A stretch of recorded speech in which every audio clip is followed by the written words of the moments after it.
Hi, welcome back guys. This is your friend, the What If guy, back with another fanfiction.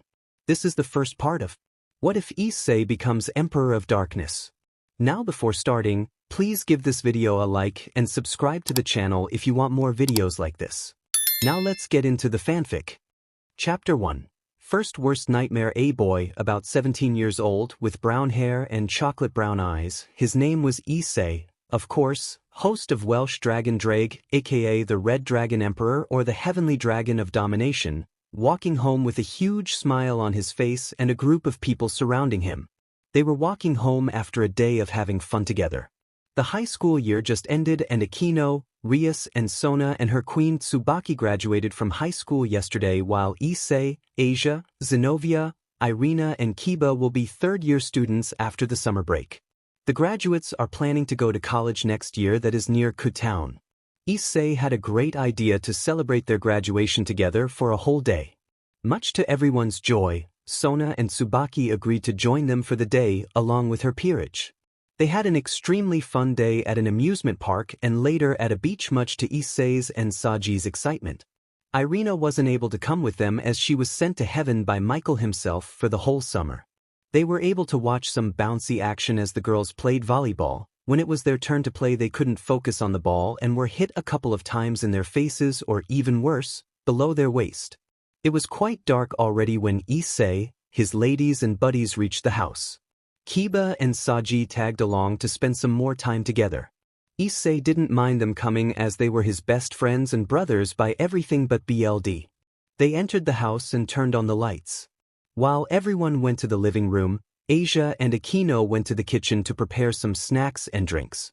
After a couple of minutes, everyone was gathered in the living room and enjoyed each other's company.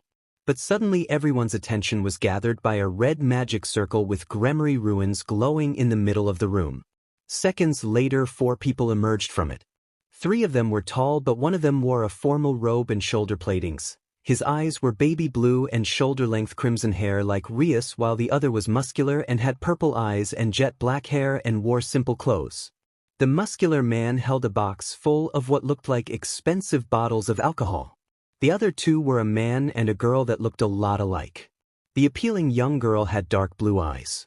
She had long blonde hair tied into twin tails with large, drill-like curls, and pink ribbons kept them in place. The front of her hair had several bangs hanging over her forehead. She wore a appealing pink dress and had a small box too, but from the smell, Issei could tell that she had a delicious pie ready to be eaten. Lastly, a tall and handsome young man in his early 20s with short blonde hair and dark blue eyes was next to the girl. He had an arrogant smirk, but not too arrogant after Issei's beating. Yo Sarorg, Zex, Ravel and Fried Chicken greeted them Issei with a toothy grin. Everyone chuckled at Riser's misfortune as he growled from annoyance. Why hello there brother-in-law, greeted him back the crimson-haired man who was Surzex.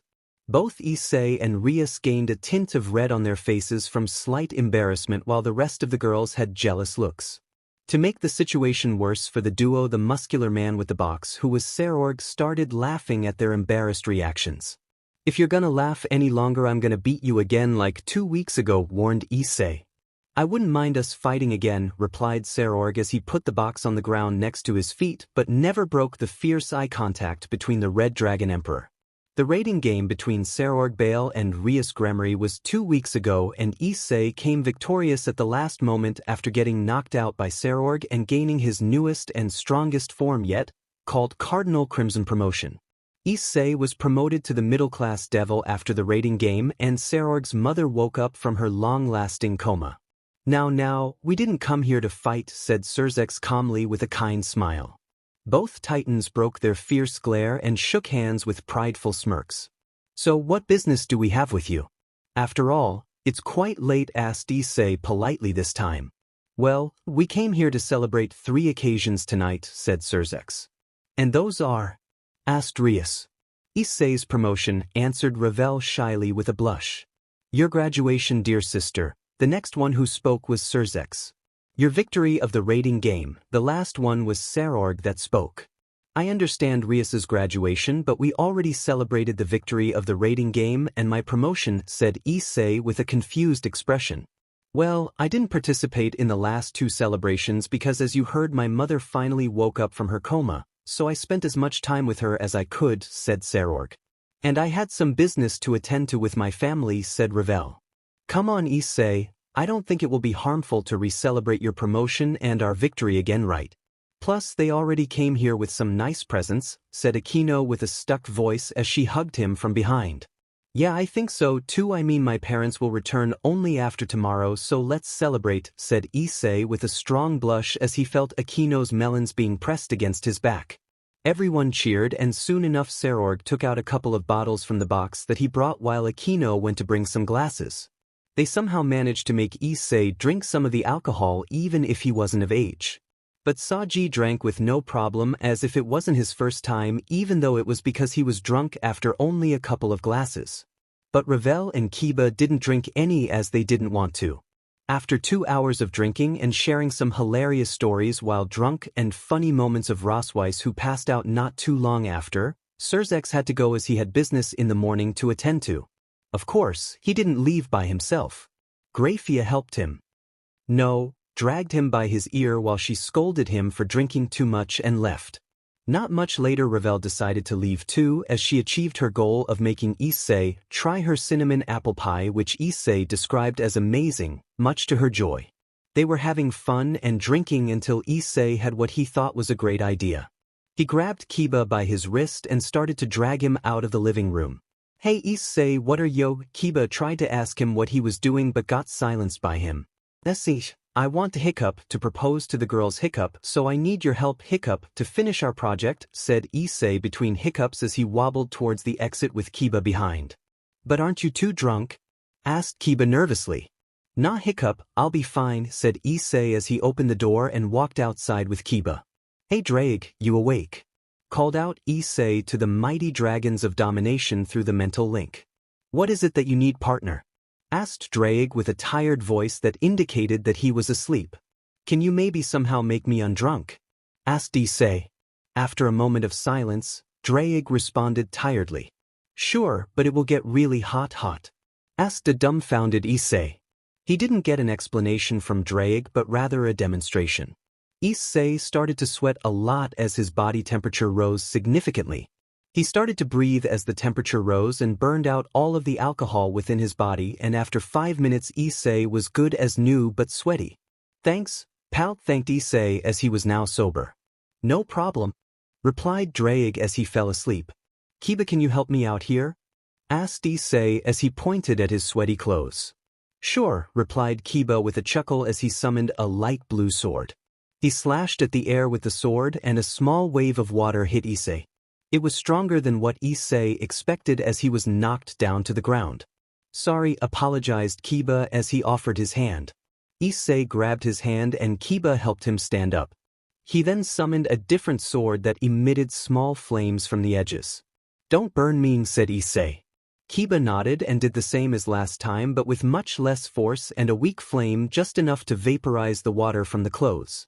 Thank you. Now wait a sec, I need to make a call, said Issei as he took out a phone from his pocket and luckily was still working after what it just went through. He started to call someone as Kiba just watched, and not long after Issei's call was answered. Yo kiddo, what you gonna tell me? Answered a male voice. Yo Azazel, still up I see. Good, look, I want to finish our little project tonight as fast as possible please, said Issei hastily. You mean the rings? I mean, if it's so important to finish them tonight, who am I to not help my buddy out? Said Azazel. Thank you, Azazel, I promise to repay you somehow someday, said Issei with a voice full of excitement. Sure, a bottle or two of sake and a small trip to a SDRP CLB will be fine as payments, said Azazel with a chuckle. Sure, see you at Grigori, replied Issei as he hung up. We have a green lights, said Issei with a thumbs up and a goofy smile. Yeah, I kind of heard all of it including the payments, said Kiba with a light chuckle. Don't tell anyone about it, and can you teleport us to Grigori? Said Issei with a stern stare. Sure, let's go, said Kiba as he created a crimson teleportation magic circle beneath his feet with Gremory ruins. Issei stepped into the circle and they were gone in a crimson flash. In a dark room, A crimson flash lit up the whole room for a moment that looked like science research or crafting and building lab.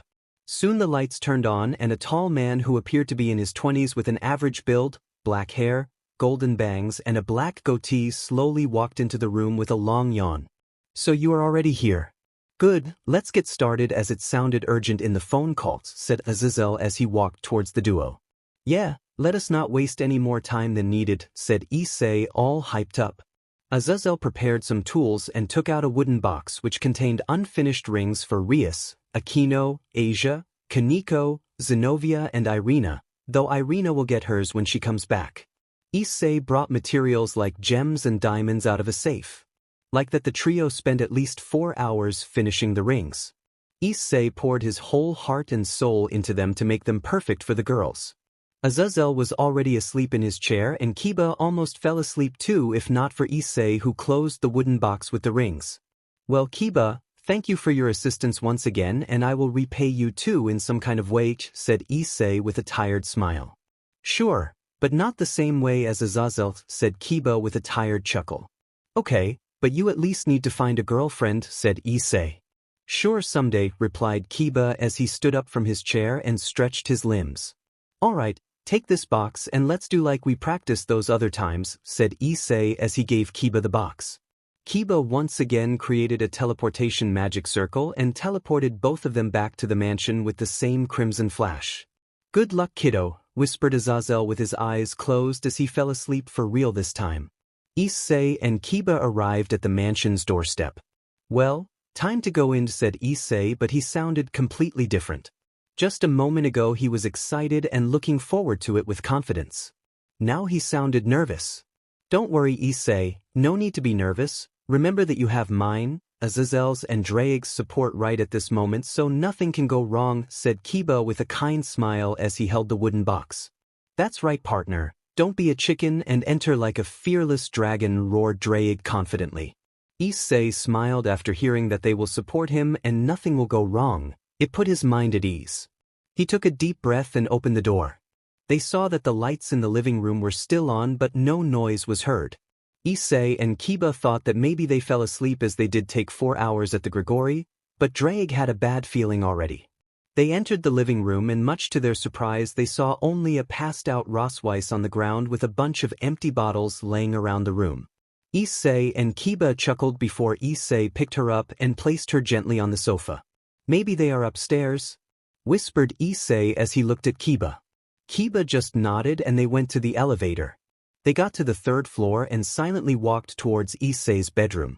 Everything went okay until they heard something really disturbing that froze both men and made Draig even more anxious. "Oh yeah, Issei," the name of Aquino filled the corridor. Issei looked at Kiba to see if what he heard was a hallucination but his expression told everything. Without a word, Issei decided to move on but Draig spoke through the mental link. "Partner, I think that's a bad idea. We need to fall back. I have a bad feeling about this," warned the mighty dragon. "What do you mean? You just told me to enter like a fearless dragon and now fall back," replied Issei as he didn't stop walking. Draig didn't utter anything back as it was true but he still didn't want Issei to continue. The closer they got the louder the moans got. Kiba noticed how Issei started to tremble so he decided that they should stop. He grabbed Issei's wrist but when Issei glared at him with now bone-chilling green eyes instead of gentle and soft brown ones made Kiba release Issei and just continue walking. Soon enough the duo were standing in front of Issei's bedroom from where all of those moans came from. Issei reached out to the door handle with a trembling hand and held his breath as well as prayed. Even if he was a devil, he still prayed that it was just a prank or the girls just masturbated thinking about Issei. But the bed's intense screeching made it look otherwise. The door was opened and the room was dark but both Kiba and Issei saw everything in the dark because devils had a night vision sight. What both men saw shocked them to their very cores.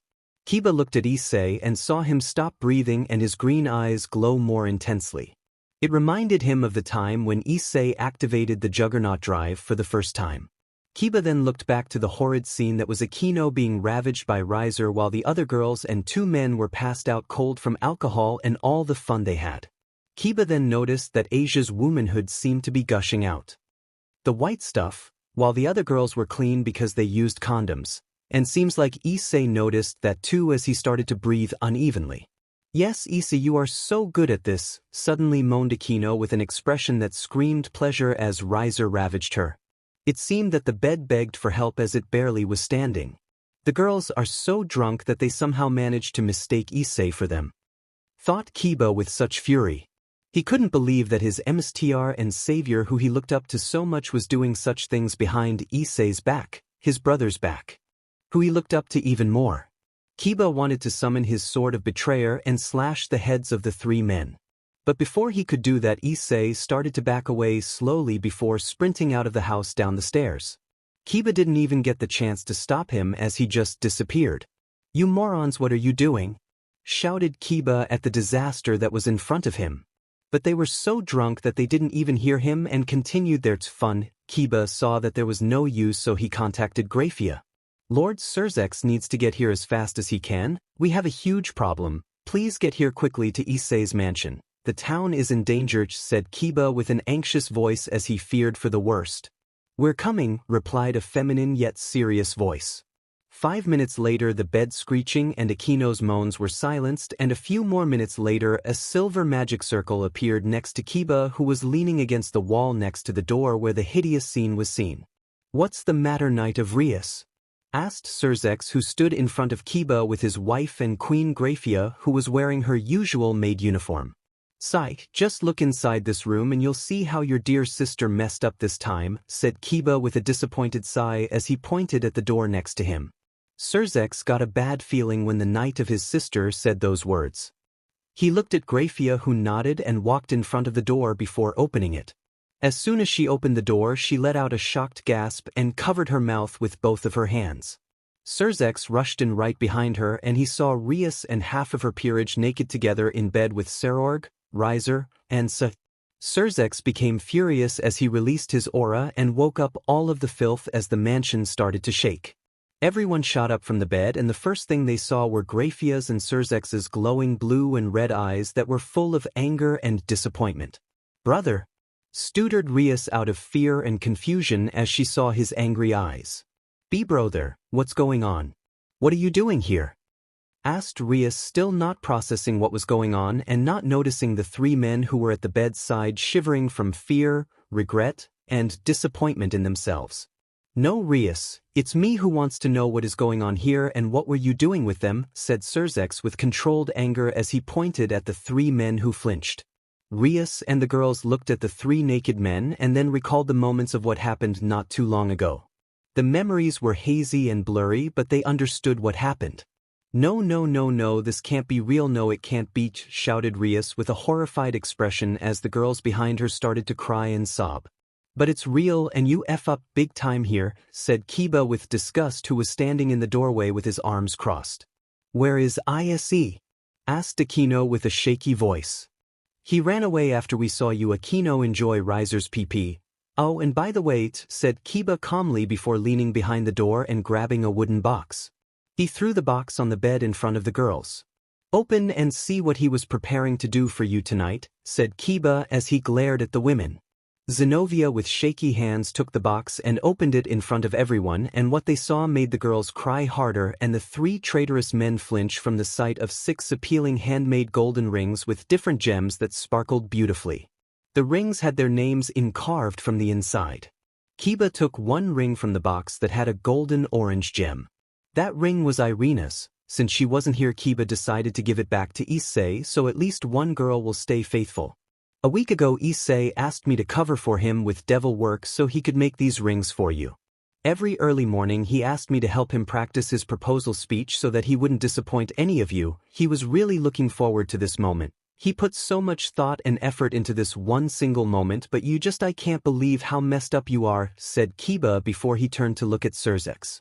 "My lord, Issei ran out of the mansion and I believe that the town is in danger because Issei can't control his emotions at the moment, so we need to find him as fast as we can," said Kiba with utmost seriousness. "Yes, Grafia, contact Sona and let her dispatch her peerage and help Rias's night search for Issei," ordered Surzex. Grafia and Kiba nodded before he ran out of the room, and Grafia contacted Sona. "Brother, we will help too," said Rias with a weak voice. "No, You and your present peerage will go to the Gremory mansion and wait for me there while the 3 men better get out of my sight, said Surzex sternly before Graphia created a magic teleportation circle beneath her feet. The 3 men teleported with their own magic circles while Graphia teleported Rias and her peerage to the Gremory mansion before coming back to Surzex. Sigh, why did any of this happen? It was supposed to be just a small celebration party, but now everything is ruined, said Surzex as he rubbed his forehead.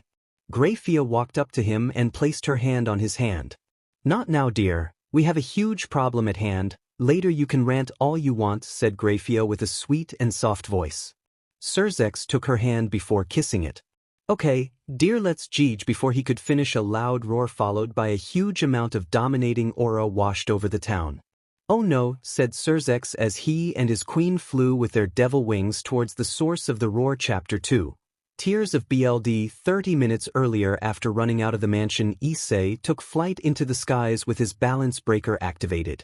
He didn't fly for too long and hid in a small cave in the forest of Kutown. He sat down and tried to calm down. Partner, how are you? Spoke Drake slowly. I feel like SHT, and the moment I wanted to surprise them they do that. I ain't some toy that can be just thrown away like that. Who do they think they are? Echoed Issei's shout of pure fury through the cave. Calm down, partner. We have even worse problems right now regarding your pawn pieces and a curse that dragons get after their mates betray them or the mates die. You have very little time to, spoke the wise dragon, but it fell on deaf ears as Issei stood up with his glowing eyes. Those whores dare to mess with me. Those wannabe friends turn their back on me and have fun with MI women. I'll kill them all. No one shall stand in my way, shouted Issei as his aura started to leak violently. The curse of the Juggernaut Drive slowly started to influence Issei's thinking and mental state. Partner, calm down. I can't keep the past hosts at bay for too long. You are already dying. Stop this, roared Drake, but Issei didn't hear him again, and his balance breaker once again appeared without even calling out to it, and several green orbs appeared and floated around Issei. It's starting, yes, it's starting once again, spoke one of the green orbs. I'll kill them, repeated Issei. Finally, this time you will surely fall to the curse of the Juggernaut Drive. Spoke another. I'll kill them all, roared Issei as the images of his now ex-girls making love with his brothers kept flashing in his mind. I, who am about to awaken, am the heavenly dragon who has stolen the principles of domination from God. Partner, stop, roared Drake for the last time, but it didn't work as Issei continued the chant. Issei was getting bigger and his aura swirled around him violently, destroying the cave entirely in the process with the explosive power. I laugh at the infinite. And I grieve at the dream. I shall become the red dragon of domination, and I shall sink you to the depths of the crimson purgatory. Juggernaut Drive, roared Drake as soon as Issei finished the chant, and with a powerful roar that shook the ground woke up the whole town. But right after that all of the humans were knocked unconscious by his overwhelmingly dominating aura. There he stood, in a very similar to the scale male armor with a much more dragon-like gigantic form. The armor possessed claw-like growths on the hands and feet, as well as horns and a fanged mouth on the helmet. The whole ground shook and cracked from his aura alone, but he did not release only his aura but some kind of crimson mist that oozed from his body and covered the whole town with it. Issei was tall enough to see the whole town of Ku, and as soon as he noticed the mansion he roared once again before moving towards it. He didn't get too far as a bunch of magic circles appeared in front of him in the sky about 50 meters away from him. Out of the magic circles came out Surzex, Graphia, Kiba, Sona and her peerage except for Saji, Azazel and Michael. What in the world is happening here? Shouted Azazel as he looked at Issei, who activated the Juggernaut Drive for the second time. I would like to know that too. He was praying earlier some weird things, said Michael. No time for explaining right now, we need to get him out of his armor, shouted Kiba, who was behind them. What is this mist? Asked Tsubaki, Sona's queen. I don't know, but it is bone-chilling. It keeps sending chills down my spine, said Sona with a neutral expression. The beast got annoyed as the people ignored him, so to gather their attention he started to boost. Boost, boost, boost, roared Drake's voice. Everyone was on guard and prepared to fight this beast, even if they knew that it was impossible to defeat him without stronger forces. Yes, even Surzex was not enough to defeat Issei in his Juggernaut Drive without killing him. Drake cannot contact Issei nor anyone else once the curse is activated, so we can't know Issei's condition at the moment, explained Azazel. Azazel, send the White Dragon Empress here. Even if she is in the Chaos Brigade, we can't stop Issei without her help. We will stall for time in the meantime, said Surzex. Azazel modded and called the White Dragon Empress via a magic circle that appeared next to his right ear. Sona, you and your peerage create a barrier so Issei won't be able to destroy the town. Kiba, you will help her while I, Graphia, Azazel, and Michael will hold him back, ordered Surzex. Yes, my lord, replied everyone before they landed on the ground and started to create a dome-like barrier around Issei, Surzex, and Graphia. You ready, dear? Asked Graphia. Yes, replied Surzex as he powered up, followed by Graphia and Michael. They unleashed their auras, but it was no match for Issei's dominating one. Surzex and Graphia unleashed a barrage of demonic attacks as well as the power of destruction spheres and beams, while Michael used holy magic and light spears. But if it damaged the armor even slightly, it repaired itself instantly. While they were holding Issei in place, Azazel finally contacted the White Dragon Empress. Azazel, what do you want? I'm training right now, asked an appealing voice. Valerica, we have a problem here and I bet you already know what it is, said Azazel hastily. The Red One activated the Juggernaut drive again. Yes, I felt it, replied the Empress known as Valerica. Still referring to your crush as Red One? Asked Azazel. Who told you that? Shouted Valerica. That doesn't matter. Now, you want to save your crush or not? Asked Azazel. He got no reply, so Azazel tried to pressure her. Remember, it's his second time activating the curse and his life force is still not replenished, said Azazel. Fine, I will come, said Valerica before she ended the call.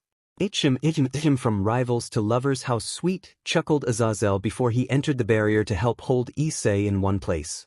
Lane break, where are you going, Valerica? Asked Arthur as he saw Valerica leave the training ground. You keep training here, I have some business to take care of, replied Valerica as she left the room. So Albion, mind telling me how Azazel found out about me having a crush? Asked Valerica as she put on her combat clothes. While you speak about the Red One's host so much while you sleep, I may have or have not told about it to Fafnir to vent my frustrations, replied Albion. You'll pay for this, said Valerica with a sadistic grin that sent shivers down Albion's spine. Balance breaker, shouted Valerica. Vanishing dragon balance breaker, roared Albion, and in a bright white and blue flash, Valerica was in her armor. She created a magic circle and vanished in a flash. Valerica arrived at the scene, and the first things she noticed were that the whole town was covered in a dark crimson mist and a knocked-out Sona and her peerage. Surzex, Graphia, Michael, and Azazel were badly damaged. Even Azazel's downfall armor didn't help. And the last thing she noticed was Issei in his Juggernaut drive destroying the surroundings and the annoying bugs that were in front of him. But once she saw his eyes and felt the mist, she felt a deep sadness. His eyes had flowing tears, but the tears were that of BLD. He let out a roar, but it didn't seem that of rage but rather sorrow. Albion? Asked Valerica. It can't be. Valerica, your crush here has very little time left. He is sick by one of the most powerful dragon sicknesses called Dragon's Fall. Once a dragon's mate dies or betrays, the dragon gets sick and dies in a week. Hosts of draconic sacred gears have a slim chance of getting sick, but if that happens many times or the host's heart is weak and can't handle something like that, the chances are bigger. There are 3 stages of this sickness.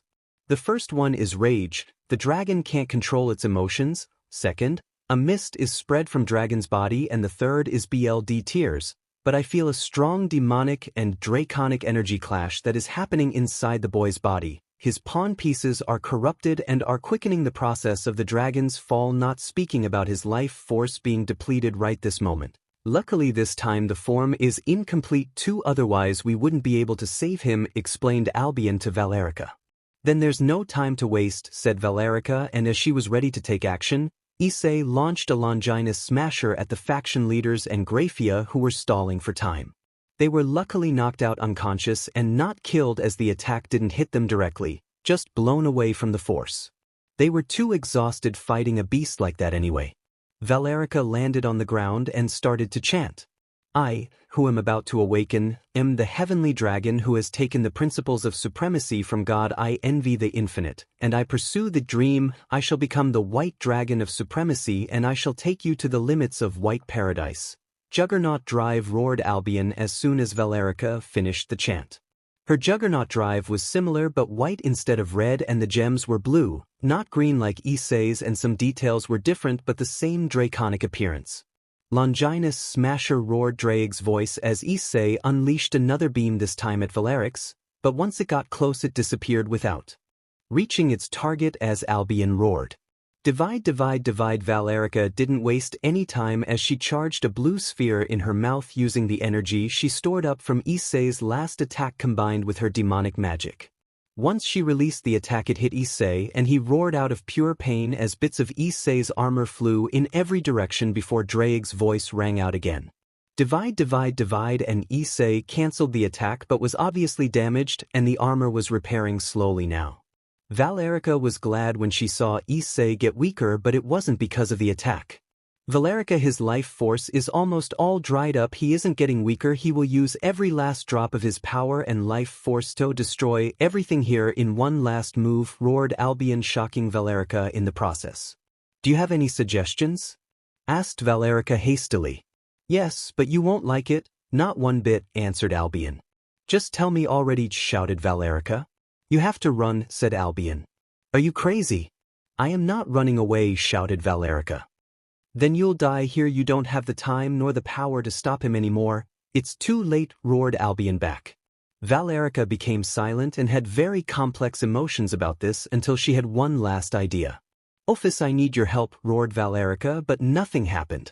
Please, Ophis, I beg of you, roared Valerica one last time, and much to her relief a magic circle with an infinity symbol appeared next to her, and a lowly with black hair, black eyes and pointy ears like an elf's emerged from it. So noisy, said Ophis quietly with an emotionless expression. Ophis, help me remove him from that armor quickly before it's too late, shouted Valerica as she pointed at the red draconic armor that was out of control. Ophis waited a moment in silence before giving her an answer. I'll help if this noise stops, answered Ophis as she sent her snakes at Issei. The black snakes wrapped all around Issei and kept him at bay while Ophis opened a tear to the dimensional gap beneath Issei's feet. Issei fell into the dimensional gap, followed by Ophis and Valiana, who was still in her juggernaut drive. The tear closed in Issei's eyes and all of the gems started to glow more intensely by the second. Hurry up, you have at least half a minute left, warned Albion. Ophis' snakes moved to Issei's limbs and tied his legs, arms and wings. Issei was resisting with everything he had, but he couldn't fight against the dragon god at the moment. Valerica didn't waste time and started tearing his armor down slowly using her sharp armor claws while dividing Issei's energy. Divide, divide, divide, roared Albion, but Drake's voice wasn't silent either as Issei kept boosting his power. Luckily for them, Issei couldn't repair the armor anymore and his defenses dropped significantly. But it was painful for Issei as the armor was forcefully removed from his body. It felt the same if not worse as peeling someone's skin. Issei struggled and resisted in every way he could, but nothing worked as Valerica continued to tear his armor. The BLD tears and the mist never stopped gushing out, as well as the sorrowful roars. Come on, you idiot, roared Valerica desperately as the time was running short. Inside Issei's mindscape it was darkness all around, a body of a 17-year-old boy who was on his knees and clenching his easy above his heart, crying and weeping as the memories of the scene kept flashing in his memory and the moans of pleasure echoed through the mindscape. It was torture for Issei. Just a few hours ago or so he came up with a great plan to propose to the girls, but now he was seconds away from death as the Juggernaut drive consumed his remaining life force and sanity. Shut up, just shut up, for hell's sake, just shut your demon mouth, shouted Issei as he couldn't listen to those moans anymore. But suddenly he heard a voice that made him stop weeping. A voice that he thought he would never hear again. What are you crying for, darling? Asked the mysterious yet appealing voice. Issei slowly looked behind and saw her Rainier. Issei thought that was it. She would finish him off, but instead of that she just smiled, not cruel or sadistic but a genuine and kind smile before speaking again. Why are you crying here? Asked Rainier again. If you are feeling sad or are in pain, just share with your closest people and forget the ones that brought you that pain. Start with me. I'll take all of your anger and sorrow so you can start over again, said Rainier as she crouched down and hugged him. WWHY. He stuttered out of pure confusion. He thought that she came here to mock him and completely destroy him once and for all, but why, you ask? Because I truly love you. I know my actions say otherwise, but I had a reason. I truly regret killing you that appealing day. I hope you can forgive me, said Rainier. Issei couldn't believe what he was hearing. He thought that she was lying, but her eyes told him everything. Her appealing pink eyes held so much regret and sorrow for what she has done. Issei didn't know what to say. He was lost for words. No need to say anything. Now wake up and don't you dare to close up that appealing heart of yours with those cold and disgusting walls of ice. I for a fact know that someone will make sure to keep you from hiding your heart, but I want to hear you promise me yourself, said Rainier. Issei just stared at her before her expression turned a little angry. I said promise, said Rainier angrily. To promise, stuttered Issei. Issei wanted to say something, but before that could happen he was kissed by Rainier on the lips with passion and love that she truly felt. She removed herself from Issei and spoke her final words. Now wake up, my cute dragon. Don't ever give up, and I promise I won't give up here either, said Rainier as she slowly faded away. It was darkness for a moment before Issei's eyes shot open. The first thing he saw was what he thought was the night sky as he looked at a bunch of small glowing dots in the sky, but once he sat up he realized that he was somewhere familiar. The dimensional gap. Asked Issei out loud. He noticed that he was on a small boulder that was big enough for 3 people to sleep on and a black barrier that surrounded the boulder. Suddenly he heard a grunt. He looked down and near his feet, he saw a sleeping Valerica. What did I miss? Asked a dumbfounded Issei. A lot, partner, replied Drake. Oh hey there. So what exactly happened? I can't remember anything only, said Issei, but silenced after he remembered what happened, but the memory ends at the cave. Drake, what happened in the cave and why are we in the dimensional gap? Asked Issei. Sai, after you hid in the cave you activated the Juggernaut drive and got an illness called Dragon's Fall, said Drake. I activated it again. But what is Dragon's Fall? Asked Issei. Once a dragon or a host that has dragon-type sacred gear gets betrayed by its mate or the mate dies, the dragon gets sick with the Dragon's Fall illness and has a week until death. The only cure is to either forget the mate, which is practically impossible, or find another mate. The problem was that you had activated the Juggernaut drive, which consumed your life force further, your pawn pieces got corrupted and your demonic and draconic energies clashed together inside your body and quickened the process of Dragon's Fall and slowly destroyed you from the inside. Luckily for you, the town wasn't destroyed as Surzex, his Queen Azazel, and Michael kept you away from the town and stalled for time as they waited for their savior. Valerica, with the help of Ophis, deactivated your Juggernaut form, but you were still at a huge risk as you had only 10 minutes left to live because of the Dragon's Fall sickness. We had to eject your corrupted pawn pieces and turn you into a 95% dragon because otherwise you would have died once the pieces were removed without turning you into one. Then you had to get cured from the Dragon's Fall, and the only way to do that was for you to mark someone as your mate or be marked as one. And the candidate was Valerica, your now ex-rival and your current mate, explained Drake. There was a lot of information for Issei to process as he stayed silent for 5 minutes straight. Are you okay with this? Asked Issei. I don't care about the rivalry anymore if that means saving your demon life, replied Drake. Issei stayed silent for a while again. He has never expected Drake to throw out his rivalry with the White One just like that. How long was I out? Asked Issei after a while. For a month, partner, but this barrier that you are in right now is created by Ophis, and it not only protects you from the dimensional gap as it is a time barrier. What I mean to say is that here you spent 1 month while outside of the barrier, only an hour or so passed by, explained Drake. Do you recall anything while you were in the Juggernaut drive this time, or did you forget again like last time? Asked Drake. Too forgot, replied Issei, but felt that something really important happened but couldn't recall it. What now? Asked Issei. Now you wait until Valerica awakes and thank her for saving your life, you DMN idiots, said Drake before going to sleep. Issei inspected his body and saw that he still wore the same clothes that were all torn apart and bloodied. He didn't smell nice, that's for sure. Issei then looked back at the sleeping Valiana. He reached out his hand and softly rubbed her silver-white hair and then her soft and warm cheek. He didn't realize what he was doing. "What are you doing?" asked Valerica as she opened her eyes. "Nothing," replied Issei as he hastily removed his hand from her. Valerica sat up and stretched her arms with a cute yawn. Issei got to see her in full beauty. She wore simple jeans that hugged her soft butt and thick thighs, a white shirt with red spots from Issei's BLD that beautifully displayed her bosom, and a Altucher jacket. "How are you feeling?" asked Valerica. "Fine. Sore mostly. Is it true? Did you mark me as your mate?" asked Issei. This question caught Valerica off guard. A small blush formed on her appealing face. "Yes, I did." "So what?" asked Valerica as she turned to look away from the embarrassment. "You did this only because you wanted to save me, right?" "Thank you for this," thanked Issei. "Do you really think I did all of this just to save your sorry butt and get a simple thank you in return?" asked Valerica with a glare. Issei didn't know how to respond.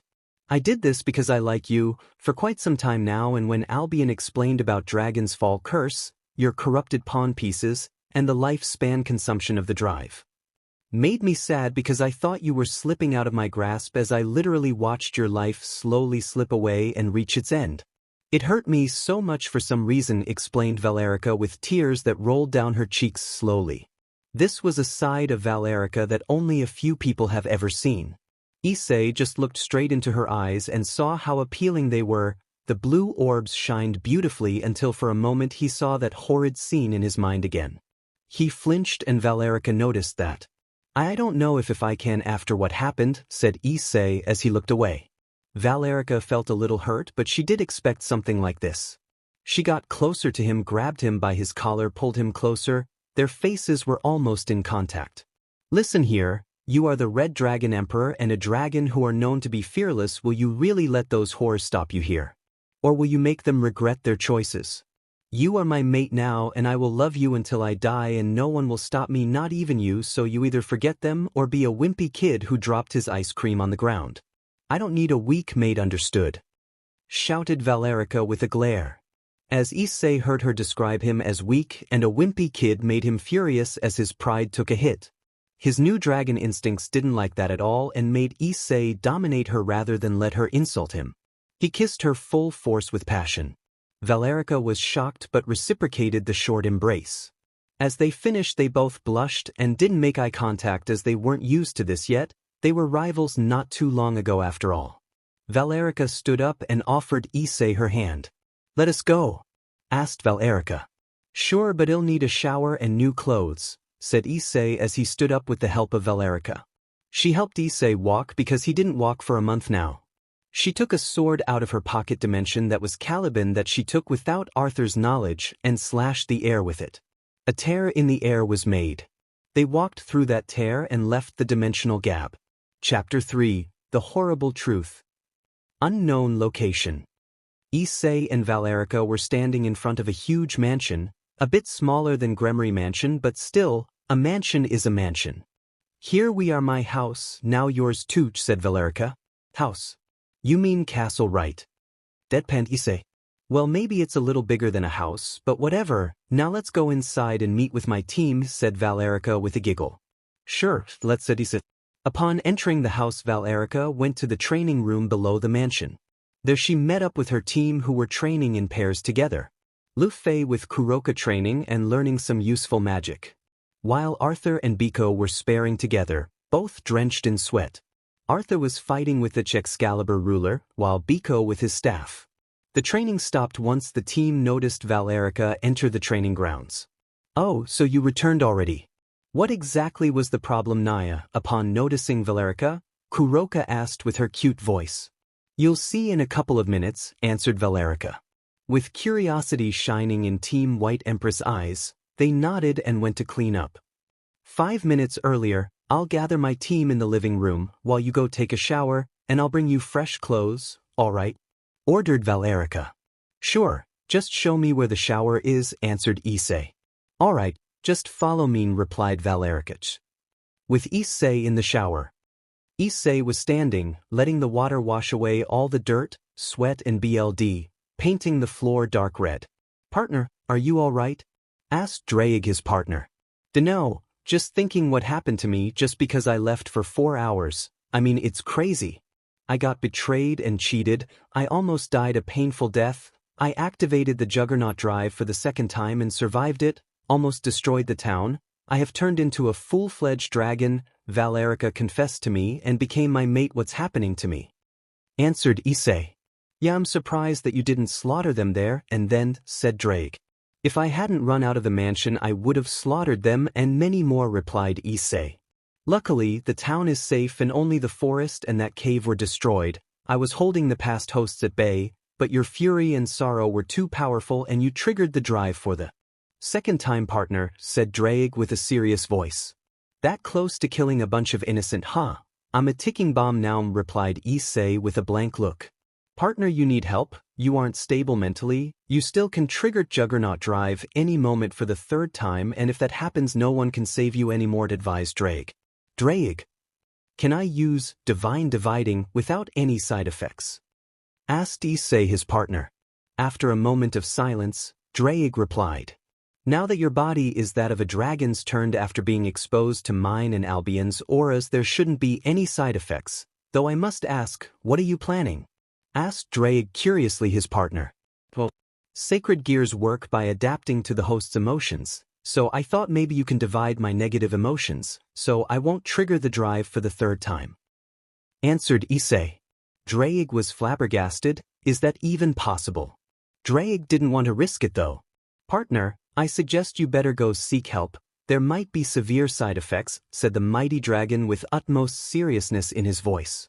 "I fear you will have to. I don't want to go berserk, I don't trust myself, my negative emotions can resurface any moment, and I don't think I'm ready to talk with someone about my problems," answered Issei, trembling with negative emotions resurfacing, remembering what the girls did to him. Drake noticed that and went into action. Divide with a powerful voice booming throughout the shower, Issei's negative emotions disappeared. "Thank you," Pout thanked Issei his best friend. "Sure. But please, seek help when you are ready," said Drake. "All right, partner, I'll do it in time, promise," replied Issei. Then only the running water was only heard for a couple of minutes before Issei spoke again. "Drake, I'm sorry," apologized Issei out of nowhere. "What are you apologizing for?" asked the mighty dragon with a confused tone of voice. "I did ruin your reputation as the fearsome dragon of domination with my pervert tendencies after all," replied Issei. Drake didn't say anything for a moment as what Issei said was the truth. "It's fine, partner, what matters is that you regret that and now you can change for the better. Everyone learns from their mistakes just like me. We are family now, we are brothers," said Drake honestly. "I see. Then I won't be a pervert anymore so we can regain our reputation as the heavenly dragon of domination and the mighty red dragon emperor," said Issei. "The enemies will fear us once again and won't look down on us," roared Drake with pride. "By the way, Drake, what changes happened after my transformation?" asked curious Issei. "Well, besides getting physically stronger, your skin is like armor because of the dragon skin. Balance breaker is still better, but the dragon skin is better than devil's. Dragon-slaying weapons are more deadly for you, and your appearance changed. For example, your right eye is emerald green like mine and your left eye is blue like Albion's," replied Drake. "Huh, so we are even more like brothers, now that I have your and Albion's eyes," said amused Issei. "More than ever, I guess," replied Drake, chuckling proudly. "Anything more?" asked Issei. "Actually, yes. You have more muscle growth, you have grown taller a few inches, your hair is white with red highlights, and you gain dragon wings, plus you can hold your balance breaker longer," replied Proud Dragon. "Cool, I want to see my wings," said excited Issei. He spread two red like drags in the landscape but had white outlines. "Wow, they look good," said proudly Issei. "Damn straight," said Drake. "But we have a slight problem," said Drake. "And that is?" asked Issei. "You almost drained all of your life force, so you have left only 2 years at most to live," informed Drake. "Oh, I see," replied Issei. "The way that Nico restored half of your life force was slow and not efficient, but it worked nonetheless, but now it won't be enough and you'll have to either finish the mark by doing the deed with Valerica, so you'll share your life force together, or let the other Nekishu or Yukai do bedroom arts," explained Drake. "Alright, Well, it's too early for any of that, so I'll wait for a little at least, said Issei. Sure, but don't use any of your life force again, warned Drake. Sure, pal, replied Issei. With that, he finished showering and wrapped a towel around his waist, and perfectly on time, Valerica came behind the door with fresh clothes. Hey, are you done? Asked Valerica behind the door after a knock. Yeah, Val, I'm finished, answered Issei. Great, I have fresh clothes with me for you, said Valerica. Issei opened the door halfway and saw Valerica handing the clothes. Valerica looked at him with her eyes widened. When Valerica saw his upper body, because of his transformation he is bulkier and has more muscle but not too much, perfect for speed, strength, and durability, she started to blush badly as she didn't expect him to be this packed, but Issei didn't notice. After 2 minutes he exited the bathroom. Well, let's go, asked Valerica. Sure, let's, said Issei. Line break. Upon entering the living room, Valerica gathered everyone's attention. I'd like you to meet someone who will be joining us and start living here, announced Valerica her team. They immediately perked up to meet the person. And who is this person? Asked Lu Fei curiously. Well, from today on forward, with us will be living none other than the Red Dragon Emperor, Issei Hyoudou, and my mate, replied Valerica with a blush. Everyone's eyes widened from the shock. The Red Dragon Emperor will be living with them, and he's also a mate of his rival. This must be some prank, right? Out of the corner of the entrance to the living room, Issei came out blushing a bit, because she introduced him as her mate to everyone. Hello guys, Issei said while waving his hand. Ihia. Team White Empress shouted. What do you mean your mate? Asked Kuroka, shocked and a bit jealous. Yeah, I thought you were with that HRM of yours, said Biko. That made him remember what happened, and Draig had to use dividing. Divide, Draig roared. Everyone became confused. Why is he using dividing? Issei, why are you using dividing? Asked Valerica, concerned. Well, I am like a ticking bomb right now, with negative emotions resurfacing. I can trigger the drive any moment again, but I asked Draig to divide those negative emotions so I won't go berserk, replied Issei while looking at the ground. Everyone was shocked to hear that. Just what happened to the boy? They all thought. Valerica immediately hugged Issei and he reciprocated the hug tightly. After a minute or two they parted. Still not used to that kind of interaction, they become embarrassed. What happened to you, Issei? Asked Lu Fei, concerned for her idol. It's nothing, Lu Fei, you don't need to worry about it, reassured her Issei with the best smile he could muster. If you say so. Can I get your autograph for the Issei dragon? Asked Lu Fei with hope in her eyes. Issei flinched at the mention of the Issei dragon. He hated it. He saw how stupid he was, and he's ashamed of himself because he influenced children of the underworld and more of the supernatural and ruined Draig's reputation with his stupid antics. Sure, but maybe you want an autograph from the Red Dragon Emperor. Oh, wait, you already have that, answered Issei. Lu Fei looked at him confused and saddened. What do you mean? Asked Lu Fei. Well, I see now how immature I was, how I ruined Draig's reputation, and how I influenced all the children of the underworld and supernatural world with my stupid antics. It's all my fault, only mine, and I'm ashamed of myself. Replied Issei and started to panic and breathe unevenly. Divide. Roared Draig once more. Issei, calm down, breathe, everything is all right, reassured Valerica her mate. Issei calmed down a bit. You should go take a nap and rest, all right, Issei? Said Valerica, concerned. All right, sure, it's near the shower I was in, right? Asked Issei. Yeah. Good night, Issei. Yeah, night, replied Issei. When he left, Arthur was the first one to speak. What happened to him? He's so different, said Arthur with narrowed eyes. Yeah, even his looks changed. He's so DMN hot, shouted Kuroka. Well, let's prepare some tea and sit down. I'll tell you everything I know, said Valerica. With a nod, Lu Fei and Kuroka made tea for everyone, and they went to the living room to listen to Valerica's explanations. 1 hour later. Wow, I have never thought that the Gremory girl and the rest would do something so horrible to him, and after all, he has done a lot for them, said Lu Fei. Yeah, replied Valerica. I can't believe that Chiron did this to him. I'm so disappointed, said Kuroka with disappointment in her voice. I wonder how he didn't slaughter them or go berserk right then and there, said surprised Arthur. He did go berserk, but he was far from the girls to hurt them. Right now he needs our support, he's hurting from the inside. You saw his mask too, he's trying to hide it, said Valerica. I will help him however I can. You can count me in, said Lu Fei with determination shining in her eyes. I'll help too, my sister hurt him, plus maybe he will give me kittens, Naya, said Kuroka. Valerica glared daggers at her, but she didn't even flinch. Kuroka, didn't you hear me? He is my mate, shouted Valerica at Kuroka. So what? Did you forget his dream is to be a HRM king? Naya, said Kuroka. Valerica didn't know what to say after that, so she just crossed her arms and turned away. Valerica pouted. All right, we should go to sleep now, Valerica, go check up on him, said Arthur. With a nod, everyone parted to their rooms except for Valerica. She went to check on Issei. Upon entering the room she saw Ophis hugging Issei while both were asleep and Issei's face was wet from tears. Flashback 1 hour prior, Issei entered his new bedroom and went straight to bed. When he sat down on the bed he saw a portal with an infinity mark on it. Out of it came Ophis. Drake, addressed Ophis to Issei. My name is Issei, not Drake. Drake is my partner, said Issei. All right, replied Ophis. After a minute of silence, Issei decided to talk. So why are you here, Ophis? Asked Issei curiously. I want you to help me defeat Great Red. I want my silence back, said Ophis. Why can't you just find another place other than the dimensional gap? Asked Issei.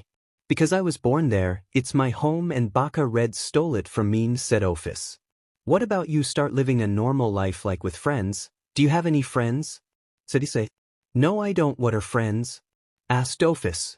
Friends are your support, happiness, hugs, and fun times, answered Issei. What are hugs? Asked Ophis. Issei stood up and hugged Ophis.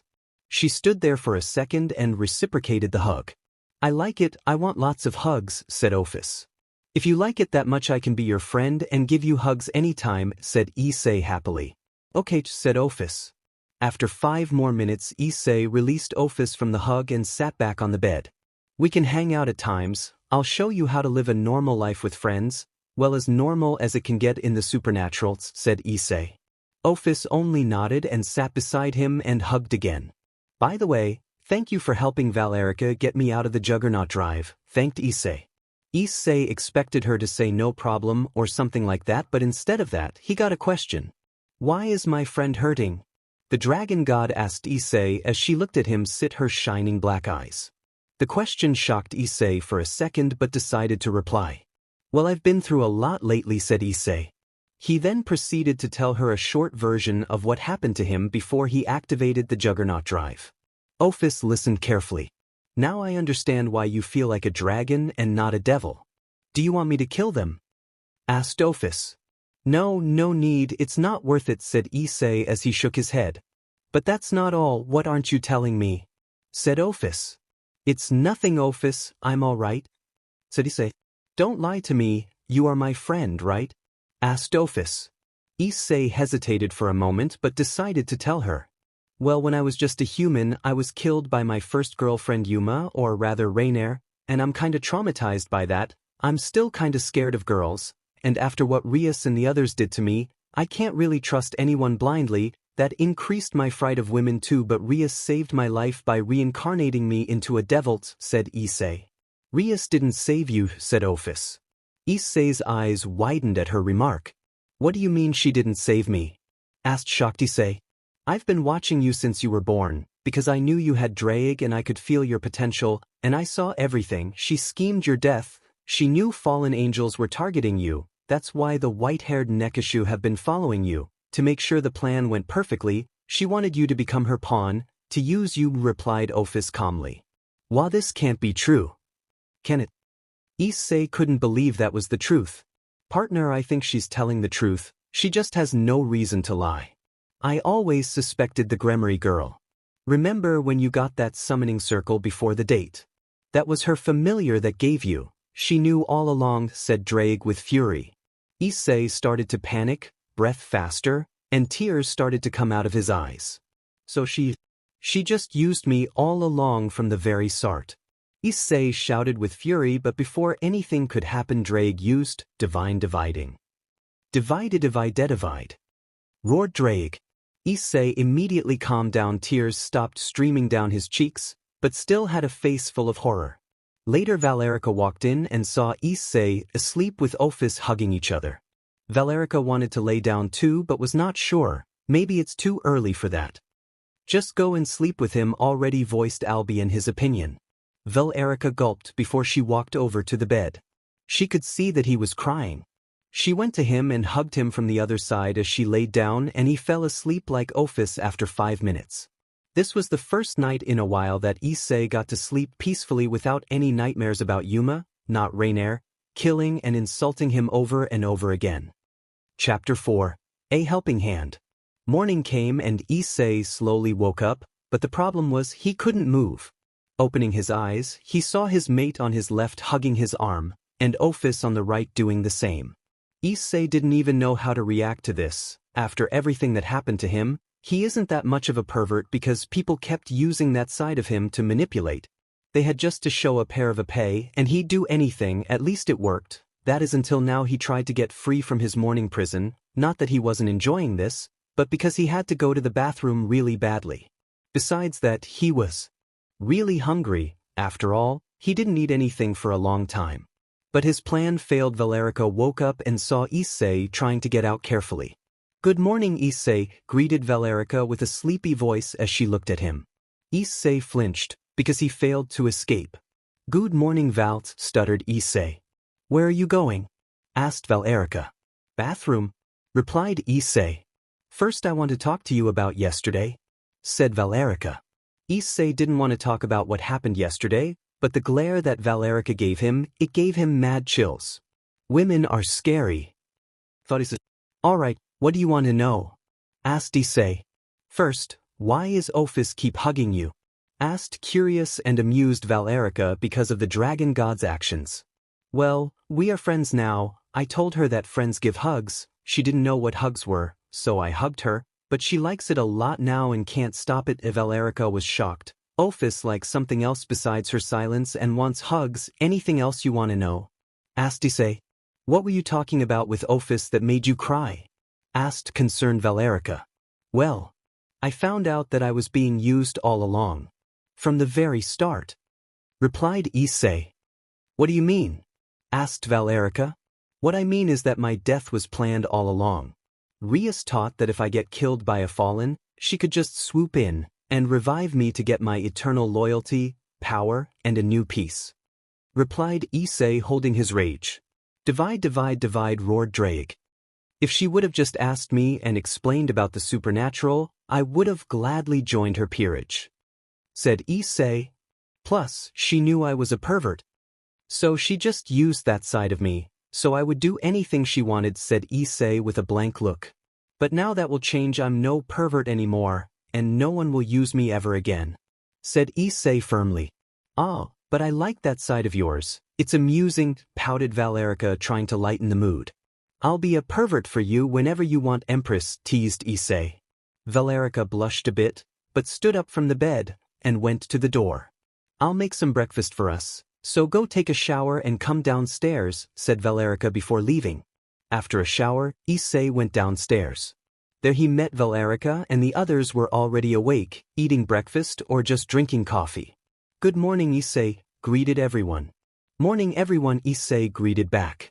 Just on time, Issei, sit down, I made you breakfast and coffee, said Valerica with a bright smile. Alright, what's on the menu? Asked Issei. Eggs, bacon, and pancakes, replied Valerica cheerfully. Sounds great, said Issei as he sat down. Issei ate a whole lot like a hungry dragon that he was. All of the present people were shocked by the appetite Issei had. They were enjoying their breakfast until Issei decided to ask a question. So, you are still in the Chaos Brigade? Asked Issei. Actually, we were planning to leave the brigade as we have no use for it anymore and we feel like there are a lot of things hidden from us, explained Valerica. Really? So you're gonna join the Alliance? Asked Issei. Well, that is better than hiding, but we are still dangerous criminals in the faction's eyes even if we leave the brigade, said Arthur. I see. Why don't you just stay in the brigade? Asked Issei. What do you mean? Didn't you hear me? I explained why, said Valerica again. What I mean is that you can be spies and the factions will take you as allies and not enemies so you won't have to hide or run, explained Issei. That's not a bad idea, said Valerica. Well, that's just my thought, said Issei as she considered the idea. After breakfast, Issei decided to train with Ascalon. He knew exactly who to ask for some lessons. Just on time, he saw the person walking towards the training grounds. Hey Arthur, I have a favor to ask of you, said Issei as he caught up to him. Yeah. What is it, Issei? Replied Arthur politely. Can you train me to use Ascalon? I'm not the best with swords, so it's a waste having Ascalon and not knowing how to use it, said Issei. After a moment of thinking, Arthur replied. Sure, I have no problems with that, I was going to train anyways, so why not? Said Arthur. Sweet, thanks Arthur, thanked Issei. Sure, no problem, said Arthur. Maybe you want to spar with me too, Issei, said Biko mockingly as he walked with Lu Fei past them. When I'll need a punching bag I'll call you, replied Issei. Lu Fei giggled at this while Biko grumbled like an old man. 2 hours later, training room Issei was covered in sweat with his gauntlet activated holding Ascalon. His arms, legs and torso were bruised up and bleeding a little bit. Not from Arthur's blade. His skin was too strong for simple blades like that. He cut himself as he was sloppy with the sword, and now because he was a dragon, Ascalon did some damage just from touching Issei's body with its sharp edges. On the other hand, Arthur was standing with the Excalibur ruler in his hand and in a lot better condition. Damn Arthur, you sure know how to use that thing, said exhausted Issei. You are not so bad yourself, but you need a lot of practice, said Arthur. Yeah, and you'll help me with that, right? Said Issei. Sure thing, but don't expect it to be easy, I'll make it hell for you, but at least it will help you a lot, replied Arthur. Issei paled a little at his words. With that, they finished and went to clean up. After cleaning up, he wanted to ask White Empress team why they decided to join the Chaos Brigade. He decided to ask that later, right now he wanted to relax and maybe take a nap. Lime break. Issei was standing behind Kuroka's bedroom and with a knock he heard a come in Naya. He opened the door and walked in. Oh Issei, what do you want? Did you come here to give me kittens? Naya asked Kuroka playfully. No. I just wanted to talk to you about something, said Issei. Okay, what about? Naya asked Kuroka. Well, why did you join the Chaos Brigade? Asked Issei. Kuroka hesitated to answer but saw no reason to hide it. I did it because when I was a stray, people haunted me and I had no place to stay, but one day Valerica saved me from devil hunters and offered me to join her, so I would be safe and would have a place to stay, answered Kuroka seriously. Oh, that explains that, but why did you kill your MSTR? Asked Issei. Kuroka flinched at the mention of her emperor, and Issei noticed her reaction. You don't have to tell me if you don't want to, said Issei. No, it's all right, I'll tell you, said Kuroka. You see, when I was in his peerage, he did a lot of experiments on us to make us super devils. After he was done with me, he decided to do it to my sister Chiron, but I didn't want that, I wanted to protect her, that's why I killed Ara, replied Kuroka sobbing. Issei hurriedly hugged Kuroka to calm her down. After 10 minutes of crying and hugging, Kuroka calmed down. Kuroka tool help you to get your sister back, I'll convince her that you're innocent, I'll do anything to reunite you with your sister, said Issei with determination. Really, you'll do it? But I thought you hated her after what she did to you, said Kuroka. I don't hate you, and I want to help you, said Issei. I have a book that my emissary used to write down his experiments. Here, take it, said Kuroka after she took an old-looking book from a pocket dimension. Issei opened the book and after a couple of minutes of reading, he paled and had a face full of horror. He couldn't believe that Kuroka went through all that horrific experience. Issei was now filled with rage. That sick bastard, shouted Issei, but Draig reduced his rage. Divide! Divide! Roared Draig throughout the room. I'll help you with your sister, don't worry, Kuroka, said Issei while smiling reassuringly. Thank you, said Kuroka and hugged him. Later that day he helped Lu Fei with preparing dinner. Lu Fei, I have a question, said Issei. Yeah, Issei, what is it? Asked Lu Fei. Why did you and Arthur join the Chaos Brigade? Asked Issei. Well, my brother was the next heir of the Pendragon family. He was engaged to another noblewoman, and he was quite fond of her until he fell in love with a maid in his mansion. Her name is Elaine. As time went on, both of them built strong feelings for each other. And to avoid any problems, he informed his fiancée that he is in love with Elaine and wanted the engagement broken because he didn't love her. His fiancée agreed because she understood him. However, she told our father about that, and our father pressured my brother to marry his fiancée or the maid will be executed. He didn't want to marry her, nor did he want Elaine executed. He decided to steal the Excalibur ruler and Caliban and run away, saying if they do anything to Elaine he will give the swords to the church.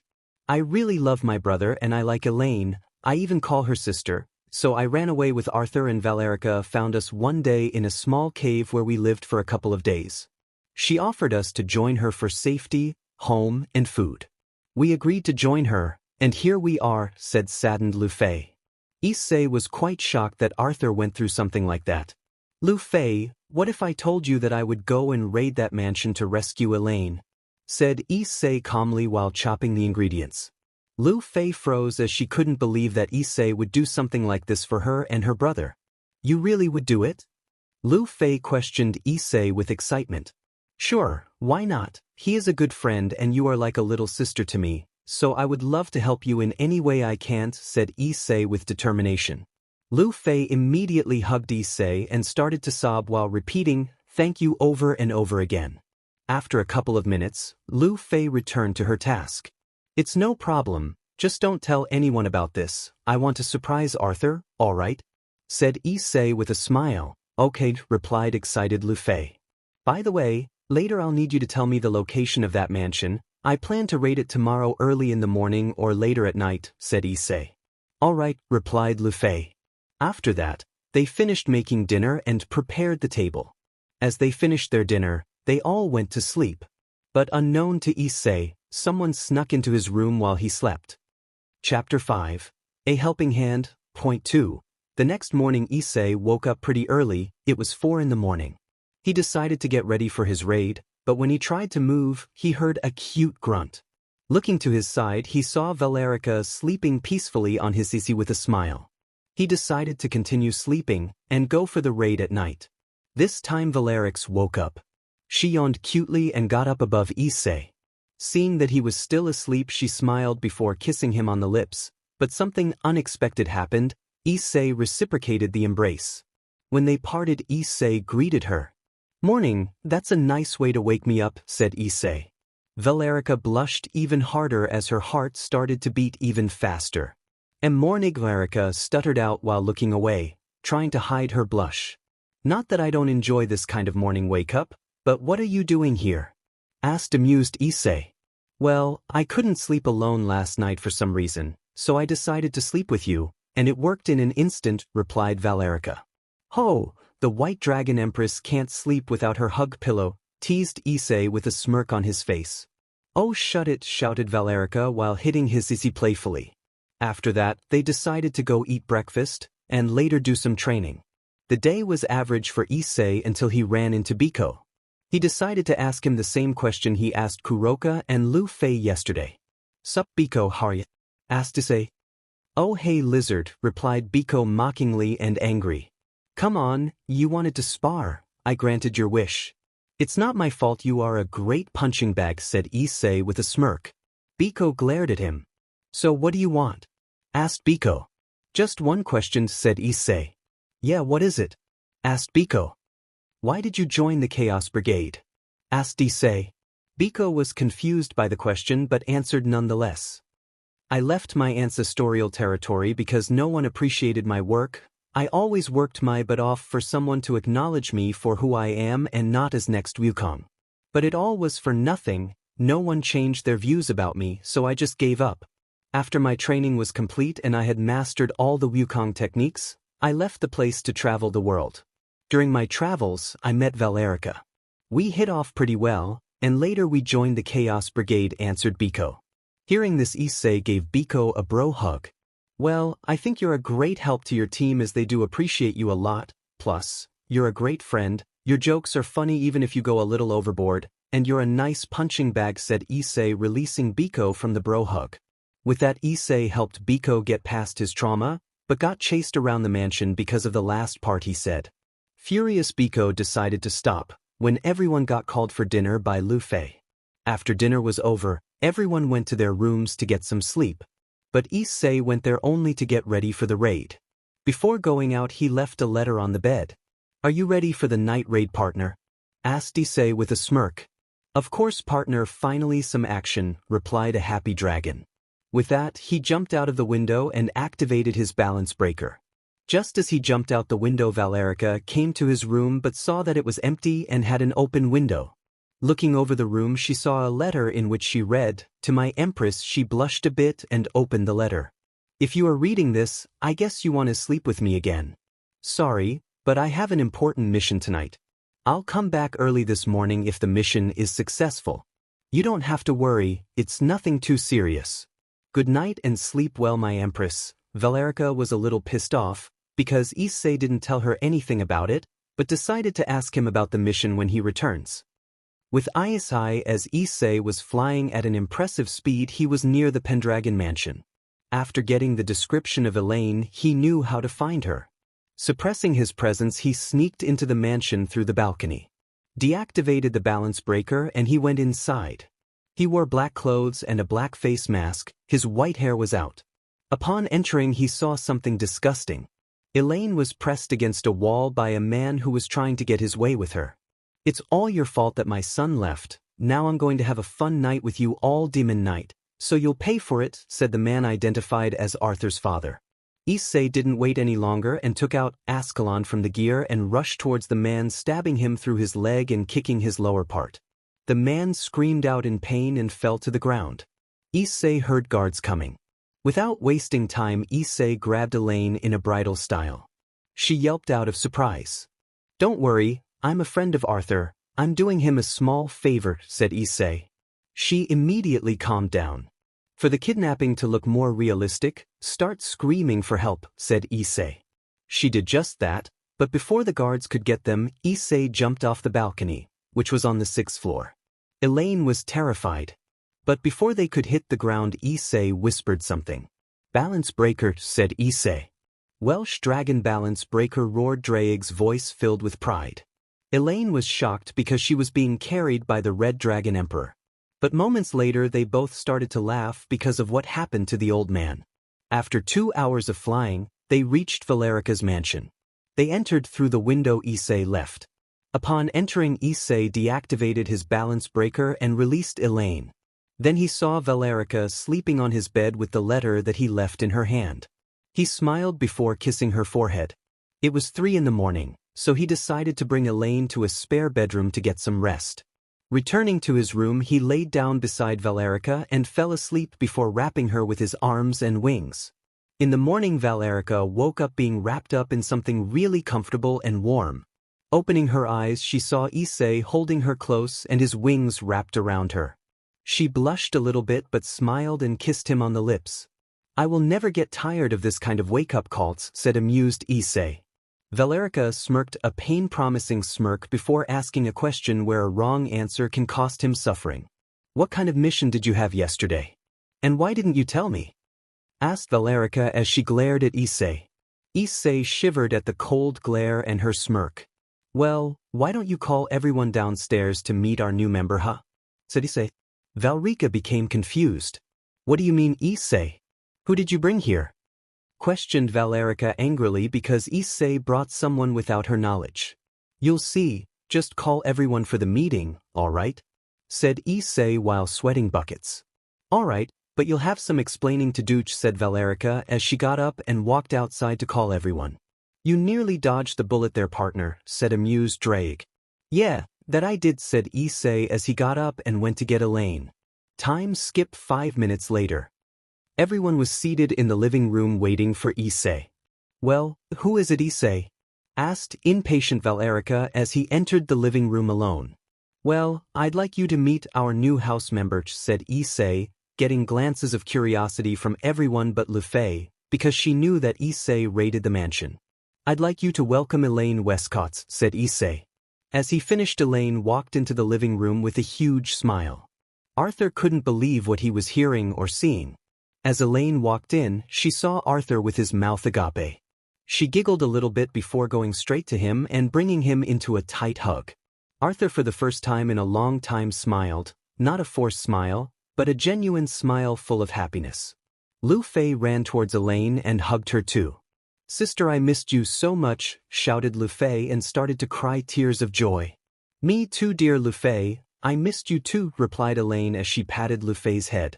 "Is that really you, Elaine?" asked Arthur. "Well, of course it's me, I missed you so much, Arthur," replied excited Elaine. "But how? How did you get here?" asked Arthur. "Last night I was saved by the Red Dragon Emperor. I was seconds from being raped by your father," Elaine replied while starting to cry, remembering how close she was to a nightmare. Arthur immediately hugged her. "It's all right, everything is fine now that you're here," said Arthur while whipping her tears away. Arthur then looked at the smirking Issei. "Thank you, Issei, you earned my respect, and now I can truly call you my brother," said Arthur with a huge smile on his face. Issei only nodded and started to leave, but got stopped by Valerica. "So, this was your mission?" asked Valerica. "Yeah, Lu Fei told me about Elaine, so I decided to raid the mansion," replied Issei. "Okay, but where are you going?" asked Valerica. "Again. I didn't get enough sleep, so I'm heading back to bed. You can join me if you want," said Issei before leaving everyone. Line break. Issei woke up and felt something beside him. He thought it was Valerica, but when he opened his eyes he saw Ophis hugging him. She wasn't asleep. "Hello, Ophis, what are you doing here?" asked Issei. "I want hugs," Ophis simply replied. Issei immediately hugged her back. They stayed like that for almost an hour before Issei decided to take a shower. But Ophis had other plans, she didn't release him. "Ophis, I have to go take a shower. Please let me go," said Issei. "No, I want more hugs," said Ophis. "I'll give you chocolate if you release me," said Issei, smirking. "Okay," Ophis immediately agreed. "Ha, nailed it," Issei thought. Yesterday, when Issei gave her some of his chocolate, Ophis immediately started to love it as she ate almost half a box that Issei found in the mansion's storage. Issei took some chocolate out of the small box from a small cabinet drawer. "Here you go, Ophis," said Issei as he gave her chocolate. "Thank you," said Ophis with a tiny smile. "I can't believe that you made an emotionless dragon smile, partner," said Drake mentally to himself in awe. With that, he went to the bathroom to take a shower, and the day went as usual for Issei. Chapter 6: Training with a Dragon King. When the next day arrived for Issei, he decided that he needs more serious training. So he asked Drake for advice. "Hey Drake, how can I make my training better for myself?" asked Issei. "Well, I think you should go to the underworld, to the Dragon Mountains, where Tannen is training hatchlings. I think he can train you once more without any problems," answered Drake. "Yeah, I think it's a good idea. It has been a while since I talked/trained with Tannen," replied Issei. "Plus, now that I'm mostly a dragon, I can try dragon apples," said excited Issei. "Partner, those apples will taste heavenly. You won't be able to resist once you try one," said Drake, chuckling. "Well, before we go, I better inform Valerica of my plans," said Issei before leaving his room to find Valerica. After a couple of minutes, he found her watching TV. "Hey, Val, what you doing?" said Issei from behind. This startled Valerica a bit but composed herself almost instantly. "You shouldn't come up from behind like that, you scared me," pouted Valerica. All right, cutie," replied Issei, smirking. "Anyway, what do you want?" asked Valerica. "Oh right, I'm leaving for a month, I'm visiting Tannen, and I'll be training with him. Now that I have a dragon's body, normal exercises won't do much for me, so who's better to train a dragon than a dragon?" said Issei. "All right, just stay out of the trouble," replied Valerica. "Sure, whatever you say, my empress," said Issei as he kissed her on the lips and went back to his room. There he packed some clothes and put them into his pocket dimension. Now that he's mostly a dragon, he can use the pocket dimension easily. With that, he jumped out of the window and used his wings to fly towards the Dragon Mountains. Lately, he's been enjoying his freedom and flying freely. Maybe because dragons love freedom and flying. After a couple of hours of flying, he reached the Dragon Mountains. But before he could enter, he was stopped by 3 dragons. They were guards of the territory. Halt, identify yourself and state your business, ordered the first guard. I'm the Red Dragon Emperor. I came to visit Tannen, replied Issei. Red Dragon. But you smell like a dragon, isn't he a devil? Show us the gear as proof, said the second guard. Issei summoned boosted gear as ordered. Here, happy now? Said Issei while smirking.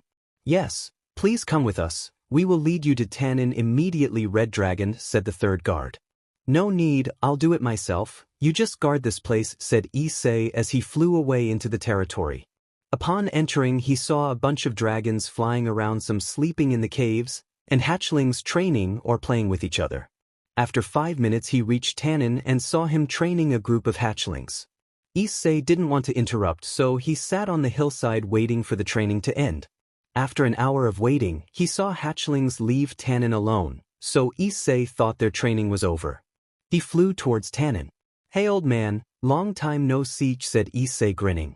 Issei, Drake, what a surprise, what are you doing here? Asked Tannen happily. I came to ask you a favor, said Issei. Yeah. What is it? Asked Tannen curiously.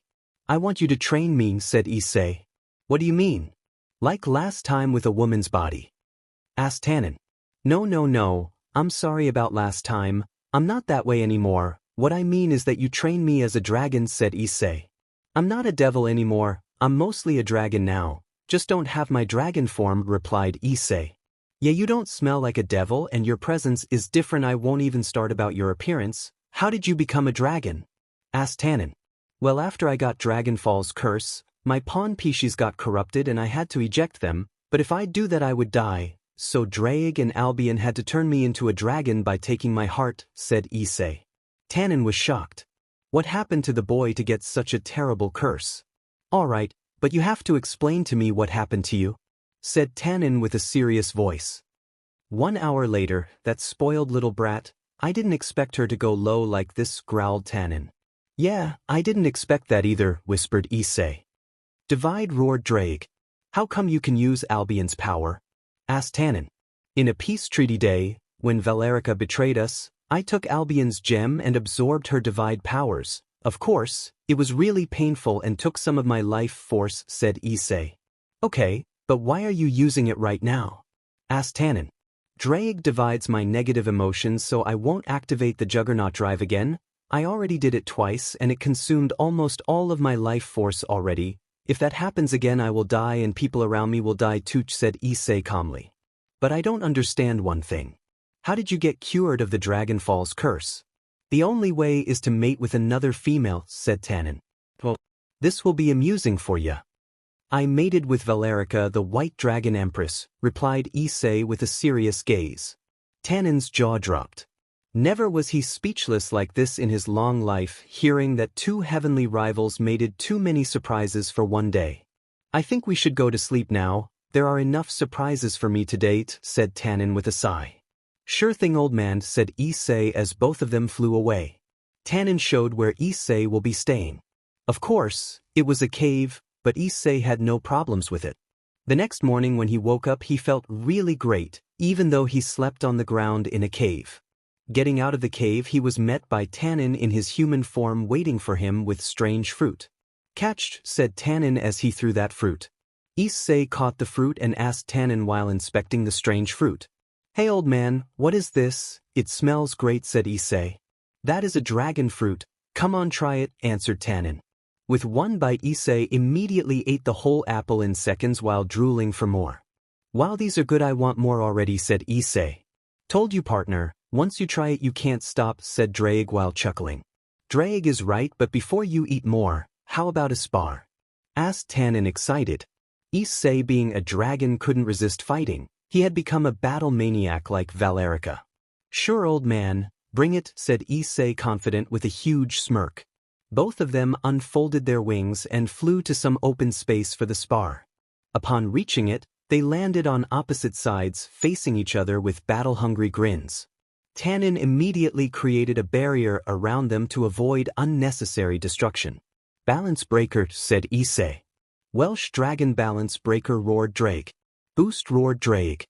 With that, they charged at each other with powerful punches and kicks. Issei already boosted past his previous limit, and with that, he decided to use a dragon shot. Dragon shot roared both Drake and Issei. Tannen wanted to take it hidden but saw that it was way too powerful. He didn't want any unnecessary damage this early in the battle. So he sidestepped and the large beam hit the top of the mountain, completely destroying at least 30 meters of the top. Tannen was shocked by the power Issei had, and he wasn't even at his limit yet. Tannen saw just how much stronger he got. Just where did he get all this power, wondered Tannen. But right now that didn't matter, he was enjoying this spar. Issei booted even more, still far from his limit. Tannen then used his famous blaze meteor flames. Issei immediately boosted his armor durability and flared a huge amount of aura. Even the ground started cracking to prevent the flames from doing any damage to him. When the smoke cleared, Issei stood in the crater unscratched. Seeing this, Tannen got even more excited. Tannen was already using 80% of his full power. You got stronger from the last time I trained you. You just kept running away from me then, but now you are making me use almost all of my power and you still seem unscratched nor at your limit. Impressive, praised Tannen.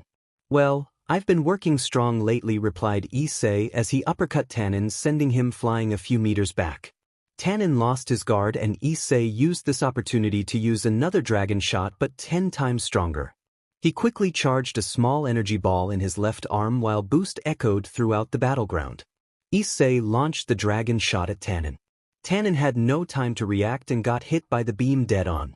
When the smoke and dust cleared, Issei saw Tannen in the crater bleeding a little with a smile on his face. That was a good spar, and I guess you won, said Tannen proudly. I agree, I did enjoy this spar with you, Tannen, replied Issei with a prideful smirk. With that, they patched up and left the place to make some arrangements for the training. So what do you want to train exactly? Asked Tannen. I want to learn to use flames, fire breath, train my body, and get stronger. Last night Drake said if I will be able to use fire he would try to teach me how to use his famous flames, blazing inferno scorching flames. Though we don't know if I will be able to learn it, but it's worth a try, said Issei. Tannen thought for a moment and agreed. He arranged his schedule. First, they will try to awaken his fire affinity. Then try to use fire breath. At the end of the day, they would spar full power. While sleeping, Issei will be training with Drake and learn how to use his flames. With this schedule, Issei agreed and they started right away. To awaken your flames you have to feel it, you have to want it, you have to control it, you have to dominate. So sit down and meditate until you can feel your fire coming, instructed Tannen. Issei did what he was told to do. It took him 4 hours to awaken his flames, but he did it nonetheless. He practiced using his flames with his hands to get a hold of it. Later he tried using fire breath but it didn't work, probably because it was too early for that. He has to master the control over the flames first. Then at the end of the day he fought with Tannen, ending in a tie because Tannen used all of his power. At the end of the spar, they went to sleep. But Issei trained with Drake in his mindscape. Line break. Issei already spent half a month training and right now he was training with a dragon named Bova. He was the youngest son of Tannen. The fight ended with a win for Issei. You did good, Bova. Thank you for the spar, said Issei, sweating. No, I should be the one thanking you, Red Dragon. It's an honor to fight with you again. But one day I'll beat you, said Bova, laying on the ground in a crater. Sure, Bova, but call me Issei, replied him Issei. I see you two are done already, said Tannen while approaching them with some dragon apples. When Bova met Issei he immediately challenged him to a fight. This was going on every day and Bova always loses but definitely improves. Yeah, old man, ready for your beatdown too? Asked a smirking Issei. Tannen laughed at that. Issei already surpassed Tannen in the first half of the month. His control over his flames improved greatly, and he can use fire breath already. He's an incredibly fast learner. In the mindscape, Drake teaches him how to use his flames. It's really strong for Issei, but he managed to make small flames of blazing inferno scorching flames much to his joy. Right now it's useless, but it's a good start. His body improved, he has more muscle, not too much but perfect for speed and strength. He can resist strong flames and heat. Tannen's flames barely scratch Issei. His magic reserves grew exponentially larger. Sure, after a small break, here, take these, I brought some dragon apples. Issei has been enjoying dragon apples ever since he got here. He ate only dragon apples day in and day out. After the break, they had their fight and went to sleep after. Issei's mindscape partner, concentrate, don't lose your focus and you'll be able to improve the control over the flames, said Drake.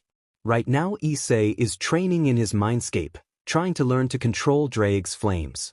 In the first hours nothing happened, but suddenly he summoned Drake's flames, and much stronger than the last time, about 15 times stronger than the last time. Seeing this, Drake started to laugh proudly. Issei was able to summon Drake's flames now, but they were still too weak for now, so he has to do a lot of practice. Compared to Drake's flames when he was in his prime, Issei's flames are nothing right now, yet at least. The morning arrived and Issei immediately went to Tannen to tell him about his accomplishment. Morning Tannen, I have some great news, said Issei excited. Yeah. What is it? Asked Tannen curiously.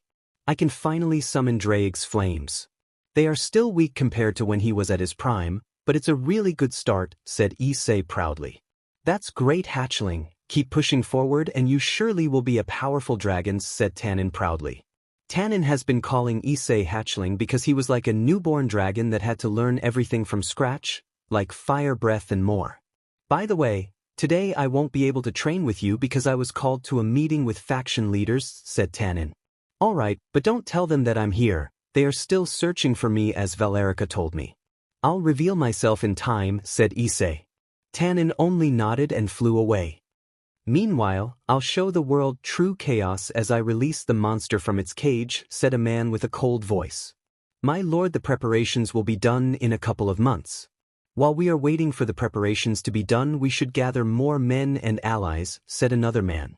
Sure, do that. For now, we'll let them enjoy their happy lives while they still can replied the mysterious man with a dark chuckle. Dragon Mountains. On this day Issei trained mostly alone, or played with hatchlings. They love to play with Issei when he has spare time. At the end of the day, he fought with Bova. And the day ended without anything interesting. When the next day arrived, Tannen returned and told Issei that the meeting was about his disappearance and Valerica successfully joining the alliance and becoming spies with her team in the Chaos Brigade. They will tell the public that he most likely died because he activated the Juggernaut drive for the second time and died from losing sanity and life force as the White Dragon Empress protected the Kutown. Last day of the training, Issei improved greatly. He overpowers Tannen with ease. He mastered his flames, and he can use Drake's flames effectively but still far from mastering. His power now reaches the ultimate devil easily, maybe even surpassing. Before you leave, take some dragon apples. We know you love them. I haven't seen a dragon loving these apples so much, said Tannen while chuckling and handing over the apples. Thank you, Tannen, for everything you have done for me. I'll make sure to repay you someday, said Issei as he put the apples into his pocket dimension. No need, it was fun having you here anyways. So make sure to visit, said Tannen smirking. Sure, old man. You know, I had this cool idea. What if we both create a dragon faction? Said Issei. Tannen's eyes widened at the suggestion. To create a faction we need more land and many more things, said Tannen seriously. Well, I think I can arrange that. So what do you say? Creating the mighty dragon faction with me, eh? Old man, said Issei. Well, I'm in if you think this will work out, said Tannen. Some dragons overheard what the Red Dragon Emperor suggested, and the news spread like wildfire amongst the dragons. They were happy having the Red Dragon Emperor with them, and doing something big and serious like that for the whole dragon race was great news. Well, I'm off then, old man, said Issei. Safe trip to you, Issei, Drake, said Tannen. Issei can use magic circles, but he prefers flying. With that, Issei unfolded his wings and flew away home. Chapter 7. Problems after problems. Once Issei returned to the mansion, he found it to be empty. Thinking that probably Valerica and her team went on a mission or something like that, he didn't worry. As he walked into the kitchen, he found Elaine cooking lunch. Oh, hey Elaine, where's everyone? Asked Issei as he started helping her. Oh hey Issei, you're back. Everyone is on the mission that Azazel gave, said Elaine with a smile. Anything interesting happened here while I was gone? Asked Issei. No, not really. Me and Arthur went on a couple of dates together though, said Elaine blushing. Well, that's good. Anything else? said Issei. No, just Valerica a bit worried about you, said Elaine. Why would she worry about me? She knows that I can take care of myself pretty well, said Issei. She just cares about you and wants the best for you after what happened to you, said Elaine. So you know it already, hot, said Issei. Yeah, Lu Fei told me about it, said Elaine, saddened a bit. Hey, it's all right now, no need to worry about lil ol me, besides I have a great family here and in the Dragon Mountains, said Issei with a smile. Once he noticed her sad expression. Elaine nodded with a smile of her own, and they continued making lunch. After they ate lunch, Issei decided to go train with Ascalon for a couple of hours. When he finished, he took a shower and went to the living room. There he saw Elaine watching TV. Hey, Elaine, when did they leave anyway? Asked Issei. 2 days ago, answered Elaine. Did they say when will they return? Asked Issei. Oh, but I just remembered something, said Elaine as she stood up and went to the kitchen. When she returned to Issei, she had a letter in her hands. Here, take this, Valerica left you this. She said if you return first I have to give you this letter, said Elaine. Issei opened the letter and started to read it. Issei, we are leaving for the meeting with the 3 factions. We gathered information that the Chaos Brigade is preparing for something big. It's related to the holy relics, and those can be used to unseal Trihexa according to Azazel and Michael. We were sent to find out about these rumors to see if they are true or not by Azazel within the Chaos Brigade. We will probably return in a week or so. If we won't return by then, we told the faction leaders that we have someone in our mansion that could help find us. I didn't tell who exactly it is because I didn't know if you wanted to stay low for some time. So hopefully everything will go without a hitch. Don't get too bored in the mansion alone. Love you, my red dragon. Chaos Brigade has holy relics and they are planning on using them to unseal Trihexa, and that ringed huge warning bells inside his mind. He learned about the beast not too long ago, but he knew what kind of danger it was for the world. Elaine, seeing his distraught face, put her hand on Issei's shoulder to get his attention. It worked and Issei snapped out of his thoughts. It's nothing, Elaine, everything is fine, said Issei as he walked out to his room. Drake, could the Chaos Brigade try to unseal Trihexa? Asked terrified Issei. I don't know, but it's a high possibility. I advise you to prepare for anything, partner. Don't drop your guard down, said Drake with a serious voice. Right, replied Issei. The next day Issei woke up early. He went downstairs to make coffee for himself and saw that Elaine was already awake. Morning, I see you are already awake, greeted Issei. Good morning, Issei. I haven't slept for long. Anyway, want some coffee? Asked Elaine. Sure, thank you, replied Issei with a smile. After a cup of coffee, Issei decided to visit Tannen and talk about the information he gathered. Elaine, I will be gone for an hour or two, so if you need anything just call me and I'll be here for you, said Issei as he created a magic circle to teleport. Sure, Issei, but where are you going? Asked Elaine curiously. I have some serious talk to do with Tannen, so I'll be back after a couple of hours, said Issei. All right, good luck then, said Elaine as Issei teleported away. As Issei teleported into his cave in the Dragon Mountains, he immediately flew into the sky to find Tannen. After some time, Issei found him flying in his direction. Oh, Issei, I didn't expect you to visit this soon, said Tannen, amused. What? Already out of apples? Joked Tannen. I want to discuss something important with you. This might help us build the faction and save the dragon race, said Issei with a serious voice. Seeing how serious Issei was, he decided to fly towards his cave. 10 minutes later, they landed at Tannen's cave entrance. So, what is it that you have in mind? Asked Tannen. Chaos Brigade have the holy relics and are planning on unsealing Trihexa. To help us build the dragon faction, we can gather our strongest dragons and train them. I can help with training when I have free time. Right now Valerica and her team are investigating this from the inside of the brigade.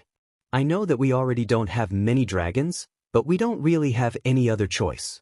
We will assist the 3 factions as the mighty dragon faction for more land and supplies for us to get our faction stronger. I know it's risky, but I think it might work out for us, explained Issei. I'll agree on this with one condition, said Tannen. Alright, and that is? Asked Issei. You have to become the leader of the dragon faction while I will maintain the lands and do paperwork, said Tannen with a smirk. Issei was speechless. He only thought of helping to rebuild the mighty dragon faction and be a part of it, but to do that he will have to be the faction's leader. Are you sure about this, Tannen? I mean, you are more of a leader than I am, asked Issei in disbelief. Sure, why not? I believe that you'll be a great leader, of course. If you need any help, I'll gladly help. Plus you have Drake with you, he can advise and help you anytime, said Tannen with confidence. I agree, partner, I think you'll do good, and I'll always help you with any problem you have, said Drake proudly. Issei's confidence and pride grew immensely high, so he agreed to the deal. All right, old man, sign me up, said Issei with confidence and determination burning in his eyes. I knew you would do it. I think all the dragons here will be really happy about this news, said proud Tannen. Whatever you say, old man. Now I have to go home, so see you later, said Issei as he teleported away. I think that boy will bring the dragon race back and lead us to the great future, said Tannen smiling. Valerica's mansion. I'm back, Elaine shouted Issei, but got no response. Issei immediately put up his guard and saw something really disturbing. In the living room and kitchen, everything was destroyed. It looked like it was a battlefield. Then he noticed something on the wall. He saw a letter stabbed with a knife into the wall. The letter said, "Hello, Arthur. Last time when you came to my mansion, stabbed me and took the maid with you. I wasn't in the best mood, so I sent my spies to find you and your slot. If you want her back, better come to the mansion and take her, if you want her alive, that is. You have 2 days, SHT, shouted out Issei. They got Elaine, and I'm alone here. What do I do now? Panicked Issei. Divid, roared out Drake. Partner, calm down, just go to that mansion and deal with those weaklings, said Drake. Yeah, all right, I'll save Elaine, said Issei with burning rage inside him. Issei unfolded his wings, but now they had Drake's flames on the sides of the wings. Issei jumped out of the window and immediately flew with incredible speeds towards the mansion. After reaching the mansion, he was surrounded by guards, and in front of him stood the same old man who tried to RP Elaine. Who are you?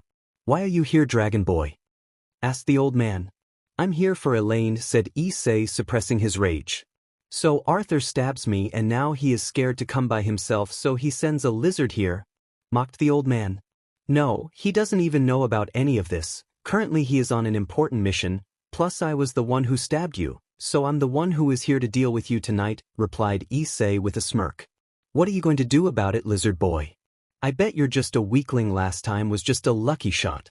When I'm done with you, I'll have my way with that slut and torture her to death, mocked the old man again while laughing like a maniac.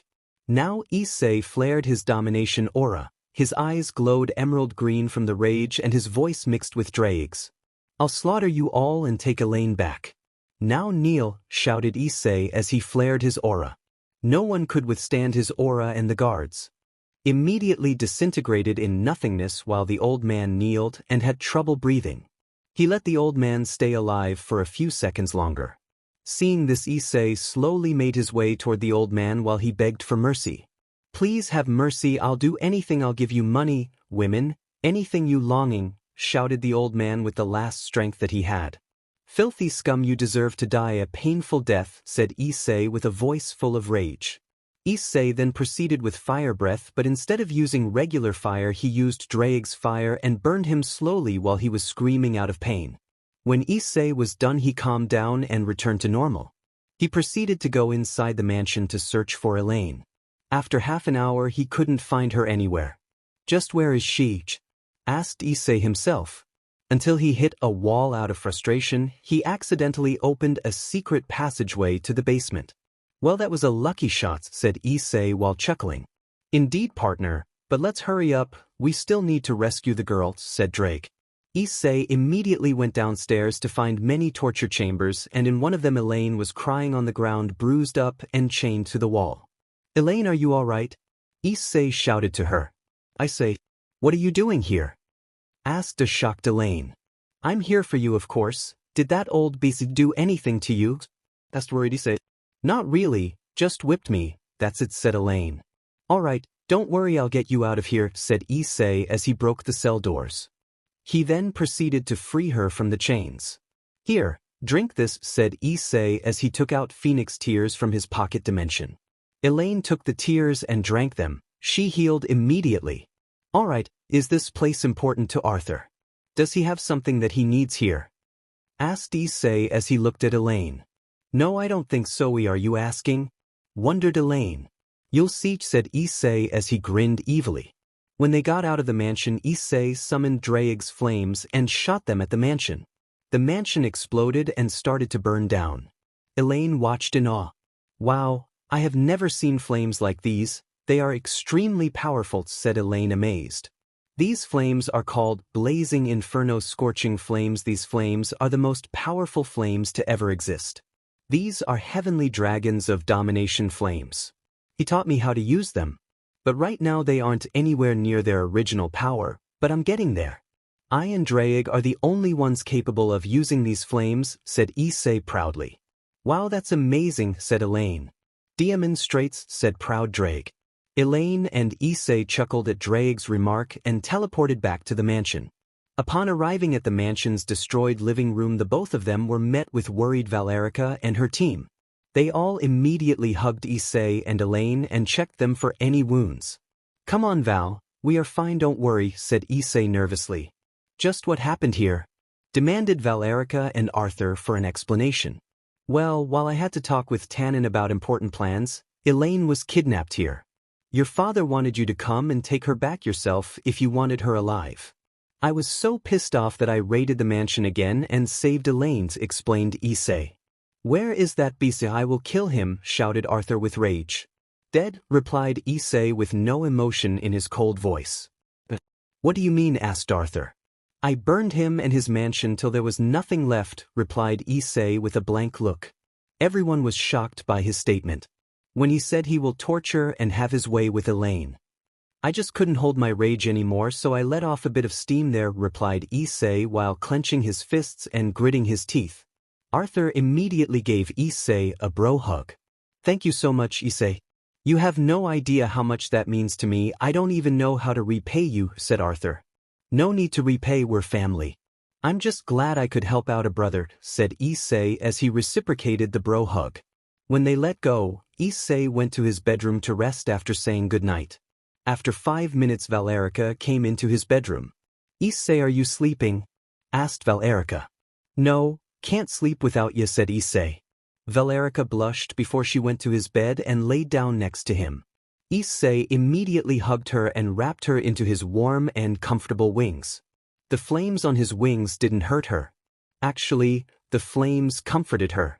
She wrapped her arms around Issei and they both fell asleep. Chapter 8. A Beauty in Trouble. The month passed calmly. Except that Valerica got more aroused.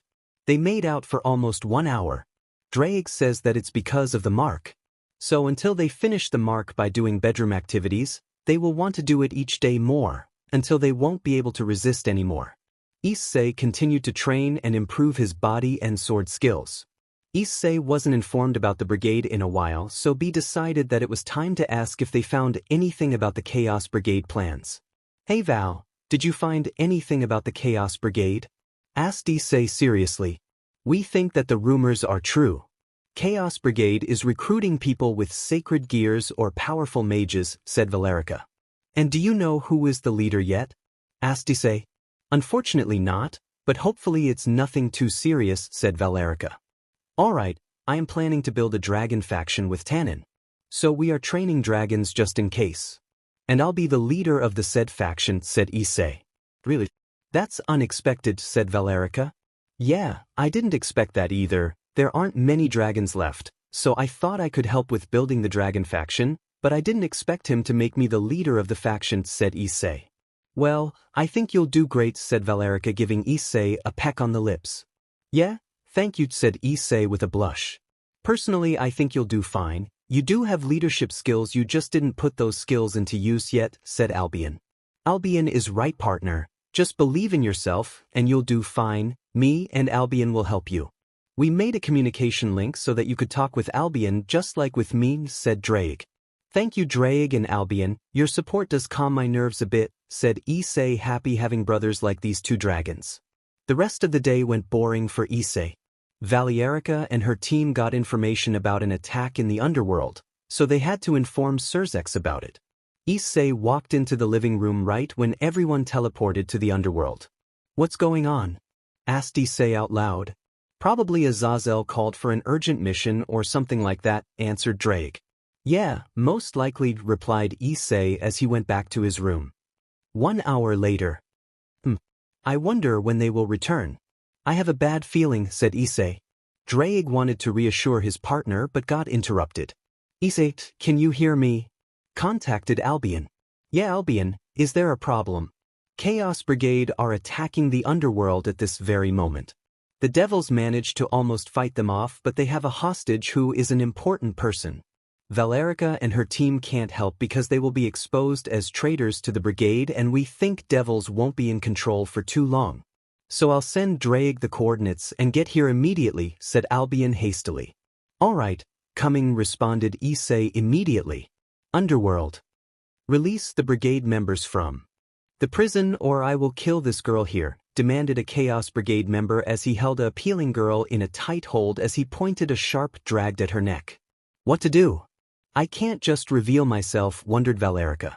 But before anyone could do anything, a crimson-red armor with draconic features landed a powerful blow on the Chaos Brigade member, killing him instantly. The armor's helmet disappeared and revealed a handsome man. The girl immediately blushed. When Issei saw her, he couldn't keep his eyes from her appealing girl who appeared to be in her late teens with a whimsical aura. She had long purple hair and orange eyes. She wore a white noble dress with cleavage that exposed part of her big melons, high slits with sleeves. She also wore a black mini-skirt. Issei had a new strong longing to protect her. Are you all right? Asked Issei. Yeah, thank you, said the girl. What's your name? Asked Issei. My name is Ingvild Leviathan, said Ingvild. So that's the important person, no wonder, another Leviathan, thought Issei. That's a appealing name. Now how about we get out of the battlefield?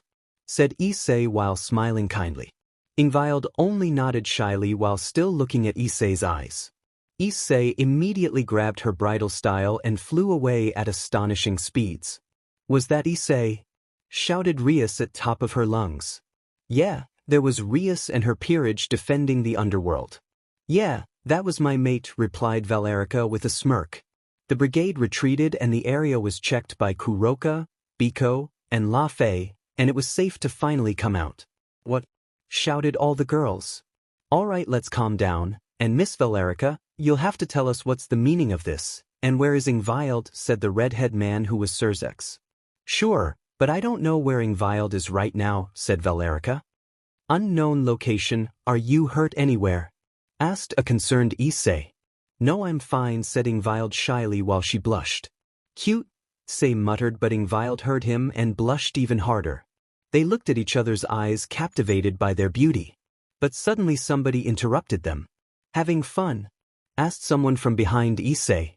Issei turned around and saw Valerica pouting with arms crossed. No, I was just, stuttered out Issei, nervous about what will happen to him.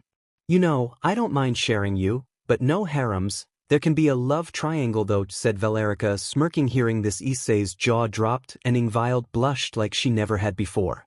I think we should bring you back, Ingvild, before devils come searching for you, said Issei. Issei then teleported Valerica, Ingvild, and himself back to the underworld. Issei, is that you? Asked Surzex. Yes, it's me, Zex, replied Issei. Issei, said Rias silently, but Issei ignored her. I'll explain everything to you at your office. Valerica and Ingvild can come if they want, said Issei. Sure, right this way, said Surzex. I'll go home with my team, so you'll be with Ingvild, said Valerica as she teleported away. In the office, Issei explained everything that happened to him, except the part about building a faction and learning Drake's signature flames, as those flames terrified the factions. I can't believe something like this happened to you, said Ingvild while tears streaming down her cheeks.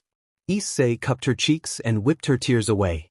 I'm fine, Heim, said Issei. Ingvild blushed at his sudden touch and her new nickname. I don't want to leave you alone like this, said Ingvild shyly with her head turned away. I'm not exactly alone, but I'll enjoy your company, said Issei, smiling warmly. I'm really sorry for what my sister did to you, apologized Surzex. It's fine, Zex.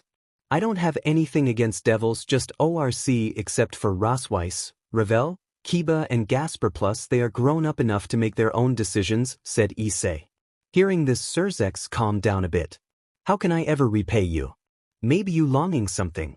This will be like an apology token, said Surzex. Well, I would love to get some land in the underworld near Dragon Mountains, said Issei. Alright, but why there? Asked curious Surzex.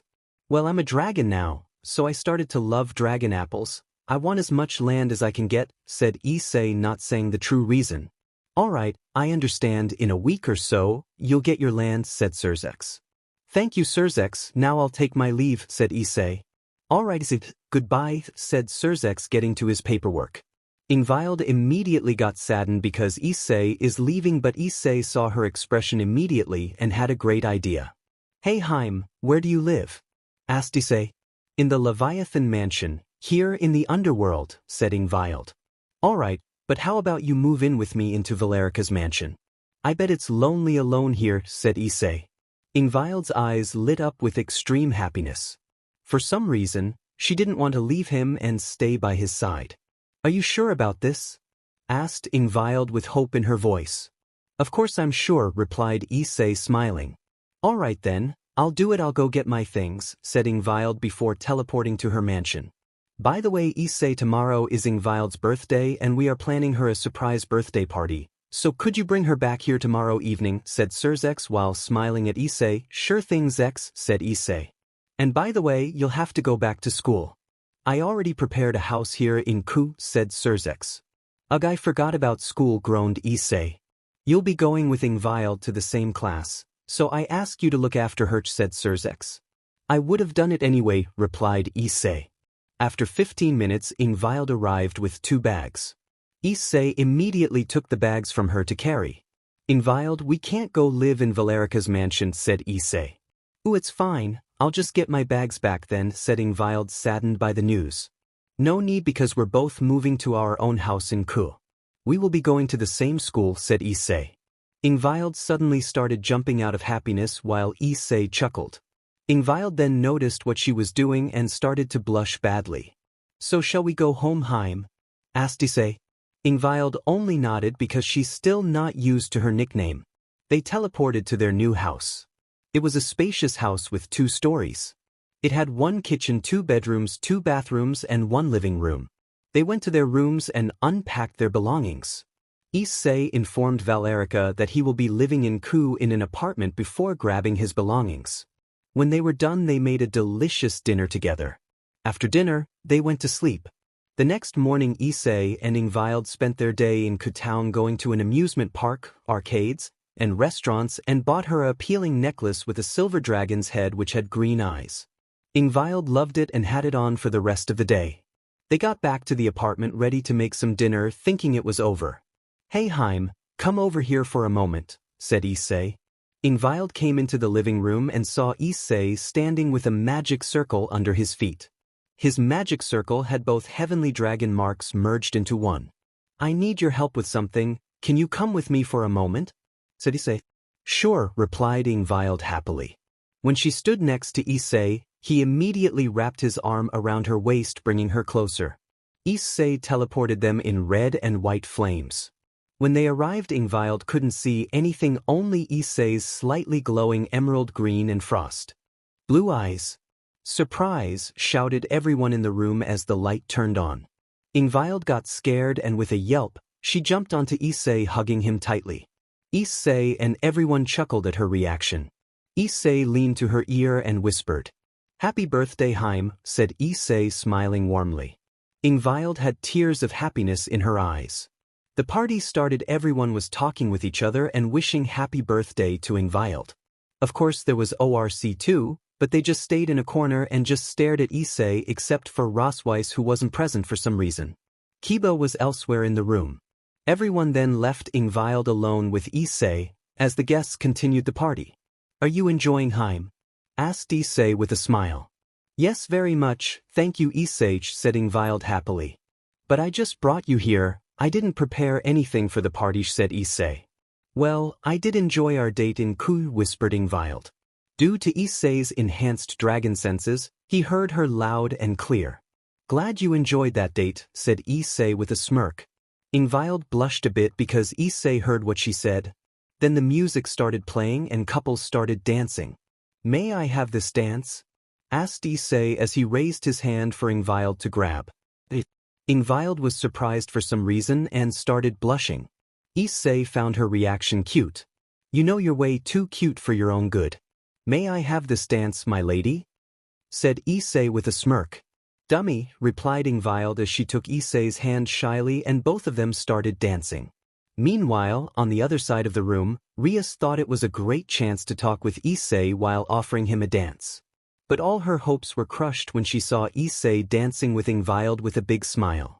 Rias felt hurt seeing Issei with another girl dancing. While Issei and Ingvild were dancing, Ingvild felt a little uncomfortable because some people were looking at her with inappropriate gazes. Issei, the stares are making me uncomfortable," said Ingvild shyly while pressing her head against his. Issei looked around and indeed a lot of men were looking at Ingvild with lust. Issei's eyes glowed bright emerald and in blue as he directed his bloodlust towards them. All of the men shivered and turned away from them. "There, Betterheim?" asked Issei with a smile. Ingvild only nodded shyly as they continued dancing. After the party, they returned to their house. "Tomorrow, Heim, we will be going to school, so tomorrow you will hear a lot of my past, how I was a huge pervert and all, but that's not the point right now. You can introduce as my girlfriend so that the guys won't annoy or harass you," said Issei. "Oh," responded Ingvild simply. "Of course, if you don't like this idea then you can introduce yourself as my cousin or something," said Issei hastily. "No, I don't mind being your girlfriend," said Ingvild shyly. Issei then worked his hand around her waist. "Then want it to be official.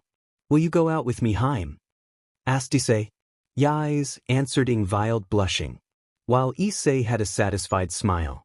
Issei then raised her head by her chin and kissed her a gentle and chaste embrace. When he broke the embrace they stared at each other's eyes and it took only a second to lean again, and this time it took longer. After 10 minutes they parted. "That was amazing, Heim," said Issei. Ingvild couldn't answer Issei as her brain fried completely and had a smile on her face. Issei smirked at the smile she wore and took her by the hand and led her to his bedroom. They both cuddled with each other until they fell asleep. Chapter 9. Annoying spoiled princes. The next morning Issei woke up first and saw Ingvild sleeping on his settee peacefully. But then he noticed the time. "Ingvild, wake up, we're gonna be late for school," said Issei as he started to shake Ingvild gently. "But it's too comfy," said Ingvild still asleep. "Sorry to disappoint you, but we're already late on our first day of school," said Issei as Ingvild opened her eyes and remembered last night. Then she fully woke up and understood that they were late. She immediately got out of bed and ran toward her bedroom to get dressed. After a couple of minutes, they quickly walked toward the school wearing their school uniforms. They arrived, but the classes started already. Issei showed Ingvild the way to the student council room because she needed her schedule and books. Issei got to his class. Upon knocking on the door he walked in. Students stared at Issei. "Is he the new transfer student? He's hot, I hope he is single, please go out with me," whispered the girls. While boys cursed him. "And another pretty boy, another one will steal all the girls, leave some for us, just die," cursed the boys. What's up with his eyes? Because of Issei's new look they didn't recognize him. "Hello, I heard that we will have a transfer, but I was informed of a female transfer," said the teacher. "Teach, it's me, Issei Hyoudou," said Issei. Everyone dropped their jaws. And Asia and Zenobia looked away in shame. "Why is the perverted beast back? Why, girls? Mr. Hyoudou, I see you have changed after summer, even your posture is more composed and mature," said the teacher. "Yet probably because of Arthur's training," thought Issei. "All right, enough of wasting time and get to your seat," said the teacher. "Yes, sir," replied Issei as he went to his seat. After a couple of minutes, there was a knock on the door. "Come in," said the teacher. And Ingvild walked into the class. All of the students had their eyes widened at her beauty. Males stared at her with lustful grins while girls had eyes full of happiness. Issei too looked at her newfound beauty because Ingvild now wore a female school uniform with long purple socks. To put it simply, she looked hot. Even if he has already seen her wear the uniform in the morning, he still couldn't stop staring. He didn't have any perverted thoughts, of course, he simply admired her looks with respect and pride. Alright, introduce yourself to the class, said the teacher. Hello everyone, my name is Ingvild Lavinia. I hope we can get along, introduced Ingvild as she bowed. Alright class, you may ask her some questions, said the teacher. The first one to raise a hand was a male student. Where are you from? I'm from America, replied Ingvild politely.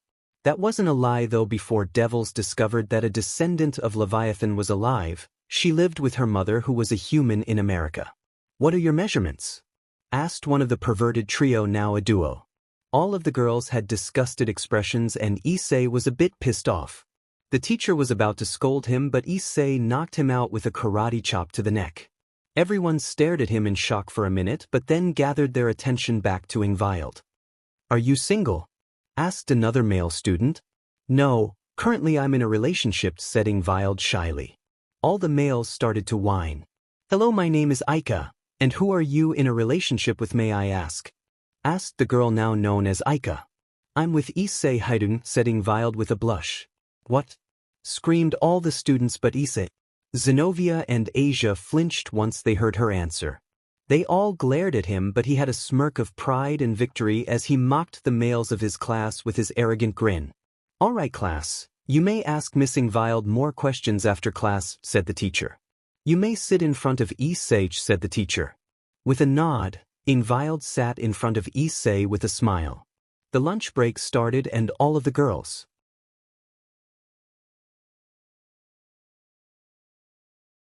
except for Asia and Zenobia, swarmed around Ingvild while the perverted duo were with Issei. With girls, what do you mean with Hyoudou? He's a massive pervert. Is he blackmailing you? Don't worry, we will save you from that perverted beast. No, he's not blackmailing me, and he has changed after he got cheated in his previous relationship, said Ingvild, but immediately covered her mouth because she wasn't supposed to tell that last part. He what? Asked the girls in disbelief. Nothing, said Ingvild. No, now you have to tell us, said Marayama. Ingvild then proceeded to tell them that he had 5 girlfriends but they all cheated with his best friends. All the girls now were saddened by the news. Normally they would be happy that something happened to the pervert, but for some reason, they weren't with perverted duo. You traitor, shouted both Matsuda and Motohama. Issei just ignored them and laid his head on the table and just looked outside the window. Hey, don't ignore us, shouted again. Could you just piss us off, shouted Issei back at them. All of the class now had all their attention to Issei with faces full of shock. If you want to get a girlfriend, then stop being this annoying and perverted, shouted Issei. What do you mean? You are a pervert too, replied Motohama. I was a pervert until my heart was shattered. I'm scared of most of the women now. When they come near me I start shaking and have panic attacks. I was forced to change. You think I wanted any of that? So just shut up and piss off, shouted Issei as he flared a bit of his aura. For a moment there they thought they saw his eyes glow green and blue from the rage and an angry western dragon standing behind him looking straight into their very souls. They shivered and started to sweat, while some tears escaped his eyes. Ingvild immediately hugged him to calm him down. Issei reciprocated the hug and they left the class. He still didn't get over the betrayal fully. Girls now felt guilty for the wrong assumptions. He really did change, said Marayama. School roof. Issei, are you all right? Asked Ingvild concerned. Yeah, I'm fine, thank you, Haim, said Issei. Sorry for telling them about your past relationship, apologized Ingvild as she lowered her head from the guilt. It's fine, Haim, you have nothing to worry about, said Issei as he hugged her and kissed her forehead lovingly. I love you, Haim, said Issei. Madame too, I love you too, said Ingvild as she kissed him on the lips. The rest of the school day went without any special events. In the class all the males avoided Issei because now they were scared of him. The whole school, mostly women, started calling him the broken dragon instead of the perverted beast. Issei didn't care about his new nickname. School ended. Issei and Ingvild got ready to leave, but someone came into the class. Every girl started screaming out of joy.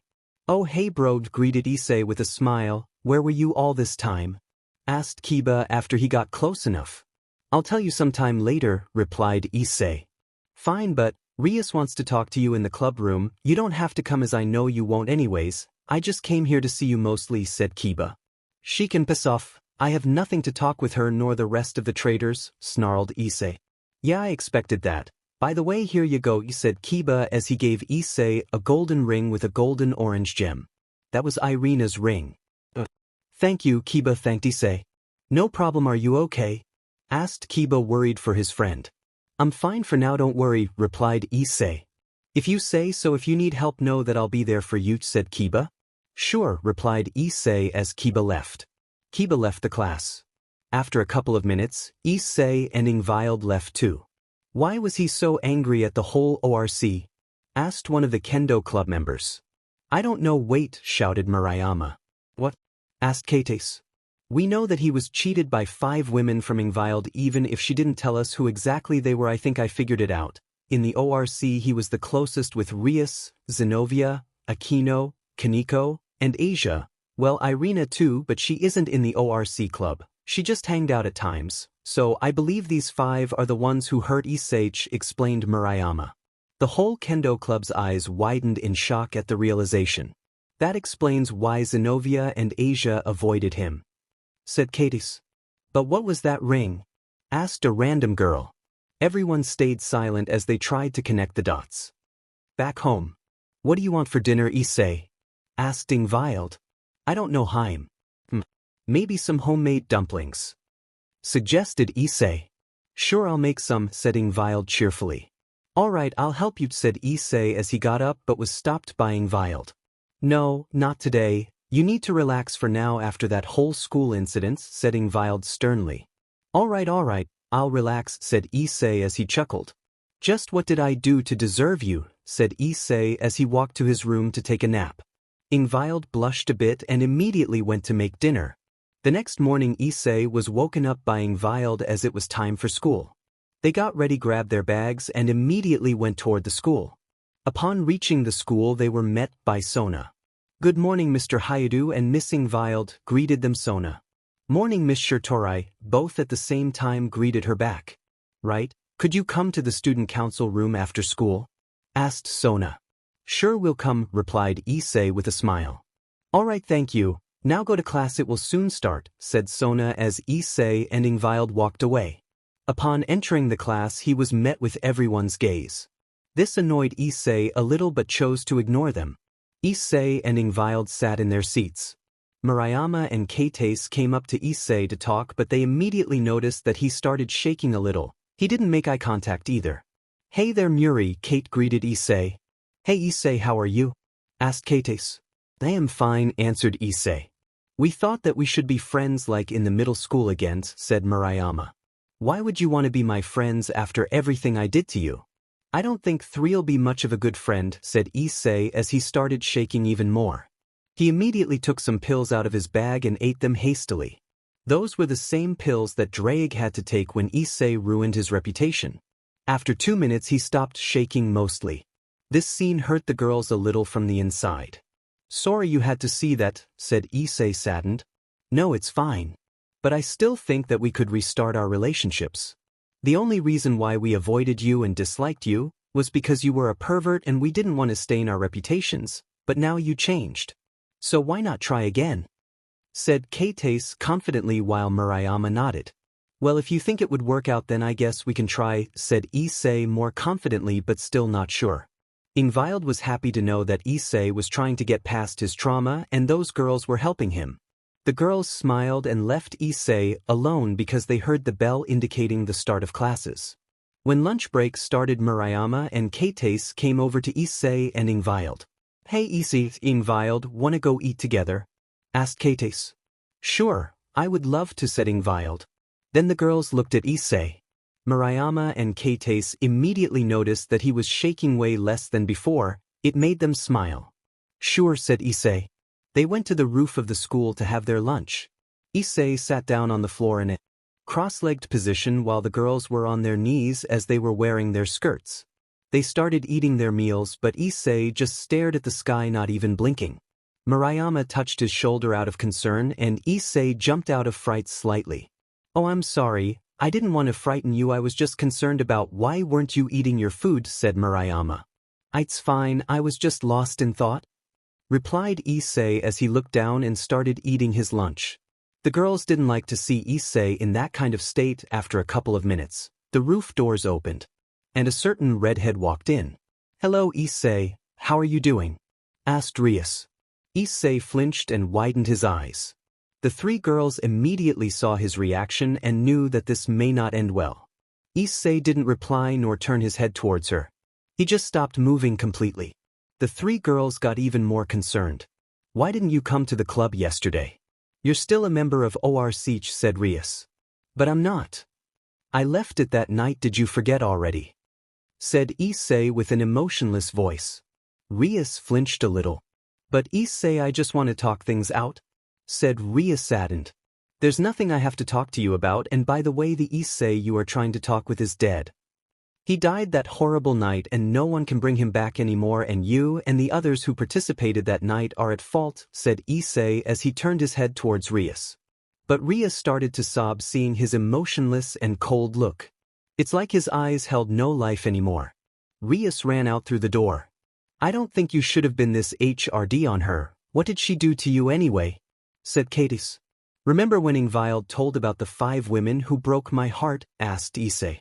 The two girls nodded. "The ones that did that to me were Rias, Aquino, Kaneko, Asia and Zenobia, and they did that when I wanted to propose to them.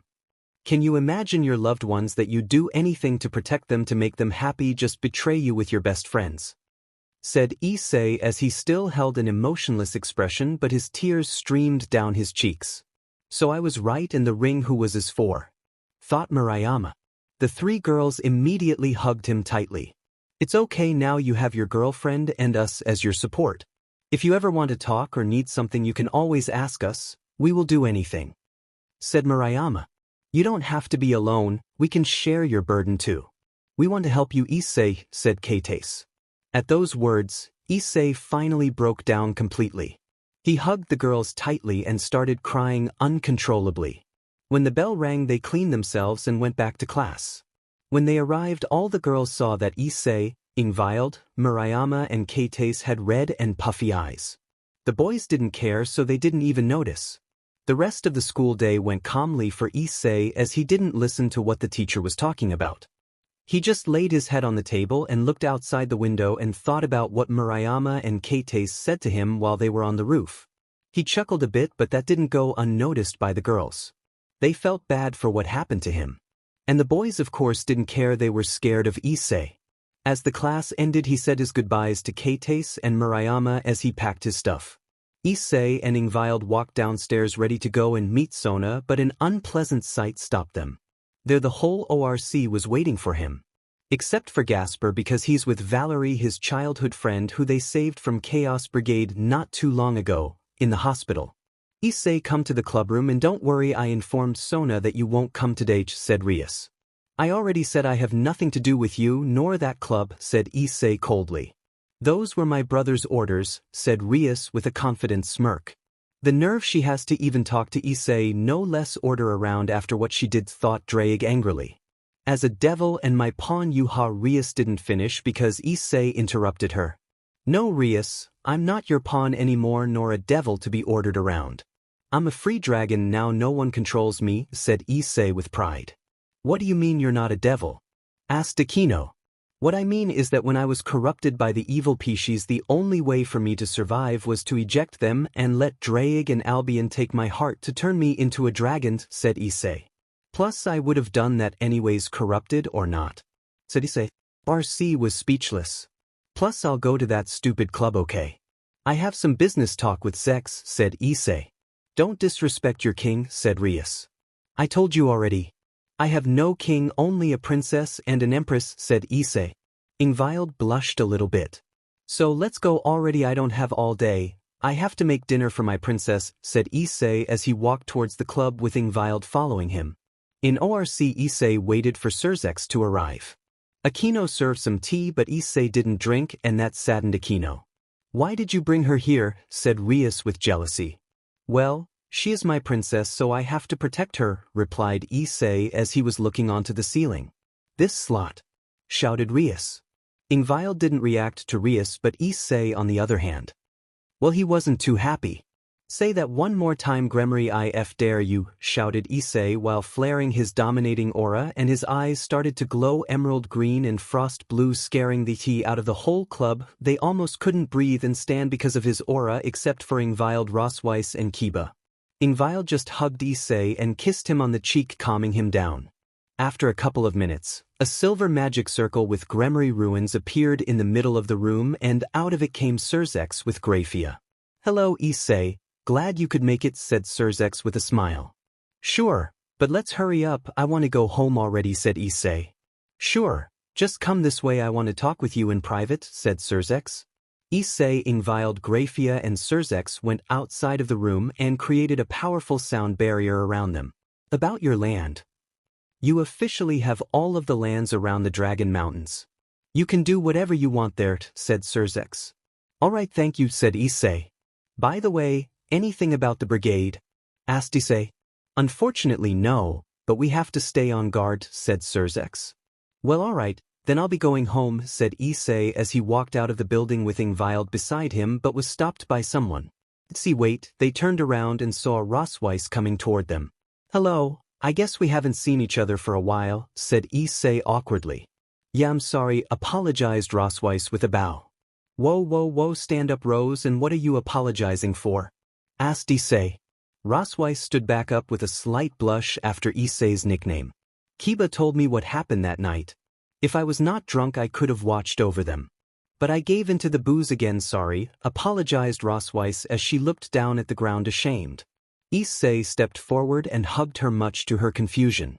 "It's all right, none of this was your fault, Rose. You can't be their babysitter all the time, they have to think for themselves too, so don't worry, you are not at fault here, nor do I blame you or ever did," said Issei with a soothing voice. Rosweiss didn't know how to react, not what to say after Issei's speech, so she just hugged him back tightly. Issei released her from the hug and gave her a warm smile. "Hope to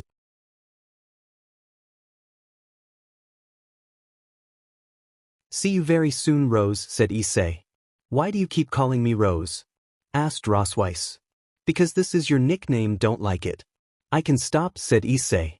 "No, I like it. Keep calling me that," replied Rosweiss with a blush. She likes him. Guess there will be a HM anyways, Valerica thought Ingvild with a smile. "See you, Rose," said Issei. "Yeah, see you soon." They went back to their house and had a delicious dinner, and after dinner, they went to sleep and slept like rocks after a long day. Chapter 10, Getting Soul Fragments. Issei woke up and saw that he was all alone in his bed. He immediately smelled a delicious breakfast being cooked in the kitchen by Ingvild. "Morning, Drake," said Issei as he got out of bed and started to dress up in his casual clothing. "Good morning, partner," replied Drake with a big yawn. "So, do we have any plans for today, partner?" asked Issei. "I think you should tell Tannen that you officially got the lands for the faction," said Drake. "Yeah, you are right. Drake, I have a serious question," said Issei. "HM. What is it, partner?" asked Drake. "Remember when I absorbed Albion's soul fragment?" said Issei. "Yeah, that was the first battle between you and Valerica. You absorbed the gem of her balance breaker. What about it?" said Drake. "I can use his powers to some extent, right? So what if I awaken his soul fragment to get better accessibility and more of his powers?" explained Issei. Drake thought for a moment. "I think if you awaken his soul fragment you definitely get more powerful, but what are you planning?" asked Drake. "I need to get stronger so I could kill Trihexa," said Issei. Drake's eyes widened from the shock. Was Issei planning to do something unimaginable like that? "What do you mean, partner?" asked Drake. "We believe Chaos Brigade is planning to release the Beast of the Apocalypse. So I think we should just kill it. I kept thinking for the past week. What if I were to absorb all the Dragon King's soul fragments to get their powers and abilities like with Albion's soul fragment?" said Issei. "I think that might be possible, but it's dangerous. We don't know what will happen to your body. Will it handle the power? Or will you die? If you absorb more souls your life force might decrease even lower than it is now," said Drake. "Yeah, well, I guess one way to find out. But how do I awaken Albion's soul fragment?" asked Issei. "You need to be exposed to his aura for long enough," said Drake. "All right, then we will visit Valerica and Dragon Mountains today," said Issei. "Can I come with you?" asked Ingvild as she opened the door to the bedroom with Issei's breakfast in her hands. Sure you can, by the way, that smells really good, said Issei. I made you breakfast. I thought that I'll make you today because you're working strong lately, so I didn't want to be a burden, said Ingvild. You'll never be a burden, Heim. I love you and I always will, said Issei. Ingvild blushed a bit. She then sat beside Issei with a plate in her hands. She had made him pancakes for breakfast. Say ah, said Ingvild shyly while trying to feed Issei. He chuckled as opened his mouth and did as instructed. 10 minutes later, that was delicious, Heim, you are a great cook. I'm lucky to have you and Valerica with me, said Issei as he kissed her on the lips after eating her delicious pancakes. After kisses and hugs, they decided it was time to go to the Dragon Mountains and check their new territory. Issei decided that it's better to teleport than fly to save some time this time. Upon arriving at the Dragon Mountains, Issei felt danger and immediately entered his balance breaker and covered Ingvild while he took a powerful fire blast to his back. "Minute, old man, don't you see we have a guest here?" shouted Issei as he deactivated his balance breaker. Ingvild was too shocked to even move. "Oh, I'm so sorry, miss. I didn't see you," apologized Tannen as he landed in front of them. "It's okay," said Ingvild, a bit shaking because in front of her stood a powerful purple dragon. "No need to fret, young one. I won't do anything to hurt you. I wouldn't dare to hurt one of the leader's mates," said Tannen with a smirk. "Leader? The fool?" asked Ingvild, stunned. "Dragon faction, of course," said Tannen with pride. Ingvild's eyes almost fell out of their sockets. "You are a leader of the dragon faction?" shouted Ingvild. "Well, yes, but actually no. First we need to prepare everything to create a faction. Tannen said I should be a leader of it and every dragon here agreed with Tannen, so yeah, cool, right?" said Issei nervously because he was still not sure if he should be a leader. He didn't lead even a small group of people, but now out of nowhere he will become the leader of a whole faction. "Don't worry, you'll do fine as a leader," said Tannen, seeing how nervous Issei was. "Yeah. Anyway, I got the lands for our faction," said Issei. "That's great, just show me where and I'll transfer Dragon Mountains to you," said Tannen. "Well, I got everything here around the Dragon Mountains so we could fit here at least 30,000 dragons," said Issei. Tannen and Ingvild were so shocked that even their brains fried. Even though Ingvild heard that Surzex gave Issei some of the underworld lands, she didn't expect it to be that much. "How did you get this much land, Issei?" asked stunned Tannen, as even he didn't receive this much after becoming a devil-dragon hybrid. "Well, I got a favor from Zex, and I asked as much land as he could give me, and he gave all this as an apology token. But when I said as much as possible, I didn't expect this much," said Issei. "Well, that will help us greatly. I'll organize the farms, living places, and training army of dragons," said excited Tannen. "Dragon army?" asked Ingvild. "Yes, Heim, what faction doesn't have their armies? We need to protect our faction too," said Issei, smirking. "Well, that's all for now, so we will go visit Valerica now," said Issei. Right as he was about to leave, he remembered his plan with the wood fragments. "Heim, wait for me over here for a moment. I need to talk to Tannen about something really serious," said Issei. Getting a nod from Ingvild, he walked back to Tannen. "Hey, old man, could I borrow your soul fragment?" asked Issei. Tannen rose an eyebrow at his interesting question. "What for exactly?" asked Tannen. Issei then explained his plan. Tannen understood and gave a small purple orb to Issei. Issei took the orb and placed it against his Issei. The orb glowed brightly before it merged into his Issei. When he was done, he could feel a bit stronger and a new presence within his body. "Thank you, Tannen. And by the way, could you send someone to get Vritra's strongest gear for me? It holds Vritra's soul and all of its powers," asked Issei. "Sure, do you know where it is?" asked Tannen. Issei then gave Tannen a map with its presumed location that Draig told about. Issei returned to Ingvild and teleported to Valerica's mansion. They teleported to the front door and knocked on it. Soon it was opened by Elaine. "Hey," Elaine greeted her Issei. "Oh, hello, Issei, please come in," said Elaine happily. "And you must be Lady Ingvild," said Elaine with a slight bow. "Yes, Lady Elaine," replied Ingvild with a bow of her own. "I think there's no need for the formalities. We are practically family," said Issei as he chuckled at the girls' interaction. When they entered, they met Lufei cooking lunch and Biko sleeping on the couch in the living room. Arthur is training right now and Valerica, I think she is in your previous room, said Elaine as she walked towards the kitchen to help Lu Fei with the cooking. Issei and Ingvild went to Issei's old room to meet Valerica. Issei opened the door and saw Valerica taking a nap on his bed. Issei and Ingvild chuckled a bit. He then kissed Valerica on her forehead. She immediately smiled while sleeping. She looked too cute for Issei. His heart started to melt. Hey, Albion, greeted him Issei. Hello Issei, you need something? Replied Albion. Actually yeah, I need you to awaken your soul fragment by exposing me to your aura, said Issei. Albion was confused about why he wanted his soul to be awakened. Alright, but first explain what you are planning, said Albion. I'm borrowing soul fragments of Dragon Kings and 2 heavenly dragons to get stronger for the Trihexa battle. So far I have Drag with me Tannen's soul fragment and yours, but yours need to be awakened, explained Issei. Albion understood what the boy was planning. But Ingvild got worried. Was Issei planning to fight the beast of the apocalypse? What are you saying, Issei? Asked worried Ingvild with a whisper. Issei flinched as he forgot for a moment that Ingvild heard everything they just talked about and cursed himself for his stupidity and careless actions. It's fine, Heim, no need to worry, said Issei.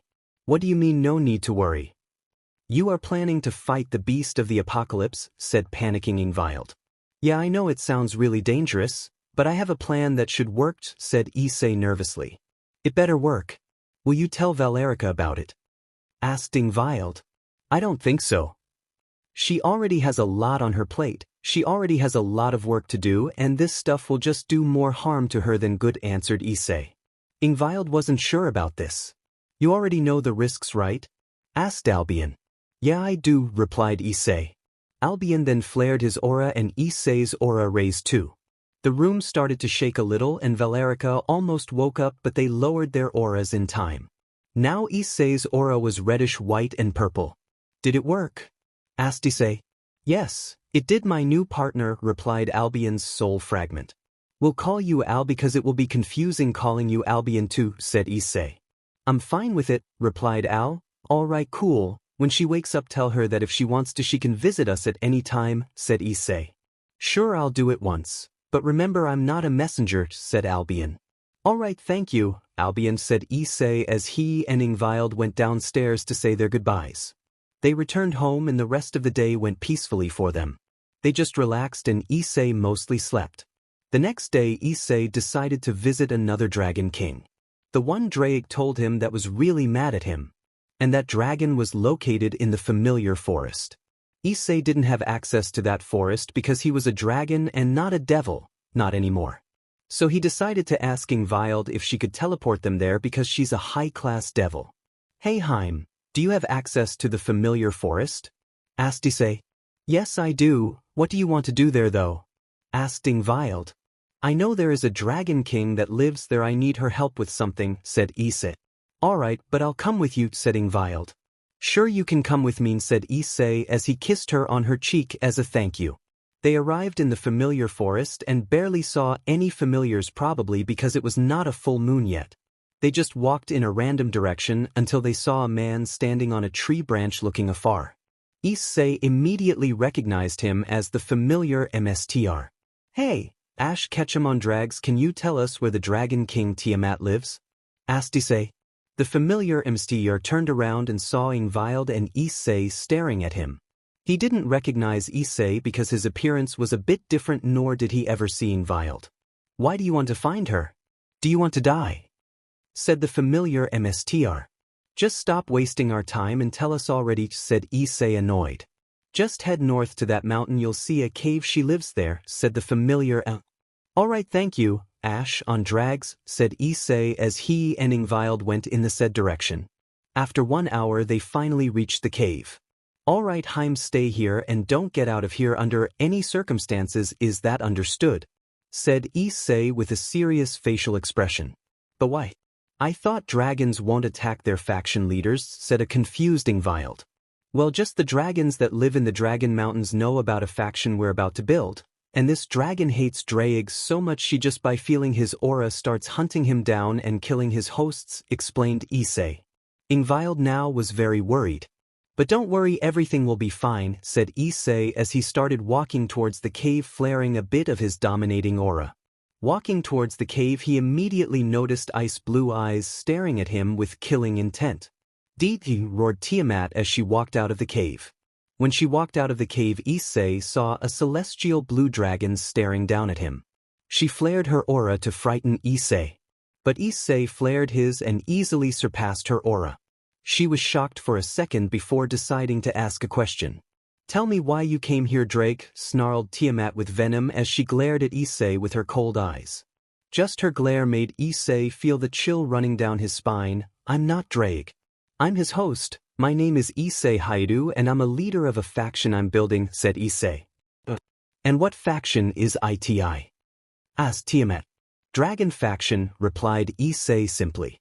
Tiamat's eyes widened from slight shock but composed herself immediately. "And you are here to bring me to your territory, dear leader? To make me do as you order?" asked Tiamat. "No, you can live wherever you want. I came here to borrow your soul fragment," said Issei. "And why do you need it?" asked Tiamat as curiosity sparked within her eyes. "Chaos Brigade will release Trihexa and I'm planning to kill it using all the Dragon Kings and 2 Heavenly Dragon soul fragments for power," said Issei. "Are you crazy? You know you can die just from using all the powers at once?" asked Tiamat. "I know," replied Issei. "All right, I'll give you my soul fragment, but you have to do 2 things for it," said Tiamat with a smirk. "Okay," replied Issei. "First, you will have to fight me to prove that you are worthy of my soul fragment, and second, you'll have to embrace me and make me yours," said Tiamat seductively. Drake's and Issei's jaws hit the ground from the shock and Ingvild's eyes widened. That was the biggest plot twist for Drake and Issei ever. "I don't know about the second one," said Issei nervously. "What? Am I not good enough?" asked Tiamat, feeling a little hurt from his words. "No, that's obviously not the reason. It's just I already have 2 mates and I don't know if they approve of this," said Issei. "Well, it's normal to have more than 2 mates for a dragon," said Tiamat. "Plus we can ask at least one of your mates that is hiding behind that tree," said Tiamat as she pointed towards Ingvild. Ingvild knew it was useless to hide, so she came out and walked towards Issei. "Well, what do you say?" asked Tiamat. "3 don't mind," stuttered out Ingvild. Issei looked at her in pure shock and disbelief. "Well, we have permissions," said Tiamat, smirking. Tiamat then transformed into her human form as a bright blue light blinded the duo. As the light dimmed out, they saw her appealing figure. She had appealing blue icy eyes and silky pale blue long hair that reached her lower back. She was dressed in a regular shirt that beautifully hugged her big melons and tight jeans that hugged her big butt and thick thighs. Issei wasn't a pervert anymore, but he still couldn't stop staring at her. She was extremely hot. Seeing this, Tiamat decided to tease him a bit. "Like what you see?" asked Tiamat with a huge smirk. "Of course I do. What man would I be if I didn't?" said Issei. "Then wanna see more?" asked Tiamat with a stuck voice. Issei blushed like never before from the scene in front of him. "Well, do you agree with being my mate?" asked Tiamat. "2 don't can," Issei couldn't finish because Ingvild interrupted him. "Just agree already, I know you want to," said Ingvild as she crossed her arms. "All right then, I agree," said Issei. Tiamat got really excited and kissed Issei with an intense embrace. Much to her joy, he reciprocated the embrace just intensely, if not more. After 15 minutes, they parted for air. Dragons can hold their breath longer than other beings. Then Issei's instincts kicked in and bit Tiamat on her shoulder. She was caught off guard and let out When Issei moved away, on her shoulder appeared a red dragon symbol. "Why did you bite her, Issei?" asked Ingvild, confused. "He did that to mark me as his mate," replied Tiamat. "Then why didn't you mark me, Issei?" asked annoyed Ingvild. "Because I thought that you might not like me after some time, because we barely knew each other, so I thought," said Issei. "You thought I might leave you? Well, guess what? I'm not leaving you and I'll never will. So either you mark me now or I won't talk to you for a month," said Ingvild as she crossed her arms under her cleavage. She had a cute pout. Issei sighed before walking up to her. He gently lifted her head by her chin and kissed her. They made out with her for a couple of minutes before parting and biting her shoulder. She just like Tiamat let out and a red dragon symbol appeared on her shoulder. Ingvild smiled happily and hugged Issei from the excitement she felt. Well, now we're gonna fight so I could prove to you, asked Issei. No need, I know that you are already way stronger than me, plus I think you'll be a great leader of the dragon faction, said Tiamat. What makes you think that? Asked Issei curiously. I don't know, just a feeling, replied Tiamat as she gave Issei a small blue orb. Issei took the orb and absorbed it by putting it on his Itzich like with tannin. Alright, Tia, see you later, said Issei as he was about to teleport back home. Tiamat blushed at her new nickname. But before Issei could leave, Drake spoke. Issei, wait, said Drake. Issei stopped and turned towards Tiamat, knowing what Drake was doing. When Tiamat heard his voice, she had a look of hatred. Tiamat, I'm sorry for not giving you your treasure back. It got destroyed and I couldn't pay you anything for it because I got sealed. So I'm sorry, apologized Drake sincerely. It's okay, Drake, I'll let you off the hook this time, said Tiamat. After that they said their goodbyes to Tiamat, they went back home to relax. Ingvild started making dinner while humming happily. What made you this happy today, Haim? Asked Issei. You, of course, you marked me as your mate and I'm really happy about it for some reason, replied Ingvild. By the way, tomorrow after school I'll bring Valerica to a date, so the next day after the date with Valerica I would like to go with you on a date too. Is that alright with you? Said Issei. Of course, you just made me even happier, said Ingvild as she kissed Issei. Issei felt really happy and proud that he can make his girls feel happy. Suddenly Issei remembered what Valerica said when Issei saved Ingvild. Flashback. But no harems, I'm fine with love triangle though, said Valerica. Flashback. Issei shivered at the thought of what she will do to him for this. Ingvild, what should I tell Valerica about Tiamat? Asked nervous Issei. Just tell her the truth. She may be a bit angry but she will calm down eventually. Plus it's not like you planned that, right? Said Ingvild. Of course, I didn't plan that, said Issei with one thought in his mind. Women are scary, said Issei mentally. That they are partner, even Drake agreed. After dinner, they went to sleep together and relax for tomorrow. Chapter 11. Date with the Empress. The next morning Issei woke up 3 hours early before school. He thought that it would be a good idea to do some training with soul fragment powers/abilities. Where do I even start? Cited Issei. Partner, start with gaining their signature abilities, then try combining them, advised Drake. I think that's a good idea. But don't do crazy stuff and experiments, because we still don't know what will happen to you. Not only your body might get destroyed but your soul too, warned Al. Alright, so who should I start with? Asked Issei. Start with Tannin, then Tiamat and then Al. Later on, you'll get Vritra's soul and maybe even Yulong's soul fragments, said Drake. Alright then, let's get started, said Issei as he sat on the ground in a cross-legged position and entered his mindscape to train with his dragons. 2.5 hours passed. Ingvild woke up half an hour ago and coming to the living room she saw Issei mediating. She let him stay like this for a bit but later decided to call him, otherwise, they would have been late for school. Issei, we need to go or we'll be late, said Ingvild as she shook Issei lightly. Issei opened his eyes and saw Ingvild in front of him with a smile. Issei kissed her on the lips as a good morning. Hello Haim, is it time for school already? Asked Issei. Unfortunately yes, so go get ready and let's go, said Ingvild as she went away. Issei stood up and put on his school uniform. They went to school holding hands and smiling brightly. Ingvild was happy because she will go out on a date with Issei the next day. But Issei was happy for a whole other reason. He can use Tannin's abilities. He still needs to MSTR those powers but he got the hang of it.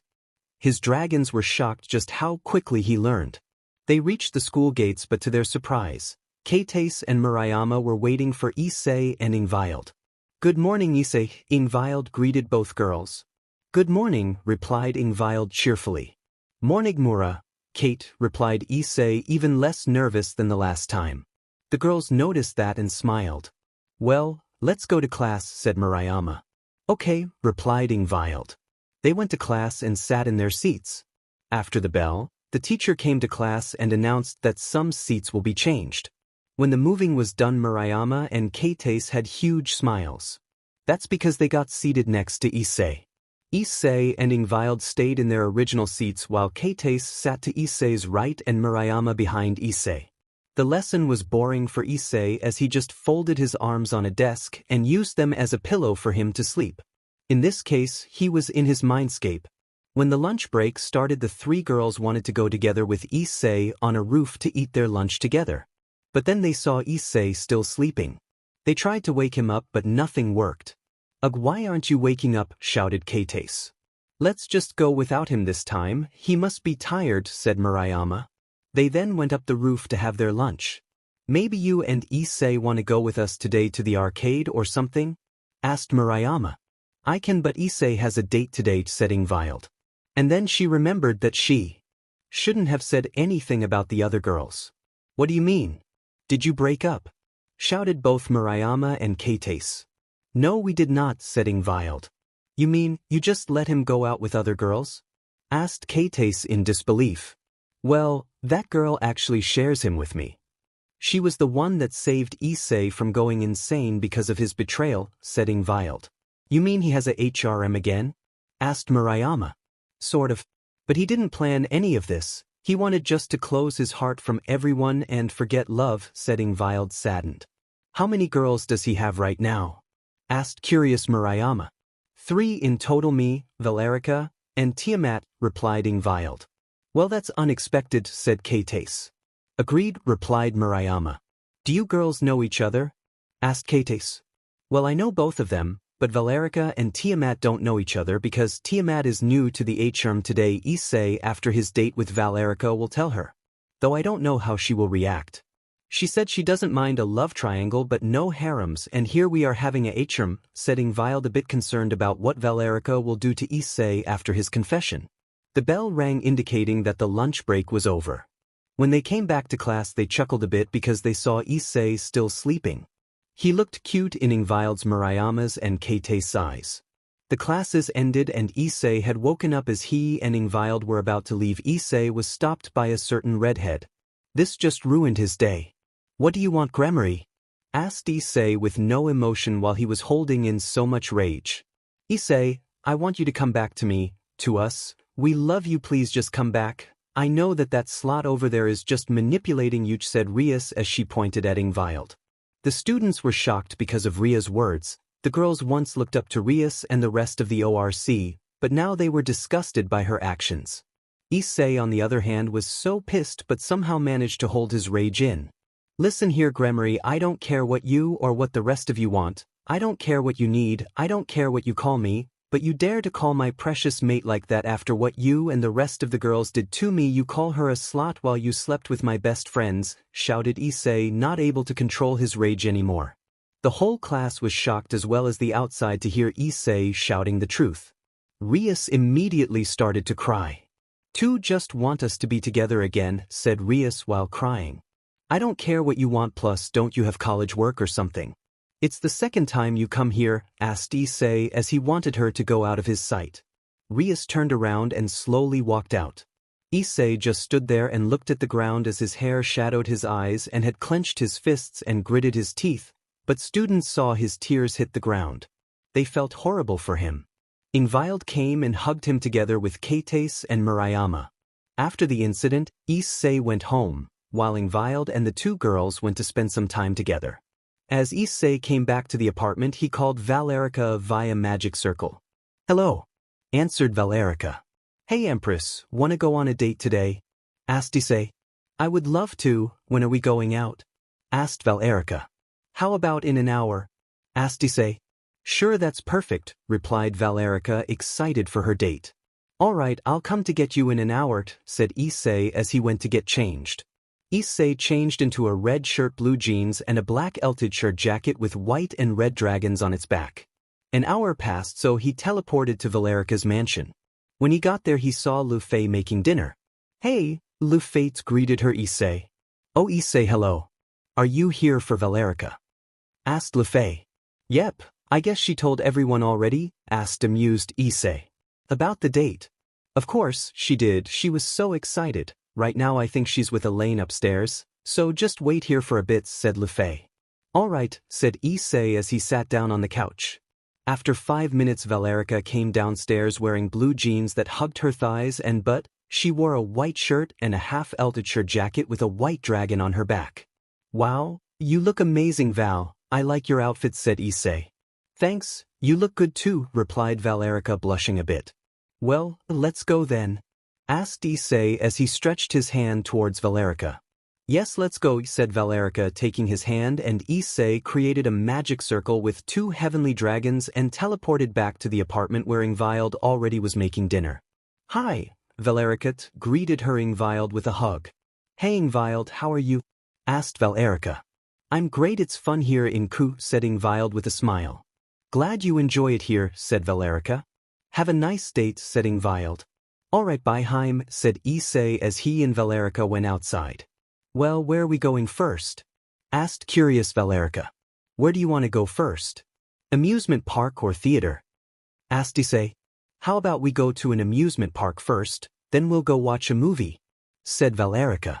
Alright then, let's go to the amusement park, said Issei as he grabbed her hand. When they got to the amusement park, Issei suggested going on a roller coaster first. Valerica agreed with Issei even though she didn't know what it was. She had never gone to an amusement park, it was her first time so she didn't know what to expect. When the ride started to move, Valerica thought it was some sort of joke because it was moving slowly. But when they reached the top, the roller coaster started riding at insane speeds. Valerica was scared for her life and grabbed Issei's hand tightly while screaming. After the ride, Valerica was dizzy and she had to sit down on a bench for a couple of minutes. Did you like it? Asked Issei with a smile. Like it? I thought I would die there, said Valerica. Come on, it was fun. Look, I even have a photo of you screaming, said Issei as he gave a photo of Valerica screaming for her life and Issei laughing the whole time. Valerica immediately blushed and hid the photo in her pocket. So what's next? Asked Valerica. How about we go to the arcade? Suggested Issei. Sure, replied Valerica. They then played in an arcade. Although it was the first time for Valerica, she crushed Issei in every game they played. This sucks, said Issei as he crossed his arms while Valerica just laughed. At least Issei won her a red dragon plushie that she loved very much. So what now? Asked Valerica. Now we either go eat dinner and then watch a movie or vice versa, said Issei. Suddenly Valerica's stomach growled for food. Issei chuckled while Valerica blushed like a rose. Okay, that's our answer then, said amused Issei. They went to a nearby stall and ordered some waffles. Issei liked those waffles, and because he's a dragon he has an appetite that of a dragon. So he ordered 3 times more than Valerica. As they were eating, Issei decided to tell her about Tiamat. Hey Val, I have to tell you something really important, said Issei. Alright, who is she? Asked Valerica as she took a bite of her meal. Issei was caught off guard by her question and almost choked on his meal but understood what she meant somehow. Tiamat, answered Issei, scared for his life. Valerica's eyes widened. You mean Dragon King Tiamat's? Asked Valerica in shock and disbelief. Yais, answered Issei, still scared. But I knew that would happen eventually, said Valerica with a sigh. It's alright, I'm not mad, I'm happy that you decided to tell me about this. But please, no more girls without my approval. I have to make sure that you won't get the girls like the previous ones, said Valerica with concern. Plus I know that Tiamat won't even do anything like those whores, said Valerica with a smirk. Issei was so shocked that his brain stopped braining and he went on autopilot. He thought that she would surely kill him. By the way, how did you meet her? Asked curious Valerica.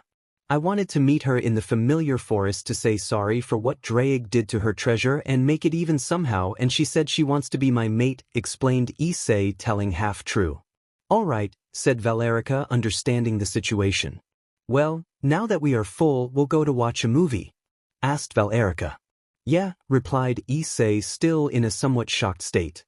After a movie, they went on the last ride. And of course, it was a Ferris wheel. Upon reaching the top, Valerica saw the appealing sunset.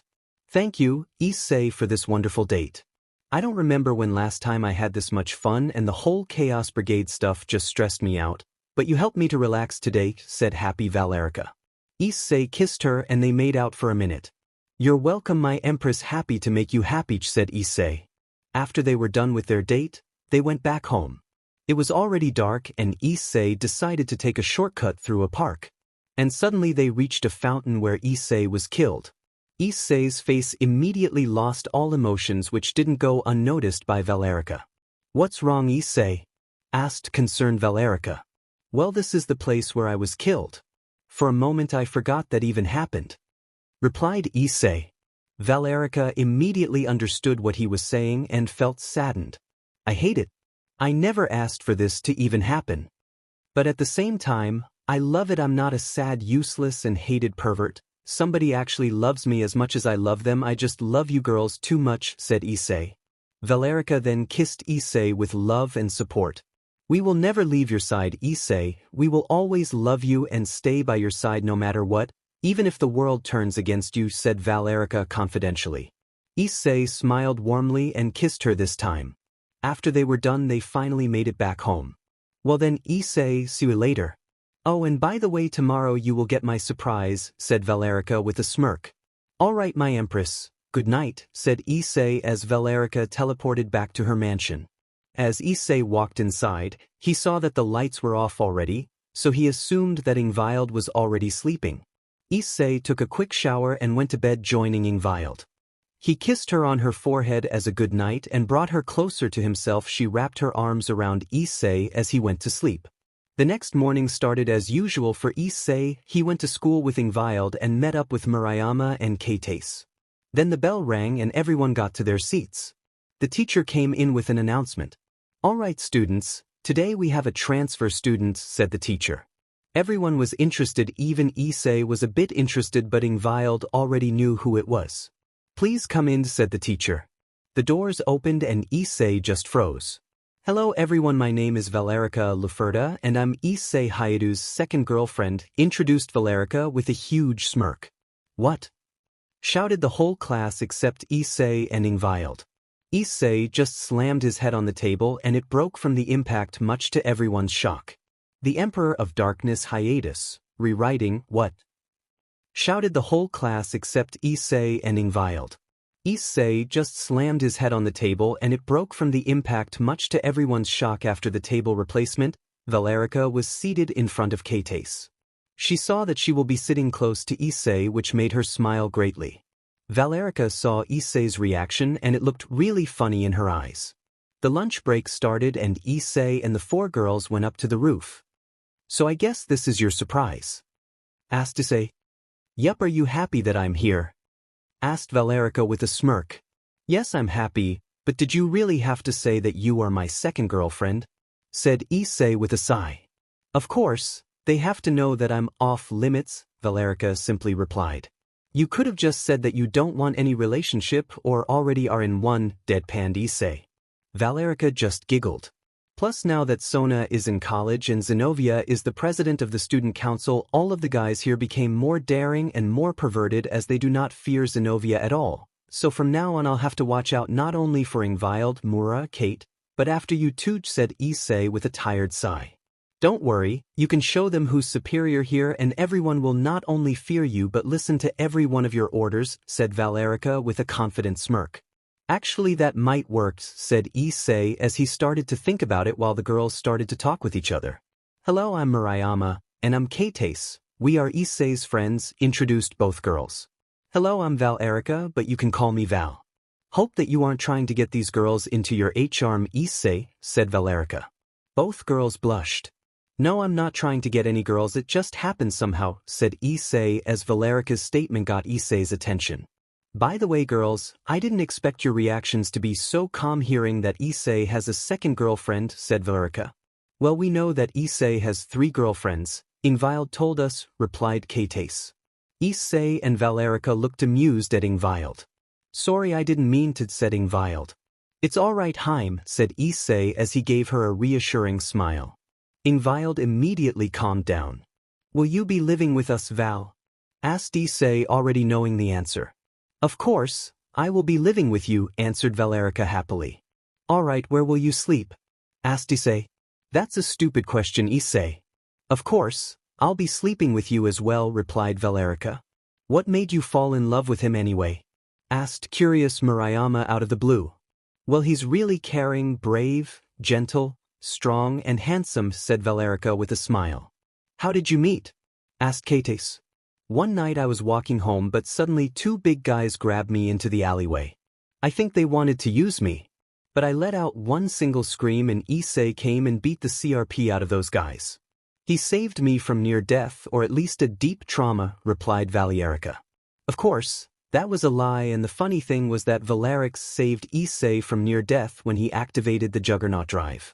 The two girls were shocked that Issei could be so brave and strong.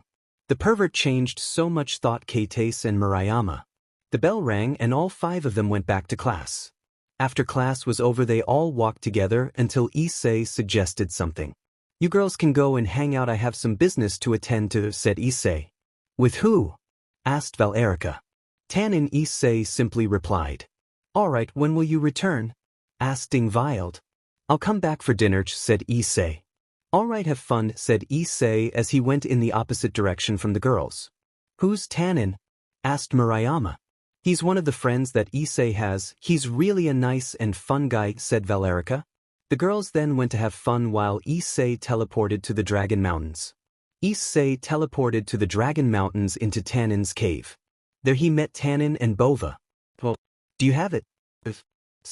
Yes, here it is, replied Tannen as he gave Issei a purple orb much darker than Tannen's almost black-like shadows. Issei placed the orb on his Issei like with others and absorbed the soul of Vritra. Issei sat down and went into his mindscape. There he saw Drake, El, Tiamat, Tannen, and another dragon that was sleeping. He was the same color as the orb he just absorbed. How do I wake him up? Asked Issei. Just roar and he'll wake up, said Drake.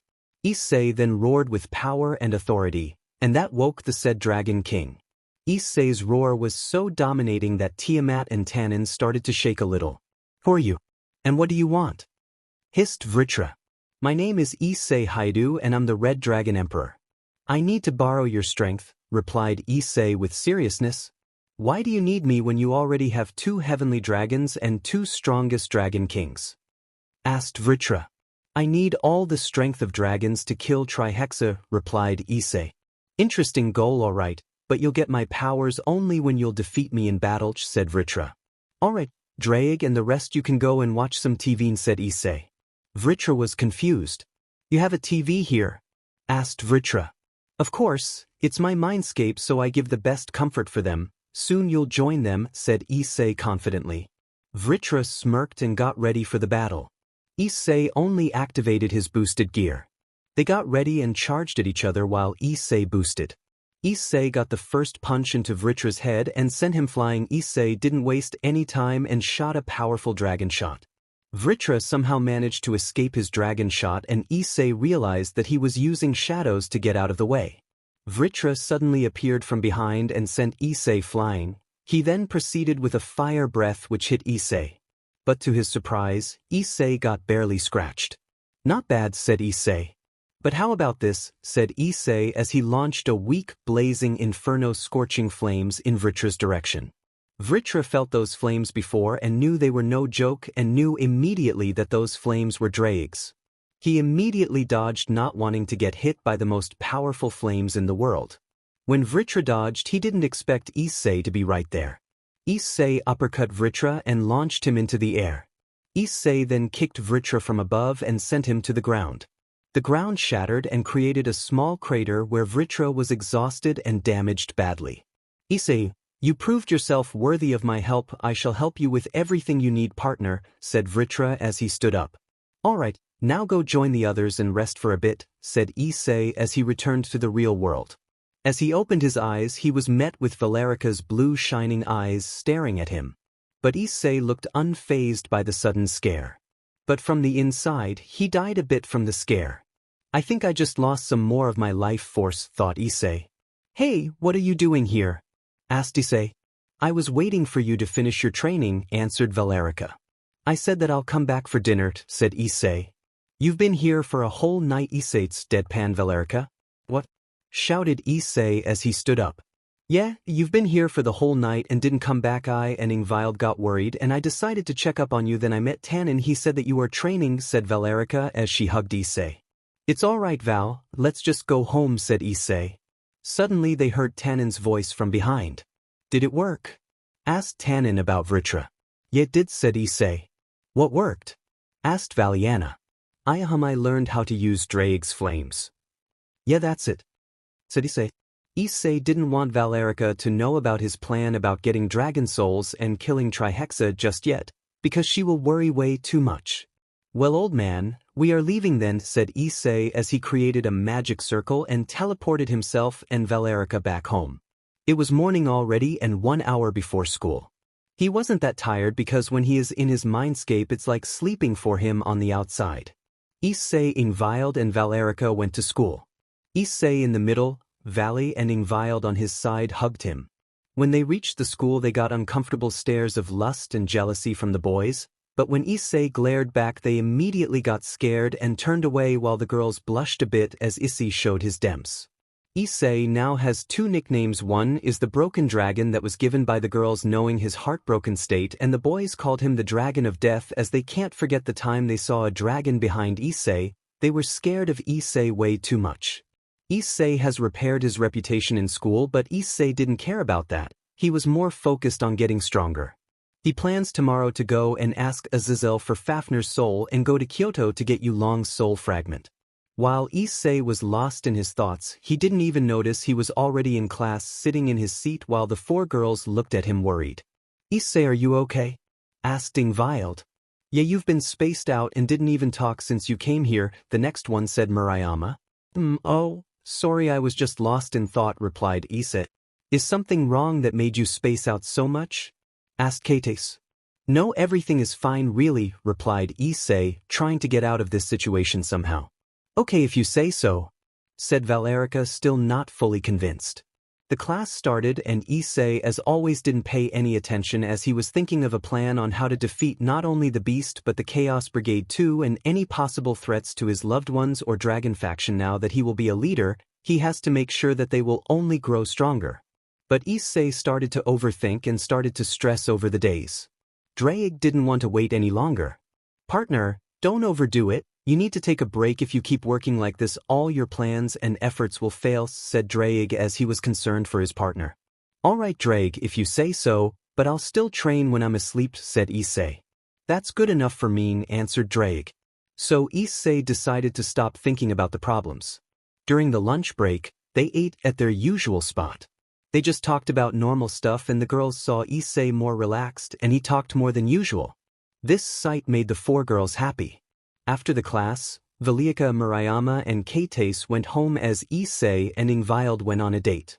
They had a lot of fun together. They returned home almost the same time as he returned from the date with Valerica. Issei spent the whole night in his mindscape training with Vritra's powers. He can manipulate shadows using shadow chains and use Vritra's shadow flames. He mastered all of Tanin's powers already. He made a lot of progress with Tiamat's powers. He can use ice magic and ice breath. So right now he has both fire, ice, and shadow affinities. He decided that he won't go to school tomorrow as he wanted to relax. So what's a better place than Kyoto? He wanted to visit Kunu and Yasaka. He hadn't seen them in a while. Plus he might get another soul fragment if he is lucky enough. When the morning came he told his girls that he won't go to school today as he wanted to relax a bit, so he decided to go to Kyoto for a few days. The girls had no problems with it and left him alone. Issei formed a magic circle near his ear and called Azazel. He wanted to get Fafnir first. Yotes greeted Azazel. Hey Azazel, can we meet up for a couple of minutes? Asked Issei. Sure kiddo, where you at? Asked Azazel. I'm in my house in Ku, and by the way, take Fafnir with yourself, said Issei. Alright, but why do you need Fafnir? Asked curious Azazel. I'll explain everything to you, but I don't have much time, so I'll give you the short version when you come, said Issei. Alright, I'll be there in a moment, said Azazel as the magic circle disappeared. After 5 minutes Azazel teleported into Issei's living room. Here's Fafnir. Now explained, said Azazel. I'm collecting Dragon King souls right now. I have Tanin's, Tiamat's and Albion's soul fragments, Fafnir, Drake and Vritra. I'll go to Kyoto to get Yulong's soul fragment. I need all these dragons to get all the power to kill Trihexa because we both know that Chaos Brigade will release it, explained Issei. Azazel was shocked but understood his plans and reasoning. Besides, he couldn't change his mind at this point anyways. Plus, I'm building a faction. I trust you a lot. You're like a second father to me, so I believe that I can tell you about my plans. Not a lot of people know, so I hope you keep it a secret, said Issei.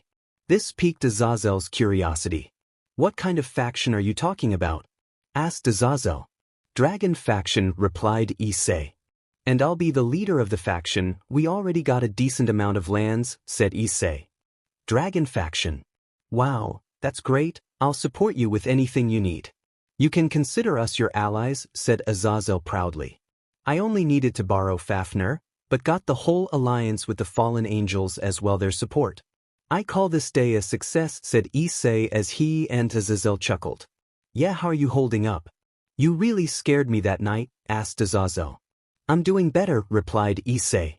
If you need any more help, don't hesitate to ask, said Azazel. Sure, Azazel, replied Issei. All right, kiddo, I have to get back to Grigori. I have a lot of work to do, so I'll see you later, said Azazel as he left via magic circle. Issei then called another person. Hello, answered the said person. Hey Yasaka, I just wanted to let you know that I'm coming to Kyoto today, said Issei. Oh, Issei, did Rias send you on some kind of mission? Asked Yasaka. Issei flinched at the mention of Rias. No, I just want to relax a bit and maybe talk with Sun Wukong about something if that's possible, said Issei. Yasaka immediately noticed Issei's change of mood at the mention of the redhead. Okay, we will be waiting at the train station, said Yasaka. And Kunu really missed you a lot, said Yasaka. Yeah, I miss her too, replied Issei. Well, I'll be going then, seeing, said Issei as he disconnected from the call and went to his room to pack some clothes for the weekend. Later, he made his way to the train station and got a ticket to Kyoto. After a couple of minutes, the train started to move and Issei just closed his eyes and entered his mindscape to train a bit while traveling to Kyoto. As the train reached the station in Kyoto, Issei got out of the train and saw Yasaka smiling and Kunu running towards him while shouting his name. Issei, shouted Kunu as she hugged Issei. Issei hugged her back. And with that, his short vacation started. Issei, shouted Kunu as she hugged Issei. Issei hugged her back. Hey Kunu, said Issei. I missed you. Why didn't you come back for so long? Asked Kunu. I had some problems to take care of, replied Issei. What kind of problems? Asked Kunu, tilting her head cutely. It's nothing, replied Issei, not wanting to talk about it. Well then, shall we go? Asked Yasaka from behind with a kind smile. Sure, replied Issei as he lifted Kunu and carried her on his shoulders. I'm so high up, shouted excitedly Kunu. Then get used to it. I'll be doing this for at least 3 days. We will do anything you want, replied Issei with a smile. Really? Said excited Kunu. Yep, so get ready, said Issei. Yasaka just watched Issei's and her daughter's interaction. It made her so happy to see Kunu this happy. She never had a father, so to see Issei acting as a father figure to Kunu made Yasaka extremely happy. When they reached Yasaka's temple, Yasaka showed where Issei will be staying. After that, Kunu wanted to go and spend time with Issei. Mom, can I and Issei go on a tour of Kyoto? I want to show him places that only the supernatural can enter, asked Kunu her mother with puppy eyes. Yasaka only giggled and looked at Issei, who only nodded with a smile. All right, you can, but come back for dinner, said Yasaka. Yay, let's go, Issei, we will have so much fun, shouted Kunu excited. All right, you want me to carry you on my shoulders again? Asked Issei. Yes, please, replied Kunu. Issei picked up Kunu and carried her on his shoulders while Yasaka watched them leave with a big smile. Thank you, Issei, whispered Yasaka to herself. As Issei and Kunu walked through the streets, people looked at them with smiles. Kunu and Issei first went sightseeing around the area. They went to a restaurant where they ate breakfast because Issei didn't have any today. They talked about different things while they were eating. Why are you so different now? Your eyes are green and blue instead of the brown ones, asked Kunu confused. Well, I'm a dragon now and I'm like a brother to Drake and Albion, so I have their eyes like his, replied Issei. What about your hair? Asked Kunu. 5, same thing here, both of the heavenly brothers had a big influence on my appearance, answered Issei. That's cool, exclaimed Kunu. Everything was fine until Kunu said something that made Issei freeze. I hope next time you will bring Auntie Irina, she's fun to play with too, said Kunu as she took another bite of her meal. Issei just remembered that while the half of ORC messed up, Irina was sent to heaven. They needed Irina's help for some kind of project. It's useful when he wants to teleport stealthy. As Issei came out of the shadows, 5 figures stopped running in front of him with Kunu in one of the guy's hands with tape on her mouth. Give her back, said Issei calmly as he held his rage. And why should we, boy? You better not interfere with Chaos Brigade or you'll die, so just get out of our way, said one of the now Chaos Brigade members. One ho Chaos Brigade HM, said Issei. And why do you need the princes? Asked Issei. That is none of your DMN business, you dumbass, replied the other member. Issei released his wings and the brigade members were scared because everyone knew that dragons were crazy powerful. Issei was now boiling with rage. He flared his aura and the group suddenly fell to their knees, barely able to breathe except for Kunu. His aura only affects the ones he wants to be affected. He learned the skill from Fafnir last night. Issei grabbed Kunu and took the tape away. You okay, Kunu? Asked worried Issei. Yeah, I'm fine, don't worry, replied Kunu with a smile. Issei then teleported Kunu back into the temple while he stayed. Tell me, who is the leader of the Chaos Brigade? Asked Issei. We won't tell you, shouted one guy.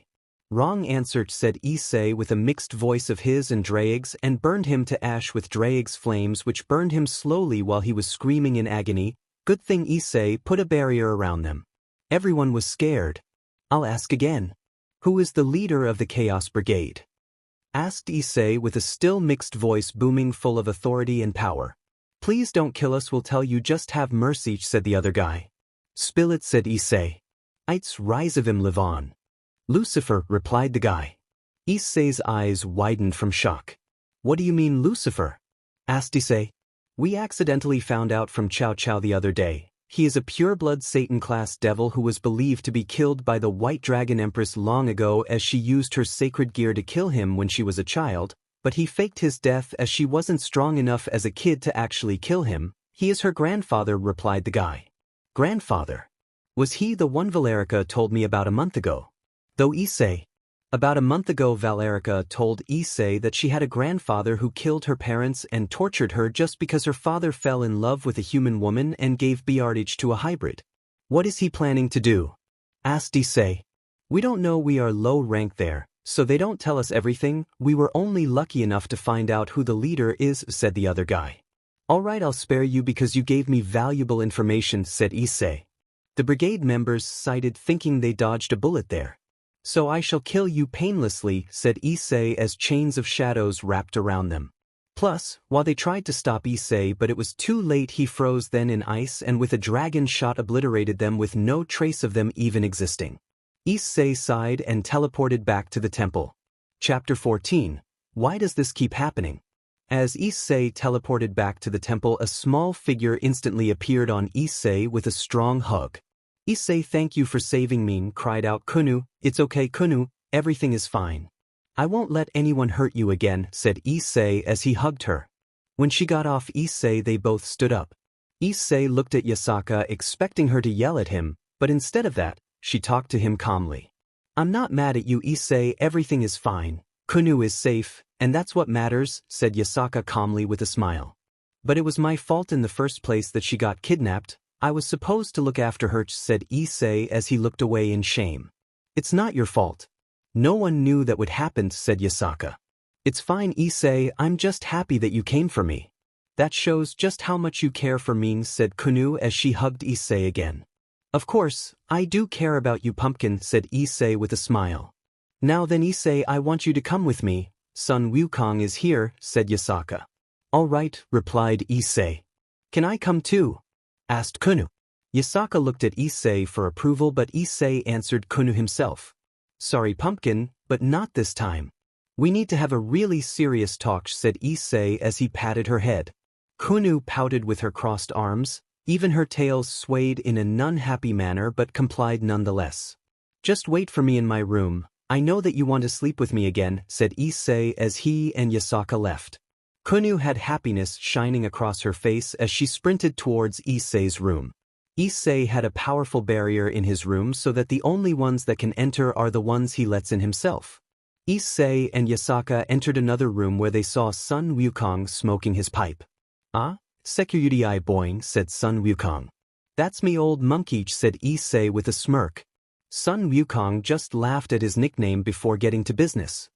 "So what is it that you wanted to talk about, boy?" asked Sun Wukong. "Chaos Brigade plans on releasing the Beast of the Apocalypse. Rizavim Levon Lucifer, a Satan-class devil who was presumed dead, is leading the Chaos Brigade," said Issei. "What do you mean, Issei?" panicked Yasaka.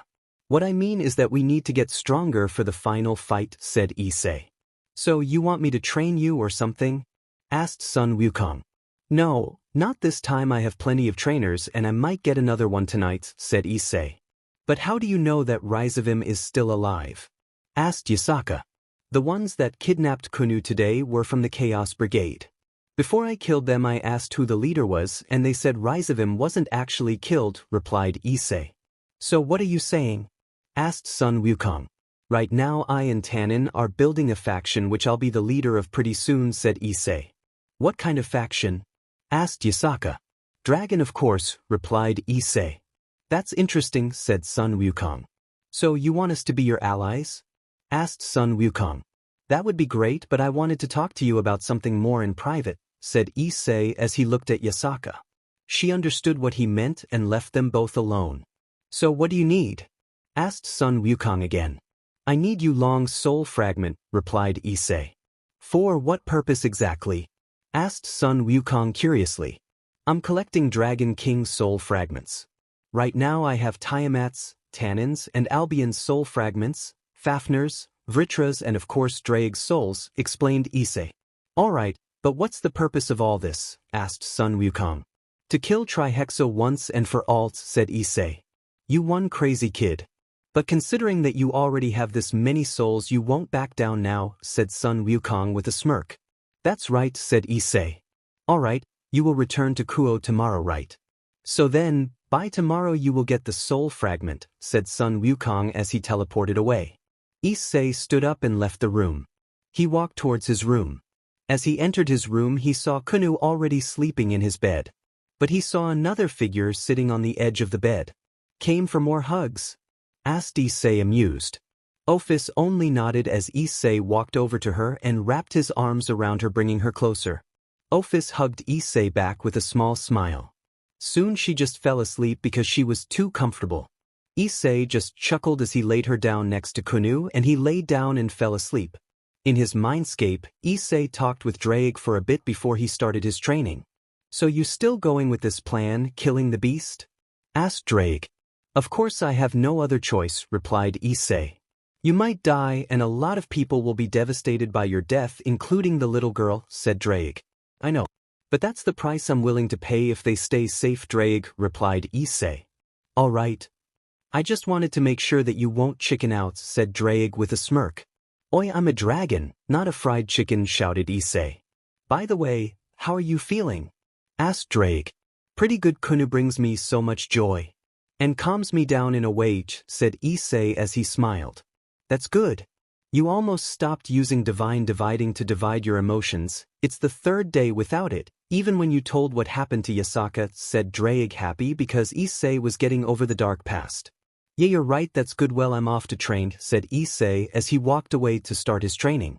Draig didn't want his best host, best friend, and brother to die. That's why he was questioning Issei all the time to see if he was serious or not, because if not he will surely die. As Issei woke up the next morning he saw Kunu and Ophis staring at each other. The scene was cute and amusing at the same time. "What's happening here?" asked Issei. "Who is she, Issei?" asked Kunu. "Ophis," replied Issei. "The dragon god of infinity, Ophis?" shouted Kunu from the pure shock she felt. "Yep, she's my friend," answered Issei as Ophis hugged him. "But why is she hugging you?" asked Kunu. "She loves hugs," replied Issei. Kunu then suddenly hugged both Issei and Ophis.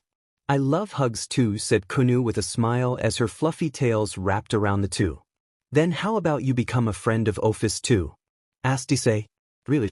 shouted excited Kunu. "Yeah, how about it, Ophis?" asked Issei. Sure, replied Office. Can I call you Fies? Asked Kunu. Office nodded and hugged Kunu too. Later Office left Issei and Kunu. As this was the last day of Issei's stay, Kunu wanted to spend as much time as she could with Issei. She even called the girls from the last time to play. The mothers knew that Issei is capable of protecting the girls from what Yasaka had told them. They were surprised to hear that he was the same Red Dragon Emperor who protected Kyoto and won the raiding game. His appearance and actions were completely different. Issei and the girls played different games, but mostly the game that Issei played with them last time. They called that game Hungry Red Dragon. They went to a family restaurant where they ate together. They went to souvenir shops and Issei bought everything they desired. For some reason, I just love to spoil these girls, thought Issei. I wonder why, chuckled Drake. Issei had a bunch of money from his shote for kids that he hates as much as Drake. The girls were extremely happy to spend time with Issei and they didn't want it to end. But sadly all things have to end eventually. But until then, they just had fun with Issei. The local yukais saw Issei having fun with the girls and made them happy. They even saw how much Issei cared for the girls, as one of the girls fell when some human scum pushed her and didn't even react. But before that human could walk off, Issei grabbed him by the shoulder. Are you going to just walk off without apologizing? Asked furious Issei. And what you gonna do about it? Mocked the guy, clearly a scumbag. This, said Issei as he knocked the lights out of the guy. The girls just hugged Issei as they stuck out their tongues. Issei and the girls spend the whole day together having fun, but Issei had to return because his train will leave soon. So Issei came back to the temple and gave the happy girls back to their mothers. Issei said his goodbyes, but what they said back to him, he didn't expect at all, nor did the mothers. Goodbye and we hope you'll return soon, Dad, shouted the girls as they hugged Issei. Issei's eyes widened and looked at the mothers expecting to see some mad faces, but instead, he saw the mothers crying tears of joy. Issei and Kunu went back to Issei's room for his bag. Ready to go? Asked Yasaka standing at the doorway. Yep, replied Issei as he walked towards her. Yasaka, Kunu and Issei went to the train station, but before Issei could say his goodbyes and leave, Sun Wukong came with a small box. Sekuryu boy, take this box, inside you'll find the thing you asked for, said Sun Wukong as he handed out the box. Issei took the box and put it into his bag. Well, I'll get going then, said Issei. Have a safe trip, said Yasaka with a smile. And come back soon, Dad, said Kunu. Yasaka and Sun Wukong had their jaws dropped, but Issei just smiled and hugged Kunu before giving a peck on her forehead. Issei entered the train and after a couple of minutes, the train started to move. They waved to him as he did the same, and the train left into the distance. Dad? Asked Yasaka curiously. Yes, he's mine and my friend's dad, said Kunu happily. Yasaka only smiled the biggest smile and shed some tears of joy. Well, that boy is something else, chuckled Sun Wukong. With Issei on the train, Issei thought that it was time to absorb Yulong's soul fragment. He took a box out of his bag and opened it. Inside he found a bright green orb on a small soft red pillow. He took it out and absorbed it while no one was looking. Later he entered his mindscape to meet Yulong. As he entered he was met with a green Asian dragon. So you are the one that will be my new partner? Asked Yulong. Yep, answered Issei. Alright, what do you need? Asked Yulong. I want you to train me your powers, said Issei. And what's it in for me? Asked Yulong. You'll be able to watch TV here and eat any food you want. Because it's my mindscape, I can do whatever I want here, replied Issei with a smirk. Sign me in, replied Yulong. Alright, do you want to start right now or later tonight? Asked Issei. Maybe later, said Yulong. All right, replied Issei. Fafner, come here, said Issei. As Fafner came, Issei asked him to train together some more because only 2 nights of training won't do the job. You can go to the others, Yulong, said Issei. He only nodded as he flew away. Could I learn your curse and outrage abilities? Asked Issei.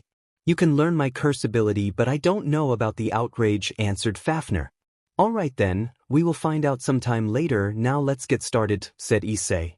Issei started his training as he had a few hours to spare as he traveled back to Ku. As Issei ended his training, he could now use curse ability but was way too weak to be of any use as of yet. As he got out of the train he was met by Valerica and Ingvild waiting for him. Welcome back, Issei, said Ingvild as she hugged and kissed Issei. Yeah, welcome back, said Valerica as she did the same, but her embrace lasted a bit longer. Hello, girls. Didn't know you were coming to get me, said Issei as they parted from the embrace. Of course, we didn't see you for 3 days, pouted Ingvild. Issei chuckled and patted her head before giving a peck on her forehead. Let's go home then, said Issei. They got back home and had dinner together. After a long day for Issei, he went to sleep with his 2 mates. At night, Issei in his mindscape trained with Yulong. He learned how to use his powerful fire breath that can cause massive destruction. The next morning when they woke up, they got ready and left for school. In the classroom, they met Murayama Keitase and Irina standing and talking together. Issei didn't know what to do. He wanted to welcome her back, but he didn't know if she knew what happened to him yet. Irina turned her head towards the 3 and saw Issei with Ingvild's and Valerica's hands wrapped around his arms. Hey, Issei, I've missed you, said Irina cheerfully as she jumped at him and hugged him. He hugged back. Too missed you too, Irina, replied Issei. What are you doing with Valerica and this new girl here? Asked Irina as she eyed Valerica suspiciously. Irina didn't know that she was on their side now, but her presence here alone made her think that she was an ally. Well, Issei didn't get to finish as Valerica answered for him. We both are Issei's mates, replied Valerica. What? Asked Irina. That's true, Irina, said Issei. What about the others? Asked Irina. They betrayed Issei by sleeping with his friend. This time, replied Ingvild with a hint of anger. What? This can't be true, Issei. Asked Irina with a voice filled with utter disbelief. Unfortunately, it's true, replied Issei. Those whores, shouted Irina as an intense holy aura spread throughout the whole building, hurting the weaker devils and even shocking the students as they never thought of a moment hearing such words from someone like Irina. Wow, for an angel she has some nice words. I like her already. I think she will be great to your HM. I approve of her, said Valerica amused. Irina heard what Valerica said and blushed immediately. I can't believe that Zenobia could do this. My best friend cheated on my childhood friend and crushed, said Irina in utter disbelief until she realized what she said. She immediately covered her mouth with her arms. Well, that checks out. Then welcome to Red Dragon's HM, said Valerica while Ingvild giggled and Issei sighed and the males groaned in the back of the class. The bell rang and they went to their seats, starting their school day. Chapter 15. Too many surprises. The class started as usual. But when Zenobia and Asia looked at Irina, she glared at them for a few seconds before turning her head away with a humph. This action saddened both girls. When the lunch break started, Issei and the 5 girls went to their usual spot on the roof.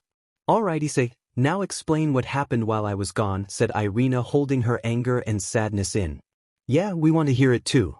We just know that you were betrayed, but how we do not know, said Katis. All right, I'll tell you, replied Issei. It was a party night at my house. I was out because I went to get the rings from my friend. That's right, I wanted to propose to them that night, but when I returned home I found all of my girlfriends in my bed with my best friends that were like brothers to me. They slept together while I was getting the rings ready to propose to them, but I guess my luck is just cursed, said Issei as he looked at the ground. Suddenly Irina hugged Issei and kissed him. Her actions shocked Murayama Keitase, even Issei. I'm sorry for not being there for you when you needed me the most. But I promise you that I won't leave you ever again. I always want to be by your side because I love you, whispered Irina. I have always loved you since childhood. I never stopped loving you. Even our first embrace happened when I kissed you while you were asleep, said Irina while crying into Issei's shoulder. Issei hugged her back and started to rub her back. When Irina calmed down, Issei wiped her tears away and looked straight into her eyes. I love you too, Irina, and I guess it was the right choice to hold on to this, said Issei as he kissed her back before taking something out of his pocket. What he took out shocked the whole group. This was made specially for you, said Issei as he showed the same ring that Kiba gave Issei. Irina smiled brightly. We don't need any rings, dummy, you are enough, said Irina. Still, I want you to have this, said Issei. Irina lifted her hand and Issei carefully mounted the ring. There, it looks good just like I imagined, said Issei. Are you okay with this? Asked shocked Murayama. Yes, we are. We just won't let girls like an ORC get to Issei. And of course, we won't let too many girls get him, replied Valerica while Ingvild nodded. What? Do you want to join his HRMA girls? Teased Ingvild. 3 wouldn't mind, replied Murayama quietly. Issei heard her because of his enhanced senses and looked at Murayama with wide eyes. Murayama saw Issei's look and understood that he heard what she said. Well, I was just joking. Said Ingvild was a bit shocked. That was unexpected yet expected at the same time, replied Valerica amused. Irina just giggled. Murayama turned beet red. How about you, Kates? Asked Irina. Me too, whispered Kates. Alright, I think it's enough with confessions for me today. But what? I thought you'd never be with someone like me, said Issei. Remember when you always said you wanted a girlfriend? Well, if you hadn't been a pervert you'd have 2 girlfriends from the very start because we always liked you, Issei. You weren't always a pervert, you always were gentle, caring, overprotective, and fun. I still remember when you took on all of the boys in the kindergarten that always made fun of us and Irina, but you changed when Irina left, said Kates.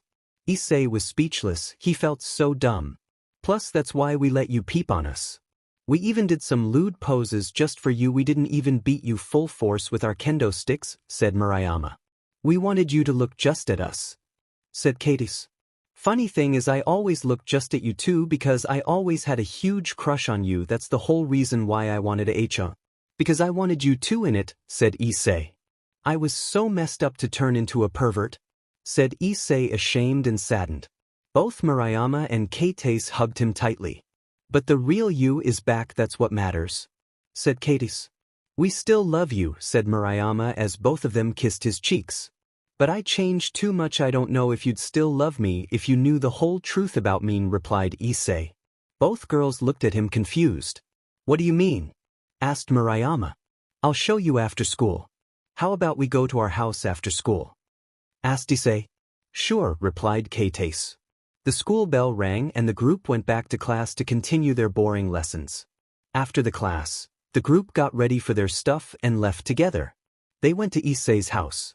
When they got there, Murayama, Kates and Irina went to the living room while Issei went to change his clothes. Valerica and Ingvild went to their room to change their clothes. After they were done they made some tea for everyone and sat down on the sofa opposite to Kates, Murayama and Irina. Issei, are you sure about this? Asked Ingvild. If they want to be with me they have to know the truth, replied Issei. What truth? Asked Kates. I'm not human, said Issei. What? Asked Kates confused. You two are the only humans here right now, said Valerica. What do you mean? Asked Murayama. Valerica showed her 10 devil wings together with Ingvild while Irina showed her angel wings. Both girls had shocked faces. Valerica and Ingvild here are half devils, half humans. While Irina, as you can see here, is an angel, said Issei. Then what are you? Asked Kates. You sure want to know? Because from now on you will have to learn a lot about what's happening in this supernatural world, and you will have to learn how to fight. The good thing is that you can wield swords already, said Issei. Yes, we are sure, replied Kates. I'm a red dragon emperor. Me and my partner are 2 and only dragons of domination, said Issei as he unfolded his red scaly wings with dark red fire on the tips. Wow, said both girls. I understand if you don't like me anymore, I just. Issei tried to say something but both Murayama and Kates jumped out of their seats and kissed Issei one after another. Dummy, we still love you. Now you're even cooler, a dragon and dragon of domination no less, said Murayama. We want to always stay by your side, said Kates. Are you sure you aren't scared? Asked Issei. Nope, replied both girls. Issei then hugged both girls tightly. Can I touch your wings? Asked Murayama. Sure, but I don't know about the fire, said Issei. Murayama and Kates touched his wings and the fire too. But they didn't get burned by the fire, it even calmed them down. Wow, it's so warm, I love your wings, said Kates. Yeah, me too, said Murayama. The 3 remaining girls giggled at the scene. After a couple of minutes, both girls sat back down. But I don't understand one thing, said Kates. What? Asked Irina. Shouldn't devils and angels hate each other? Asked Kates. Well, not anymore because of Issei, we have peace between the Christian factions, said Valerica. Both girls looked in awe at Issei. By the way, you said you are a red dragon emperor? Asked Murayama. Yeah, why? Asked Issei. Then you are this generation's rival of the white dragon emperor? Asked Murayama. Yeah, wait, how did you? Asked confused Issei. My father is one of the strongest exorcists, but he is retired now, so I'm aware of the supernatural. But before you were a human and later a devil, but how did you become a dragon? Asked Murayama. Keites just looked at Murayama in shock. Well, after that horrible night, I ran away into the forest where I hid in the cave. I got a dragonfall curse, and because my evil species got corrupted, the curse process got accelerated. I activated the Juggernaut drive for the second time, which consumed more of my remaining life force. But Drake turned me into a dragon and ejected the species, and Valerica mated with me to remove the curse after the drive was deactivated, explained Issei. Murayama nodded in understanding. Who's Drake? Asked Keites. He's my partner and brother, said Issei. You have a brother? Asked Keites shocked.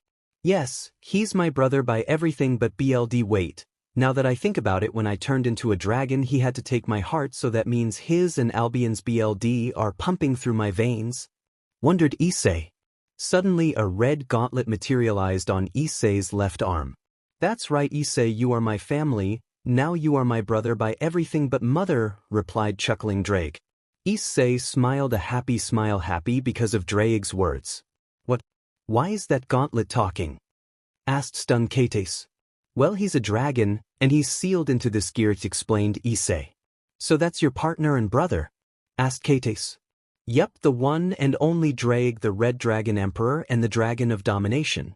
One of the two, soon to be three, great heavenly dragons.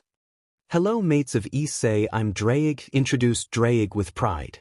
By the way, Issei is the last Sekyudai because our souls are connected. When he dies I die with him, said Drake. Wow, you really do care for him, said Murayama. Of course, he's my brother and he's the only host who treated me as a living being, not a tool, replied Drake. One of the heavenly dragons? Asked curious Keites. Yes, there's a second one. Albion, the White Dragon Emperor and the Dragon of Supremacy, former rival of Drake and my second brother, said Issei. Where is he now? Asked Keites. In this room, replied Issei. Suddenly another pair of wings appeared on Vala's back. Hello younglings, my name is Albion and I'm indeed Issei's second brother, introduced Albion with pride. Wow, that's amazing, said Keites. Yes, indeed two archrivals became brothers, said Murayama impressed. Okay, now that that's over, how about we'll explain about the supernatural and what happened recently, said Issei as he began his explanation. 3 hours later. Wow, you went through so much, said Murayama. I just hope everything will be fine from now on, said Keites. Sadly it won't until the Chaos Brigade is completely gone, plus I know who's the leader, said Issei as he looked at Valerica. What? Asked Valiana. Issei immediately hugged her as the confusion only rose for Valerica. I'm sorry, but it's him. Rise of him, said Issei. What? That's not possible, said Valerica. Valerica couldn't hold her emotions in anymore and started to cry as her horrible memories flashed in her head. It's okay, Val, we'll get him and end it once and for all, said Issei as he kissed her forehead. Valerica calmed down a bit but didn't release Issei. Who's the leader? Asked Keites. Rise of him, Livon Lucifer. Valerica's scum of a grandfather. He killed her parents. He wanted to do the same to her after torturing her. And it was all because she was half devil. Luckily when she'd killed him and escaped, Azazel found her and let her stay with him for years. Explained Issei. Alright, it's getting late now, so I think we should go and process all of the info, said Murayama. Alright, you didn't change your mind? Asked Issei. Nope. Oh, and by the way, give us our marks, said Murayama. Alright, come here, said Issei as he released Valerica and stood up. He then kissed Murayama and Keites passionately for a couple of minutes and bit their shoulders. Red dragon marks appeared on their shoulders like tattoos. Wow, looks cool, but how will we explain this to our parents? Said Keites. Only the supernatural can see the marks, explained Issei. But my father is an exorcist, reminded Murayama. Oh, that's right, I don't know. Just hide it for now or let me introduce myself to him, said Issei. I would rather not lie to my father, so if you could, said Murayama with her head turned away. Sure, just tell me when, said Issei as he gave her another short embrace. Will we be living here too? Asked Kates. I mean, you can if you want. I for sure would feel better knowing you here safe, said Issei. Alright, we will move in, but I don't know if this place has enough space though, said Kates. It will be renovated by tomorrow after class, said Issei. Okay, bye then, said both girls as they left. Issei turned his head towards Valerica. You okay, my empress? Asked Issei a bit worried. Yes, let's just go to sleep, darling, replied Valerica as she and Ingvild went to Issei's room. Issei then looked at Irina. I'll stay here for the night and tomorrow after school I'll go get my stuff from your old house, said Irina. Issei only nodded and he was about to get to his room until he remembered something. Hey Irina, why didn't you fall when you kissed me? Asked Issei. Well, actually that's why I was in heaven this whole time. They modified my ace card and now I can't fall because of lust. I'm called an arrow angel now, said Irina as she whispered the last part a bit embarrassed. But you're my arrow angel, said Issei as he kissed her passionately. Plus when you go for your stuff I'll come with you. I want to talk to my parents, said Issei. Alright, said Irina as both of them went to Issei's room and all four of them fell asleep. The next morning came and Issei woke up to a heavenly sight. Valerica and Ingvild were to his sides, while Irina was sleeping on top of him with her head close to Issei. Issei kissed her forehead and Irina woke up. Morning my angel, greeted Issei. Good morning Issei, Irina greeted him back with a cute yawn. The two other girls woke up and greeted Issei. They then had a couple of minutes of makeout session before getting ready for school. As they walked to school they met up with Murayama and Kates midway to school. They all entered the school and went to their class. Issei got plenty of looks of jealousy from the guys. The guys gave him a new nickname. Now he's called a greedy dragon of death. That's because they say that Issei is stealing their ladies. Issei of course ignored all that nonsense. As they entered the class, kendo girls tried to tease their captains. Oh, are you two now dating Issei too? Teased one girl. Kates and Murayama looked at them with big smiles. Yep, we are dating Issei, replied both girls proudly. Kendo clubs and other students' jaws dropped from the shock. Valerica, Ingvild and Irina just giggled. What are you giggling about, Irina? Asked Aika. I'm Issei's girlfriend too, said Irina. Well now I've seen everything, said Aika. Asia and Zenobia lowered their heads from sadness. As the school finished, Issei and Irina walked toward Hyoudu's household. Before they parted with Valerica, Ingvild, Murayama and Kates, he told them that the house should be renovated by now. He asked Azazel to do it in the morning. Irina and Issei got to the front door of Issei's former house. Irina knocked on the door and Issei's mother opened the door. Oh hello, Irina, and who's this? Asked Mickey. That's Issei, said Irina cheerfully. Oh, is he your boyfriend? Asked Mickey. Irina got confused and looked towards Issei, who still had the same smile as they came here, but she could see in his eyes he held a huge amount of rage but mostly sadness. Yes, I'm her boyfriend. My name is Issei Pendragon, said Issei with a fake smile. He decided to use Arthur's last name. Alright, I'll be moving to his place, so I came to get my stuff, said Irina as she went inside, not sure what just happened. She thought that his mother didn't recognize him because of his different appearance. Come on in, while you wait for her we can talk with some teach, said Mickey. Issei went inside and sat on the couch in the living room. So you have a son or a daughter? Asked Issei. Well, I have 5 appealing daughters but no sons, said Mickey. Alright, replied Issei with a fake smile. Suddenly Kaneko and Asia walked into the living room. Here are 2 of the 5 daughters, said Mickey as she looked at Asia and Kaneko. Issei turned his head towards them with a smile which scared both of the girls. Hello, my name is Issei Pendragon, said Issei. Hello, I'm Issei Hyoudou, said Asia scared. I'm Kaneko said Kaneko scared for her life. Don't mind them, they are just shy, said Mickey. 5 minutes later Issei remembered something he had to grab.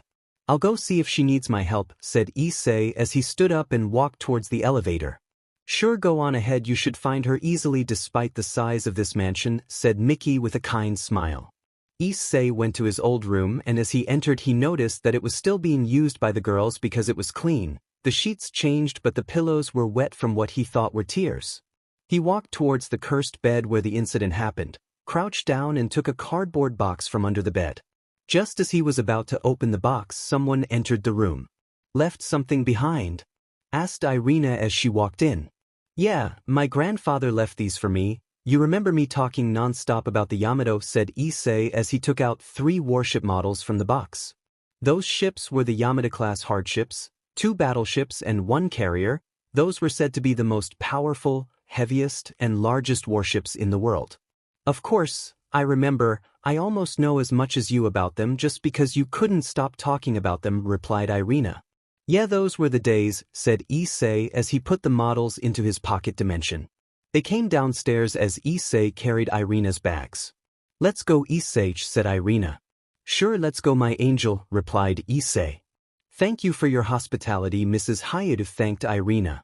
"It was no problem, Irina. Take care," said Mickey as Issei and Irina left. They walked in silence until Irina decided to talk. "Issei, are you okay?" asked Irina concerned. "They stole my parents. They erased their memories of me," said Issei.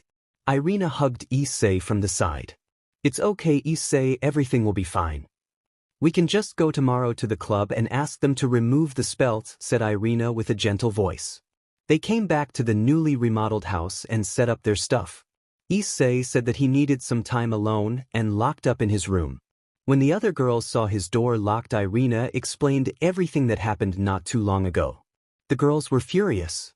Not only those whores broke Issei and used him, now they stole his parents and erased him from their memories. They decided to wait for tomorrow to see how things will go in the ORC. The Emperor of Darkness hiatus, rewriting. "Are you alright, partner?" asked Drake. "I'm fine, Drake," replied Issei. "Don't worry, darling, everything will be fine. You'll get your parents back," reassured Tiamat's soul fragment. "Hopefully. But I have this bad feeling," replied Issei. "Everything will be fine like Tiamat just said." "Just go and get some rest," said Vritra. "Alright, thank you guys," said Issei as he unlocked the door and went to sleep. After an hour, girls came to his room to find him already asleep. They joined him, of course. The next morning Issei woke up feeling quite well. He woke up an hour early, but he decided to get up anyway. He somehow managed to get out of his morning prison without waking the girls up. He dressed up and teleported to the Dragon Mountains. There he just wanted to relax, so he unfolded his wings and started flying at calm speeds. Suddenly someone joined him. "Hello, Issei, how are ya?" greeted Tannen. "I'm fine," replied Issei. Tannen instantly noticed that something happened to him. "So what happened?" asked Tannen. "Huh? Nothing goes past you, huh? It's just yesterday I went to visit my parents after all this time, but they don't remember me. They replaced their memories," said Issei. "It will be fine as long as they didn't erase you and just replaced you," said Tannen. "Yet," said Issei. "Is there something more?" asked Tannen. "Rizavim is the leader of the Chaos Brigade," said Issei. "I heard he was killed?" asked shocked Tannen. "When I was in Kyoto I killed a few Chaos Brigade members, but before that I wanted to find out who is leading them. And they said that it was Rizavim's alive," said Issei. "Well, that just guarantees that they will release the beast, as I heard he was pretty crazy in the past. So what are you going to do now?" asked Tannen. "Right now I have about an hour left, so I need to let off some steam somehow," said Issei as he looked at Tannen with a smirk. Tannen understood what he meant and they flew to their usual spot to spar. This time it was way harder for Tannen as he had a strong time even getting a single blow. After Tannen's beatdown, Issei teleported back home and found the girls at the door waiting for him. They all went together to school. After school was over they went to the ORC. Kates and Murayama tagged along. Valerica knocked on the door and they heard a faint "come in." As they entered the room they saw Asia and Kaneko with terrified faces. Akino stood by Rias with her head low, and Rias had a look of surprise, hope and jealousy. "Hello there, did you come here to finally talk things out?" asked Rias with hope in her voice. Before Issei could say anything he was interrupted by Kiba. "Why are Kates and Murayama here?" asked Kiba nervously. "They are here with me after all, they are my mates," answered Issei. The club members had looks of surprise. "Anyway, we are here with serious business," said Irina angrily. "And what might that be?" asked Rias. Why did you replace Issei's parents' memories? Asked Ingvild. Well, when Issei disappeared we assumed he died because he activated the Juggernaut drive for the second time.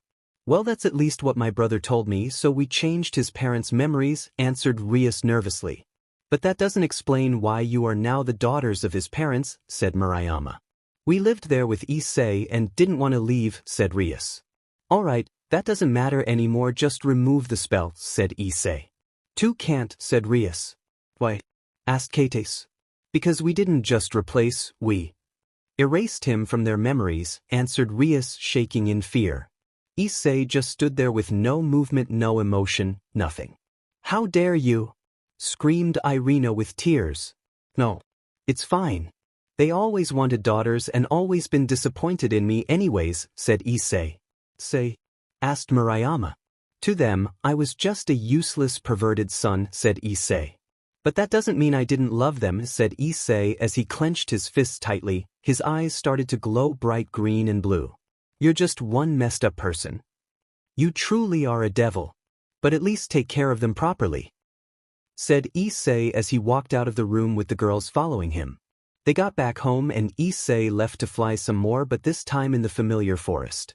While the girls discussed what to do. We have to tell Surzex about this, said Irina. I can call Grafia, said Ingvild. Alright, do that and I'll talk with him, said Valerica. Ingvild called Grafia and asked for a talk with Surzex. Grafia accepted their request and she and Surzex teleported to their house. So what happened? Asked Grafia. Rias and her club erased Issei from his parents' memories, said Irina. Grafia's and Surzex's eyes widened. What do you mean by erased? I asked her to replace him for now because we didn't know if Issei truly died. We waited for confirmation from Valerica, said Surzex. What do we do now? I don't even know what to give him anymore. I gave him some of the underworld's lands already, said Surzex. We don't know. You'll have to ask Issei for that yourself, said Valerica. Alright, I understand, said Surzex as he lowered his head in shame. Meanwhile, Issei in the familiar forest was flying and rethinking what to do. I think that I'm really cursed with bad luck, said Issei. Bad luck? Why is that? Suddenly a sweet voice asked from behind. Issei looked behind and saw Tiamat flying after him. It's just bad things after bad things happened to me recently, I just don't know what to do anymore, said Issei. How about we go to my cave and rest for the day? Suggested Tiamat. Sure, answered Issei. After 10 minutes of flying, they reached the said cave. As they entered, Issei saw just how appealing the cave was. It was shining pale blue. There were crystals and ice all over the place that made it look majestic. Wow, Tia, this cave looks amazing, said Issei. Right? That's the reason I live here, it's just so appealing, said Tiamat. Yeah, just like you, said Issei without even realizing what he said. Tiamat blushed at his statement. Tiamat stayed in her dragon form and laid down on the floor. Issei came up to her and sat down against her neck. Well, that's comfy, said Issei. Tiamat just giggled. So what happened? Asked Tiamat in her sweet tone. I was killed by my first girlfriend. Betrayed by my previous mates after I protected and loved them. I was ready to die for them. But not because of them. Then the Chaos Brigade started to ring warning cells by tons of rumors, found out some crazy old Stan-class devil is the leader of the brigade and wants to release the beast. I need to get stronger as fast as I can to protect everyone. I have to lead a faction. My parents forgot who I am. I was erased from their memories and replaced by my ex-mates. So many things are happening way too fast. It's like fate itself is trying to completely destroy me. Said Issei. Tiamat lowered her wing and covered Issei like in a blanket. It was so warm and comfortable for Issei. He could just fall asleep immediately. Everything will be fine. You have your faction as your support. You have your new family as your support. That includes me too. You have Draig and other souls as your support. We will help and support you with everything we got because we love you and care for you because we need you, said Tiamat in the sweetest voice she could muster. Thank you, Tia, I love you too, said Issei as he fell asleep. Tiamat looked at him for a couple of minutes before asking Draig something.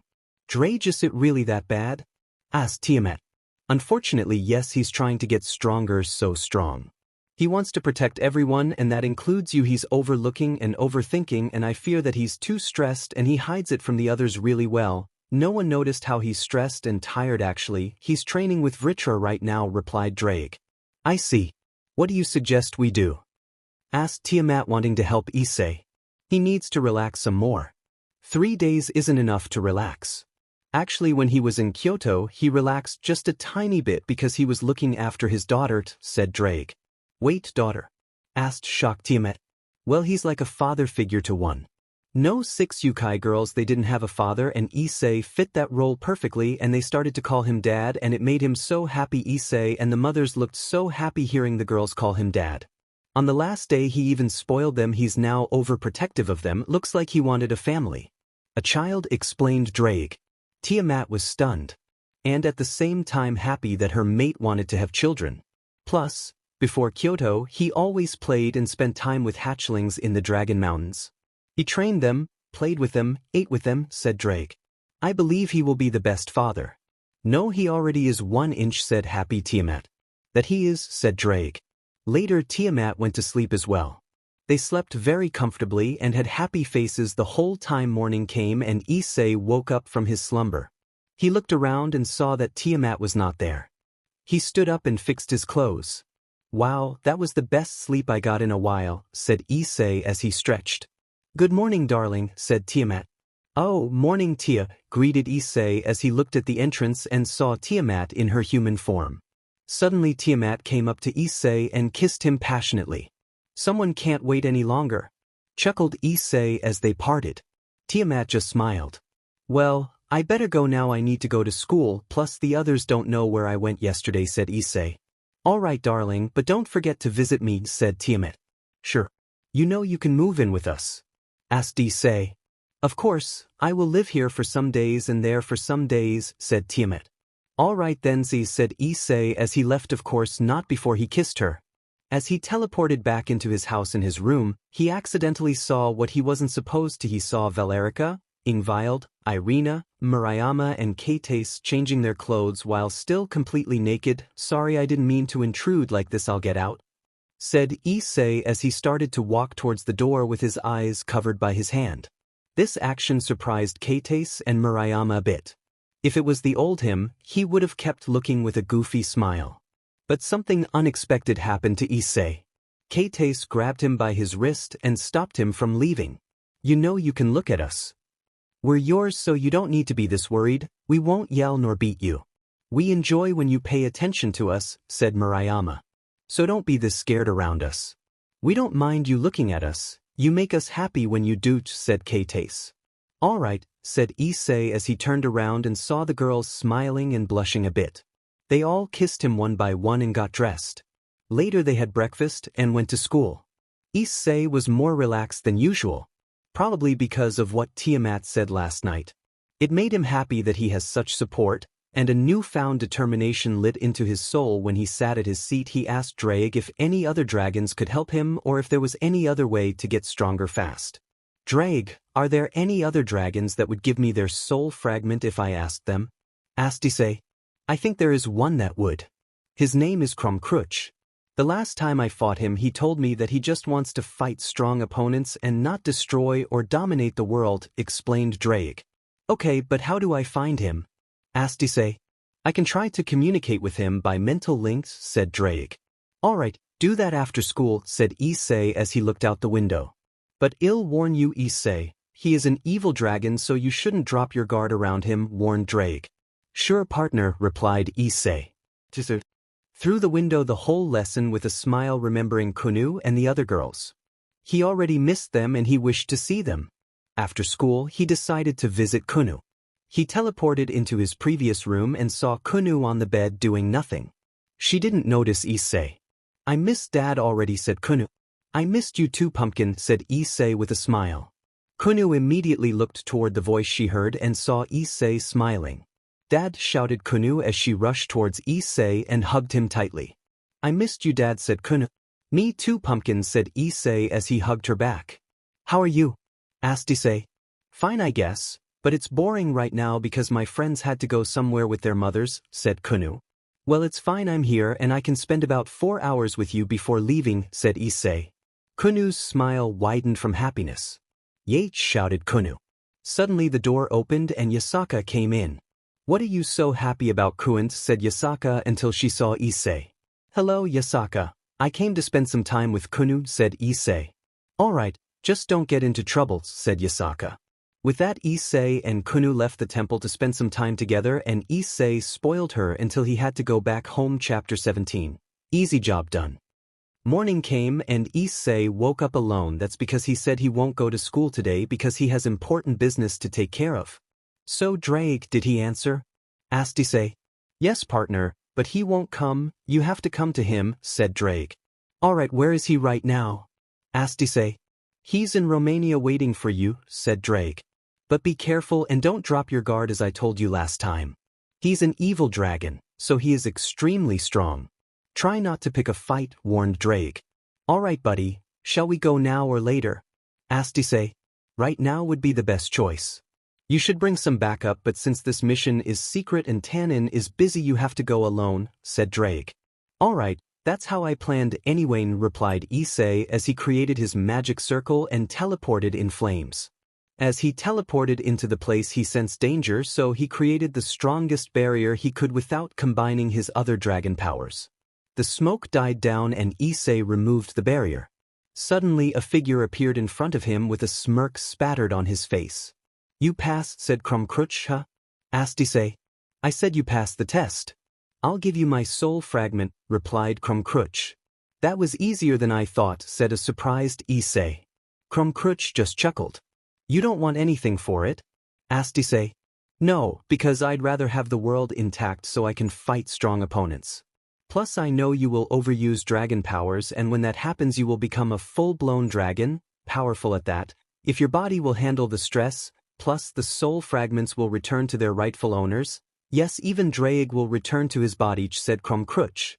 "It just gives more benefits than nothing. The world is safe with strong opponents and you will become a powerful dragon that will reach if not surpass the heavenly dragons," explained Krumkruch with a huge battle-hungry grin.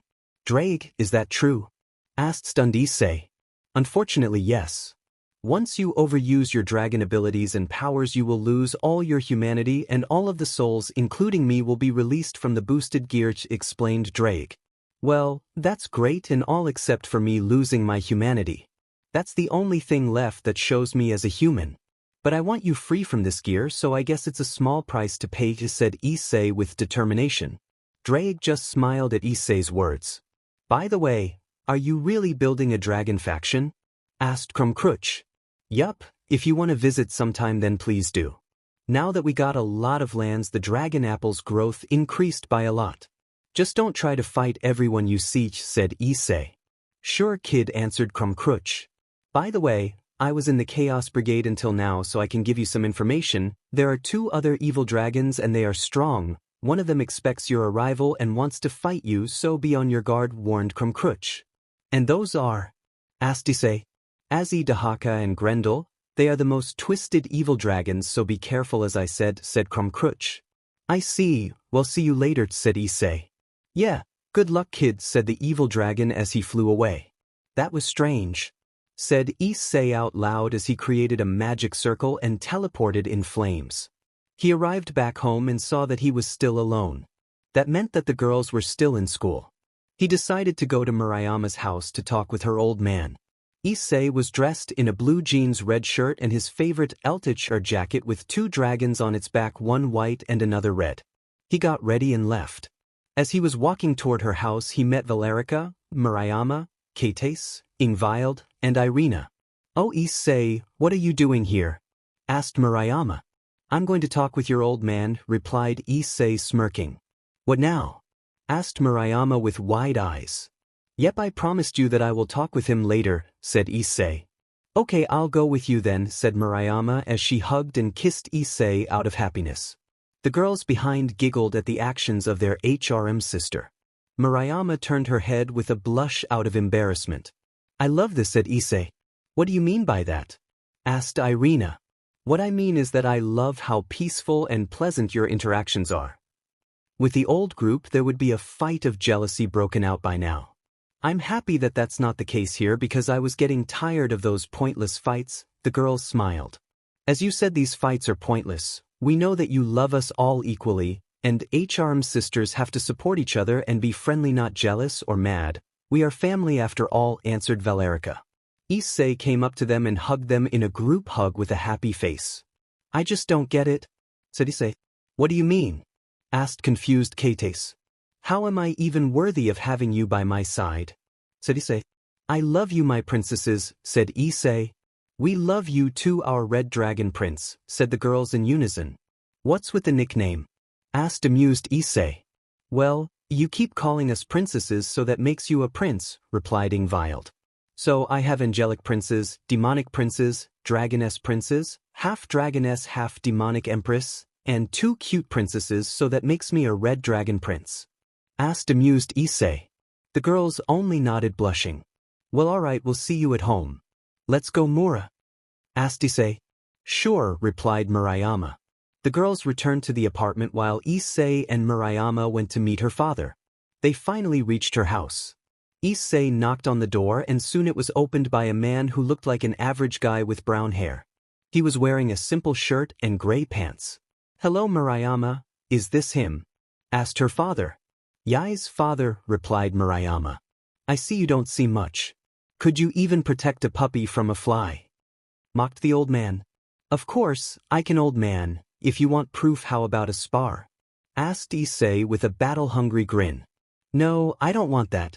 You can just use your aura so I can understand just how strong you are, said Murayama's dad. Sure, but not here, said Issei as he created a magic circle underneath their feet and teleported in flames somewhere secluded. Well, show me, said the man. Issei just looked at him and started to flare his aura about 15%. Is that all? Weak, said the old man. Issei just smirked and released 80% of his dominating aura. The old man was stunned by the power. He was seconds from passing out, but he wanted him to use all he had. While Murayama was worried that her father wouldn't stand the pressure. Still weak, she said again. Issei now got angry. No dragon likes being mocked.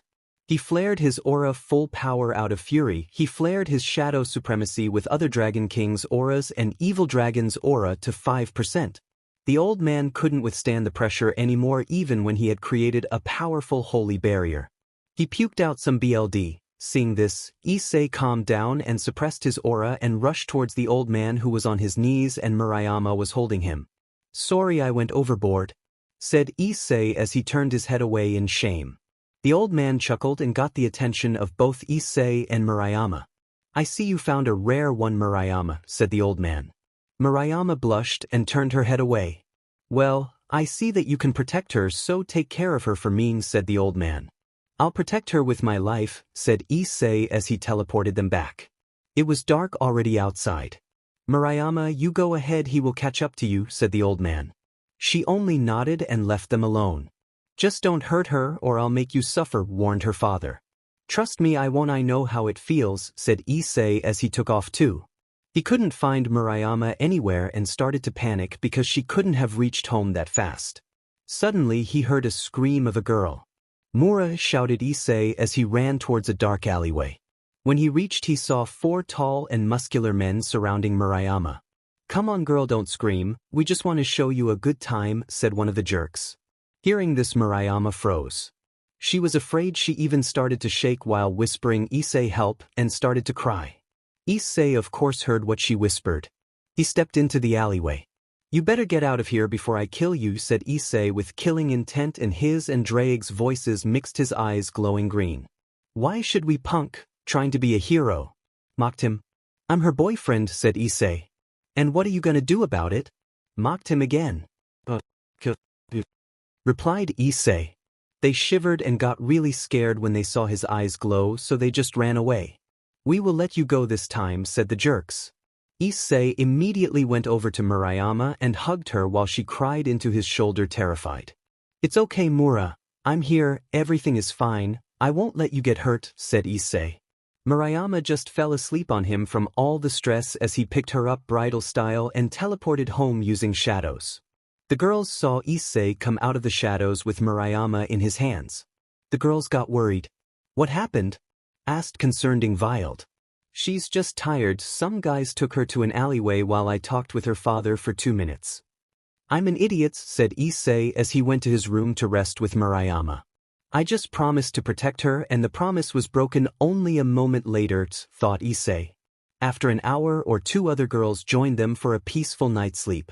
When the morning came, Issei woke up and sat up while panicking with sweat all over him and tears streaming down his cheeks. All the girls woke up and saw Issei with a horrified face and tears while breathing unevenly. The girls got very worried and hugged him, trying to calm him down. It worked as he regained his senses. What happened, darling? Asked Valerica. I just had the worst nightmare I ever had, said Issei, still terrified. Divide. Roared out Drake these words for the first time in a while. What was the nightmare about to make you this terrified? Asked Ingvild. 3 saw all of you there, said Issei. I saw you being hurt. Rarupt. Tortured while I was chained up on a wall and couldn't do anything. I screamed and begged them to stop, but they didn't. And you died. I activated the Juggernaut drive and destroyed everything. And I couldn't die as much as I wanted, said Issei as he started to cry even more, remembering what he saw. Truly a horrible sight. I'm so sorry I couldn't do anything. Issei started to panic again. The girls stared at him, feeling sadness. I guess what happened yesterday to Mura rubbed onto me, said Issei. It's okay, we are fine, Issei, don't worry, and you saved me yesterday anyway, replied Murayama. Yeah. But what if I was too late, said Issei as he looked at Murayama and an image flashed of that horrible sight. He immediately hugged her. The sudden action spooked her a little. I'm sorry. I'm so sorry, please don't leave me, said Issei, crying uncontrollably. All the girls hugged him again and they stayed in silence. After some time, Valerica spoke. I think we should stay here today and not go to school, said Valerica. All the girls nodded while Issei fell asleep again. Thank you for being here for my brother. I saw the nightmare too. I couldn't pull him out of it. It was a horrible sight. It was much worse than what he said too. He just said the short version while there it felt like days, said Drake as he was grateful and worried. How bad was it, Drake? Asked Ingvild.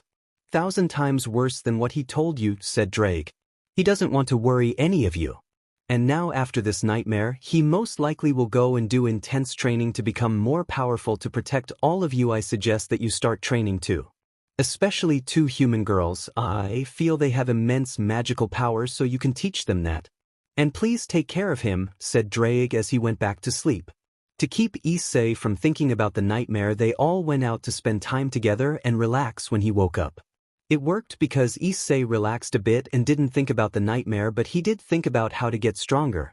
They went to arcades, amusement park, and beach too. The summer ended not too long ago. The weather was hot enough for them to enjoy the beach day. When they got back home, Issei went to his room to do some thinking, while the girls gathered for a small meeting. We need to get stronger for Issei and our sake.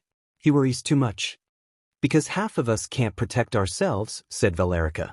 And he's pushing himself so much already, and after that nightmare, he will overdo it, said worried Ingvild. It's my fault, said Murayama. If it's someone's fault, then it's ours too, not just yours, because he's doing this to protect even me, who's supposed to be his rival, said Valerica. So how do we get stronger? Asked Murayama. I have an idea, said Ingvild. What is it? Asked Irina. Issei has another mate, said Ingvild. Valerica's eyes widened at realization. That's right, Tiamat might help us get stronger, said Valerica. Who's Tiamat? Asked Kates. She's a dragon king, a very powerful dragon, and a mate of Issei too, answered Valerica. Oh, now I remember, Ingvild told about her once to us already in school, said Kates. So we will ask her for help? Asked Murayama. Yes, tomorrow we will go ask her, said Ingvild. After some tea, they joined Issei in bed for a peaceful sleep. Chapter 18. That was unexpected. The next morning, Issei woke up and noticed that he was alone in bed. It was weird because girls always woke him up for school. As he got dressed, he went to the kitchen and saw that no one was there either. But then he noticed a letter in the living room on the coffee table. He picked up the letter and started to read. Good morning, Issei. You're probably wondering where we are. Don't worry, we are fine. We will be gone for about a month or so. We will be staying with Tiamat. You will have to live alone for a bit, but don't miss us too much. We will see you in a month. Bye-bye, our red dragon prince. A whole month. Just what are you planning? Wondered Issei. They'll be fine. If they need me they can just call me, said Issei to himself. Guess I'll be alone for a while, said Issei. Issei made lunch for himself and packed his bag and went to school. As he got to school everyone saw Issei come alone and they wondered why was that. The school day went more boring than usual. Issei just slept most of the time and trained in his mindscape. That was until the school day was over, but before he could leave someone came up to him. Hey Issei, said an emotionless voice behind him. As he turned around he saw Momo standing with a smile, but he saw right through her. She was extremely sad and depressed. For a moment Issei thought how appealing she looked and her hair looked so soft. Issei blushed a bit. Come on Issei, get it together, what's happening to you? Thought Issei. Partner, I think she will fit well in your charm, said Drake amused with a chuckle. Yeah, said Issei shaking a bit but not as much as with the other girls. Sona called for your presence, said Momo. Issei saw how sad and broken she looked. Suddenly he remembered that she had a huge crush on Saji. Guess they know about it, thought Issei. Issei then came up to her and hugged her, bringing her head to his knee and started to slide her hair carefully. That shocked Momo, not understanding what was happening. It is all right to be sad. I can see you heartbroken just like me. Don't hold it in, just let it all out. And stop thinking about that, Jay. You deserve happiness, don't let him ruin your happiness and future, said Issei. Hearing his words Momo immediately hugged him back tightly and broke down completely. The hallways echoed with cries. Unknown to them someone watched the whole thing silently. It was Saji. He was sent to check why they aren't coming yet. Now he felt even worse than before. Not wanting to make it worse he just left. After 10 minutes of crying, she stopped but didn't stop hugging him. Better? Asked Issei as he put his chin on top of her head. She nodded slightly. She felt full again as all of her emptiness was filled with warm feelings. She felt warm and comfortable. She didn't want to let go. She wanted to stay with him. Thank you. But you don't need to hold it in either, you deserve your happiness too, don't have to hold it in, said Momo. Issei chuckled. I don't know if I should cry anymore, I am a dragon now, I should be strong. But I cry like a cry baby, said Issei with his voice cracking. It doesn't matter if you are a dragon. Everyone cries, even dragons. So don't hold it in, she said as she tightened the hug. I think it's enough of crying for me, real dragons bleed not cry, said Issei. He didn't cry this time as he thought that enough tears were shed already over that, but his aura leaked a bit and Momo felt just how broken this dragon was. Issei looked into her eyes. To him, those eyes were one of the most appealing eyes he saw. Your eyes are appealing, said Issei with a warm smile. Momo's heart skipped a beat and blushed. But she did something unexpected, she kissed Issei. Issei's eyes were like dinner plates. But he returned the embrace. After 5 more minutes of making out, they stopped to catch their breath.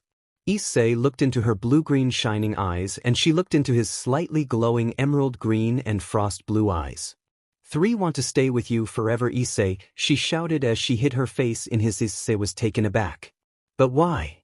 Aren't I disgusting pervert? I don't get it, said Issei, doubting her. No, you were a disgusting pervert. But now that side is gone, or at least reduced greatly. And now you show more of your good sides. You are caring and gentle. I came here just to fetch you, but you made me feel better just with words and a warm and comfortable hug. Your calm and soothing voice made me calm. And your strong embrace made me feel safe. I never felt like that, said Momo as she looked straight into his wide-open eyes and kissed him to prove her point. Suddenly Issei's instincts kicked in and he gently bit her shoulder. She let out a small As she backed away she looked at him one last time. I love you, Issei Hein, she shouted as she ran out of the class. Issei stood there for 2 minutes stunned. What just happened? I let my instincts take over my body, asked confused Issei. Haha, you just got another girl to your charm partner, that's the power of dragon's aura, said Drake out loud, laughing his butt off. Issei sighed and left the class as he took his bag. As he walked towards the student council, Momo was standing around the corner opposite to where Issei was going. What just happened? I can't believe what just happened, but I don't regret I fell in love this quickly, said Momo as she stood. So who's the lucky guy? Asked voice. Momo looked to her left and saw Tsubasa standing with a smirk. Momo blushed because she got caught. "So who is it?" asked Tsubasa once more. "Issei," replied Momo. Tsubasa's eyes widened from shock. "You for real?" asked shocked Tsubasa. Momo just nodded shyly. But asked Tsubasa. "Just now in class. Sona asked me to fetch Issei. He somehow saw that I was hurt from the inside. Maybe because he experienced it too. Without a word he just hugged me and said to let it all out. I cried for about 10 minutes. I felt so good with him. I felt safe. I felt full again. His voice calmed me. Suddenly I kissed him and said that I want to be with him forever. And as I ran out of class I said that I love him," explained Momo. "Wow. That was unexpected." "Well, good luck I guess," said Tsubasa as she left for the student council room. Back with Issei. Issei knocked on the door. The door was opened by Sona's queen Tsubaki. "Please come in," said Tsubaki. Issei came in and saw Sona and the whole peerage except for Tsubasa, Momo and Saji. All of the peerage members looked at him with pity. Issei then looked at Sona. "Hello Sona, how can I help you?" asked Issei. "Hello Issei. I just wanted to apologize for what my pawn did to you," said Sona. As she said that everyone saw Issei tense up. "It's not your fault. You had no control in this matter," replied Issei as he looked at the ground. "That is true, but still," said Sona feeling a bit guilty. "Sona. Don't worry, I'm not mad at you nor your peerage except for Saji. You can rest assured that everything is fine now. I am getting better. I have some help. You don't need to feel guilty like Rosweiss. None of you are at fault here. You aren't their babysitters. Honestly, I don't care about them anymore. We still are allies and maybe friends. I just don't want to feel heartbroken for the third time," said Issei. Hearing his words, Sona and her peerage felt better. "Who broke your heart the first time?" asked Tsubasa as she walked inside. Everyone looked at her and Sona was about to scold her, but Issei answered the question.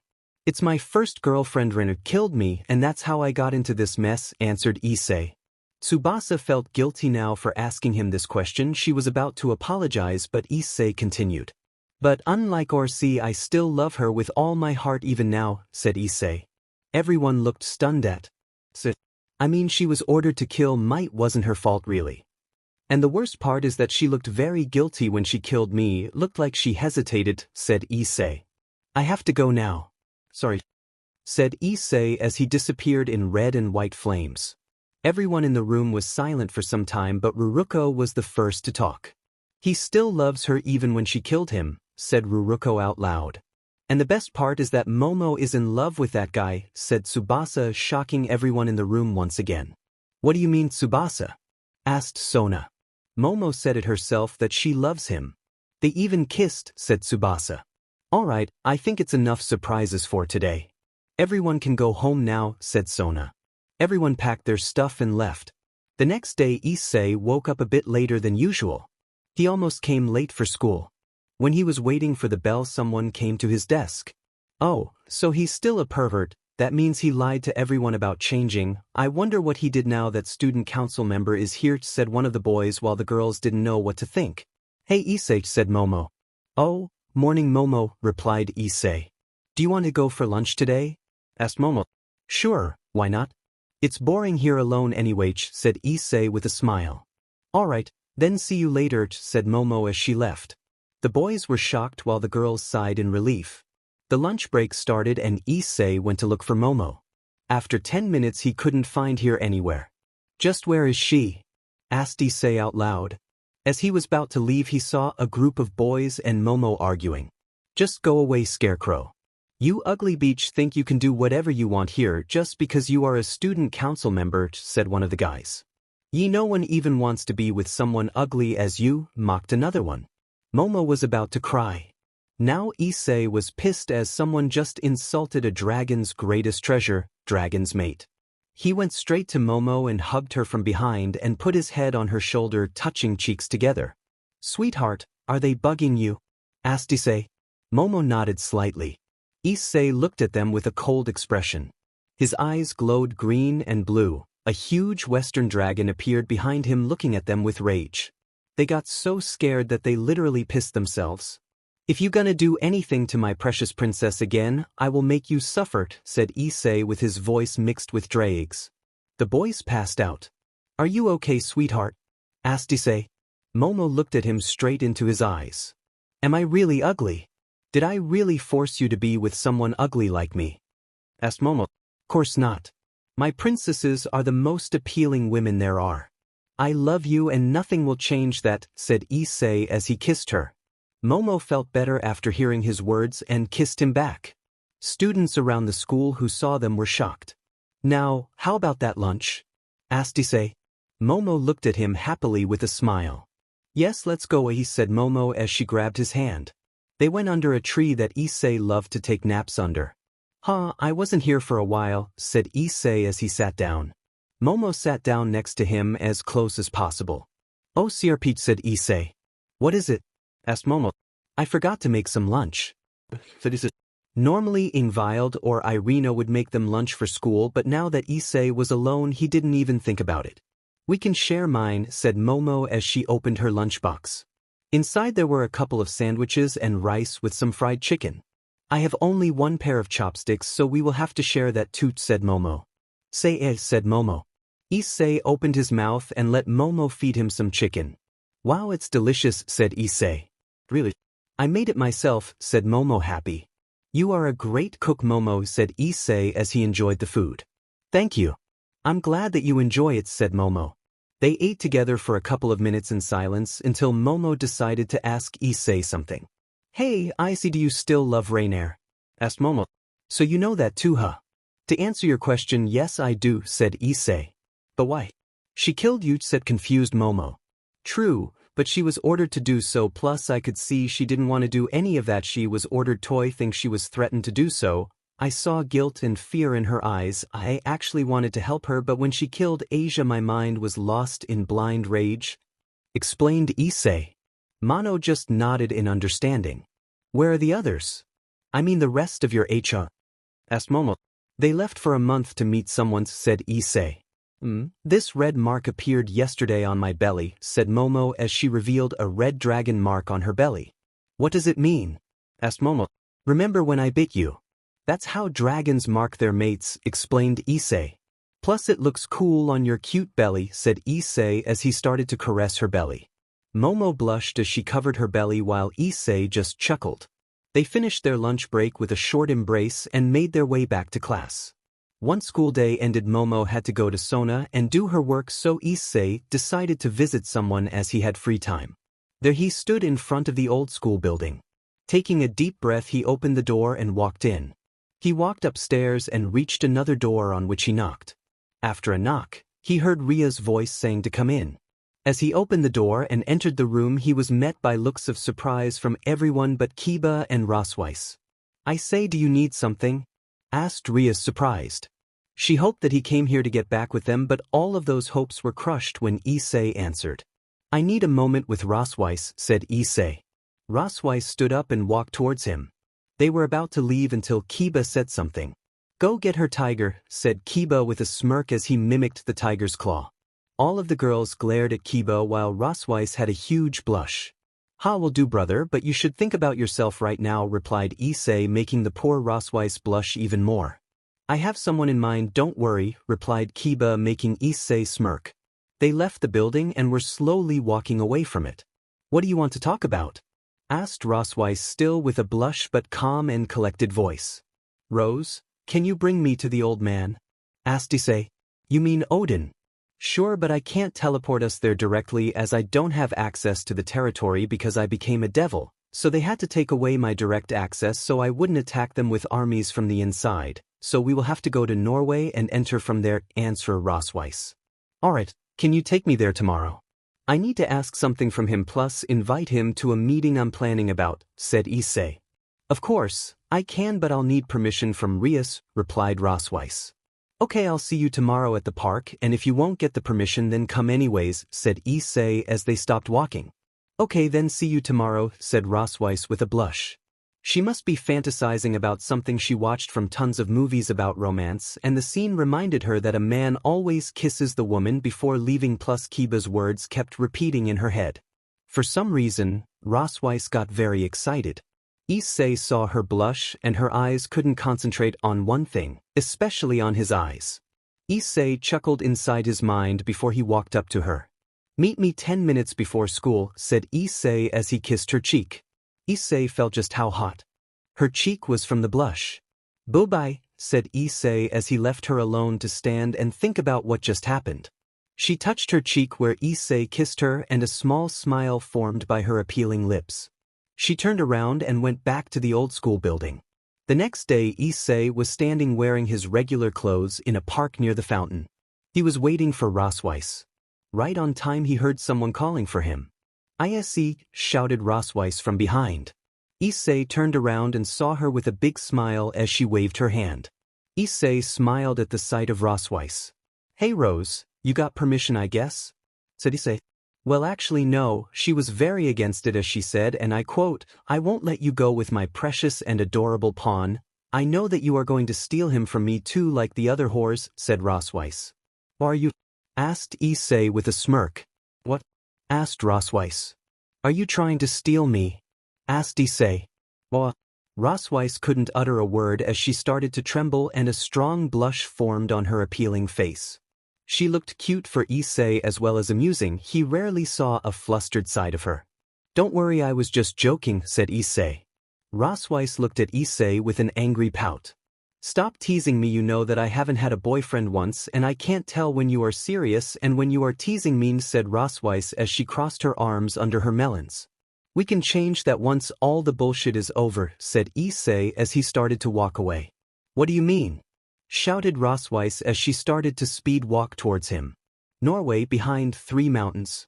Issei and Rosweiss arrived in Norway by teleporting. Issei planned to arrive by plane but he had limited time plus he had something else planned for later. Rosweiss was wearing her Valkyrie armor. Even if it was revealing her skin, it had magic seals that prevented her from getting cold. "Well, where is Asgard?" asked Issei. "Behind these 3 mountains, we need to claim over them and right behind them, we will reach an invisible barrier that surrounds Asgard," explained Rosweiss. "You intend to climb that?" asked Issei as he pointed at the mountains. "That's the only way for us to get into the Asgard as I don't have direct access," replied Rosweiss. "Nah, I'm good, I don't have much time anyway," said Issei. "What do you mean?" asked Rosweiss. "Balance breaker," said Issei. Welsh Dragon Balance Breaker roared Drag. A red draconic armor appeared on Issei. He didn't let Rosweiss say a thing as he just grabbed her bridal style and took off from the ground. Chapter 19, Now You Done It. "You intend to climb that?" asked Issei as he pointed at the mountains. "That's the only way for us to get into Asgard as I don't have direct access," replied Rosweiss. "Nah, I'm good, I don't have much time anyways," said Issei. "What do you mean?" asked Rosweiss. "Balance breaker," said Issei. Welsh Dragon Balance Breaker roared Drag and a red draconic armor appeared on Issei. He didn't let Rosweiss say a thing as he just grabbed her bridal style and took off from the ground. "Ugh," shouted Rosweiss as she was clinging to him from the fear. "Just relax, Rose," said Issei. 5 minutes later they had already reached the other side of the mountain. "So Rose, where is Asgard?" asked Issei as they landed. Issei saw nothing, just snow all over the place. Rosweiss walked away a little and whispered something that Issei couldn't understand. Suddenly an entrance like a gate appeared out of nowhere. Issei watched in awe as Rosweiss opened golden gates that seemingly appeared out of nowhere. "Well, let's go in," said Rosweiss. They were walking some kind of corridor as soon as they entered the gate. The gates behind them disappeared. They walked for 2 minutes and 2 Valkyries stopped them. "Halt, who are you and how did you get here?" asked one of the 2 who was holding a spear. She was wearing more revealing armor than Rosweiss and her partner. "We came to meet Lord Odin," answered Issei. "And you are?" asked the other. "He is the Red Dragon Emperor and the leader of the Dragon faction, and I'm the strongest Valkyrie's sister and the previous Lord Odin's personal guard," answered Rosweiss. The 2 of them looked at Issei and Rosweiss for a moment and noticed Rosweiss' armor that was proof. They could tell that it was a real Asgardian armor and not a fake. "All right, come with us, we shall see you," said one of the girls before they started to lead Issei and Rosweiss straight to Odin. 15 minutes later they reached the throne room's large golden double doors that had Norse ruins and 2 Valkyries who were guarding the doors. The guards saw the newcomers being escorted by the two Valkyries, so they let them in as they slowly opened the doors. As they entered, they didn't see as many guards as Issei thought there would be, as only a few were lined up in front of the throne. One Valkyrie was standing between the Queen's and Odin's throne, and she had golden armor instead of silver like other ones. I guess she is the most powerful Valkyrie and a new personal guard for Odin, thought Issei as he analyzed the room. Lord Odin, newcomers arrived to have a word with you, said one of the two Valkyrie that escorted them after they kneeled. Welcome, Red Dragon, to Asgard, though I must ask, what do we owe the pleasure of you visiting us without a warning this humble day? Greeted Odin as he stroked his silver-white beard. Sorry for that, but I asked Rosweiss to bring me here as I have some business to discuss with you, replied Issei politely while Rosweiss got on her knee respectfully. And what might that be? Asked Odin out of curiosity. I invite you to the four-faction meeting to discuss how to deal with the Brigade and Trihexa, answered Issei. For factions. I see. Well, I will come that fated day of our meeting, answered Odin.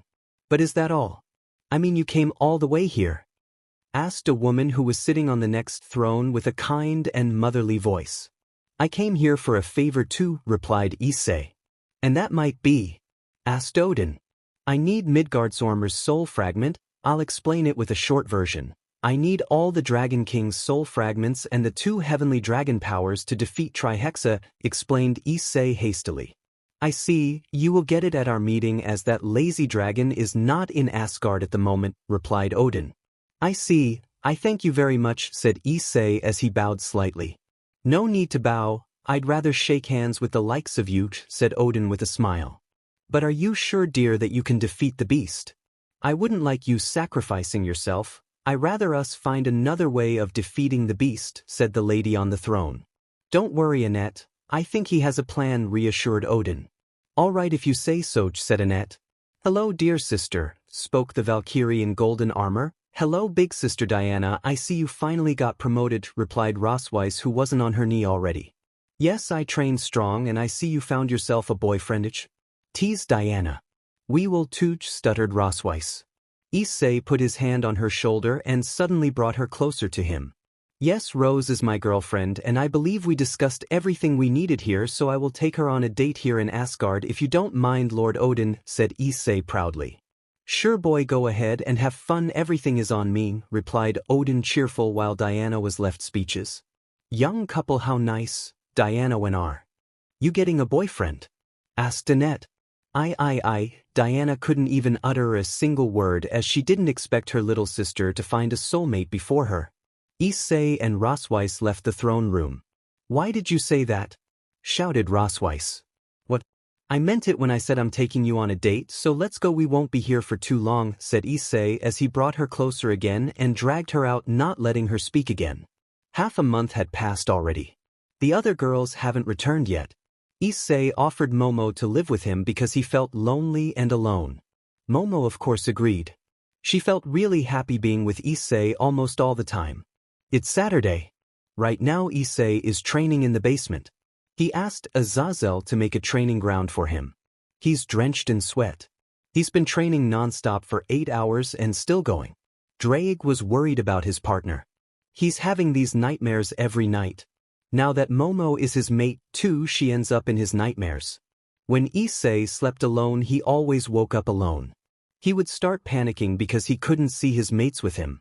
He starts to think that all that wasn't a dream. If not for Drake being there for him, he might have done something stupid or even went insane. Now that Momo is living there with him too, she can calm him down. At first, she wasn't ready to sleep in the same bed as Issei, but after seeing him in a terrified state after those nightmares, she started to sleep with him to be there for him. These nightmares never end. That's why Issei is working and training, trying to get stronger so he can protect his loved ones. Drake tried to reason with Issei to slow down the training, but Issei is too scared.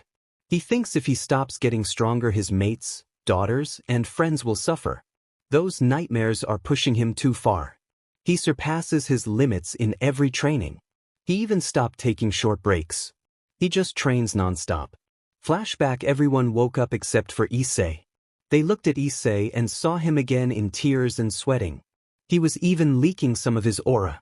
They were about to wake him up, but he started to talk loudly. Please. Just leave them alone. I can't. Just take me and kill me. Just leave them at peace. I don't want them to suffer. I will instead. Oh, leave my daughters out of this, started to shout Issei. The girls were confused about the daughters part but decided to ask about that later because they had to wake Issei up. Darling, wake up. We're okay, your daughters are too, said Valerica, not sure about the last part. Issei immediately calmed down somehow as he heard that his mates and daughters were safe.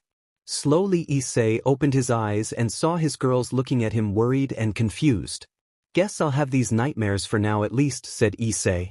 You have daughters? Asked Murayama. What? Asked Issei. When you were dreaming you said to leave your daughters out of this, said Irina. Well, yes, I do have 6 daughters, replied Issei. What? Who? Asked Shockates. One of them is Kunu, said Issei. Your daughter? Asked Irina. Yes, replied Issei. Who's the mother? Asked Valerica. Yasaka, replied Issei, still not realizing what he is doing because he was half asleep. What? Asked Ingvild in disbelief. Is she another one of your mates now? Asked Kates. Issei immediately fully woke up hearing her question. What?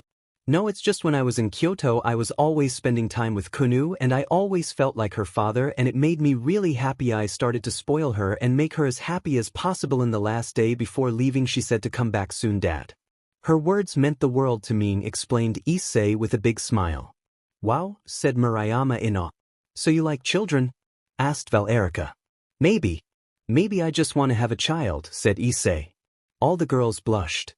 Of course, if we even wanted that, we can't have a child.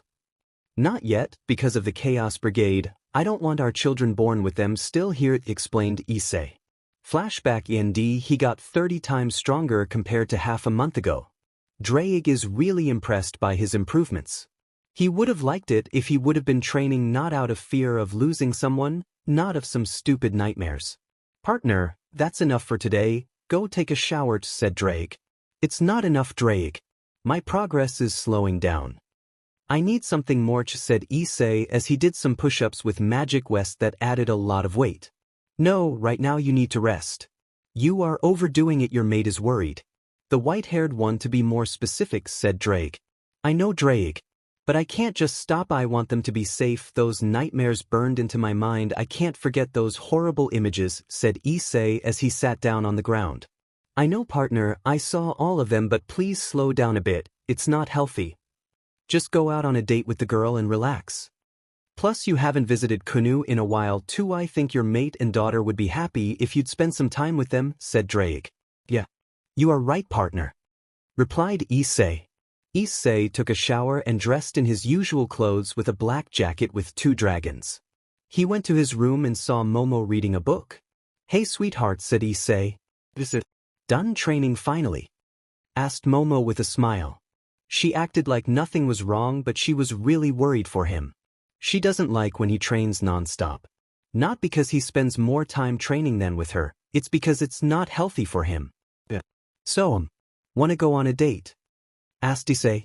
Her eyes lit up with happiness. She jumped up from her seat and hugged Issei. Of course, replied Momo happily. All right, get ready, we will leave in an hour, said Issei as he chuckled. Momo released him from the hug and went to the girls' room to get ready for their date. After 1 hour they went out for their date. They went to an amusement park, watched a movie, played in an arcade, and did basic stuff. But this time Issei had planned something else. Alright, come here, I'll teleport us, said Issei. Alright, but where are we going? Asked Momo. You'll see, replied Issei with a smile. Momo came up to Issei and hugged him. They teleported in flames. They appeared on some kind of hill. Where are we, Issei? Asked Momo. Right now we are in Kyoto, said Issei. Look up, said Issei. They looked up and saw a bunch of appealing stars. Suddenly Momo saw a bunch of falling stars that looked appealing. As she looked into the sky, Issei looked into her eyes. He couldn't look away. Momo noticed that he was looking at her. Is something wrong? Asked Momo. No, it's just that your eyes are really appealing. I can't stop looking at them, said Issei. Momo blushed but smiled out of happiness. She then leaned forward and kissed Issei. Issei replied to the embrace. Thank you for today, I had a lot of fun, Issei said Momo as she kissed him again. After a couple of minutes, they hear a kid's voice behind. Dad, shouted the kid as she hugged Issei. Issei saw Kuna hugging him. Hello, Pumpkin, how are ya? Said Issei as he hugged her back. Dad, thought Momo. I'm better now that you are here, but why didn't you visit me for this long? Asked Kunu with a pout. I had some business to take care of, said Issei as he kissed her forehead. Kunu giggled as his embrace tickled her forehead. Why are you here alone? Asked Issei.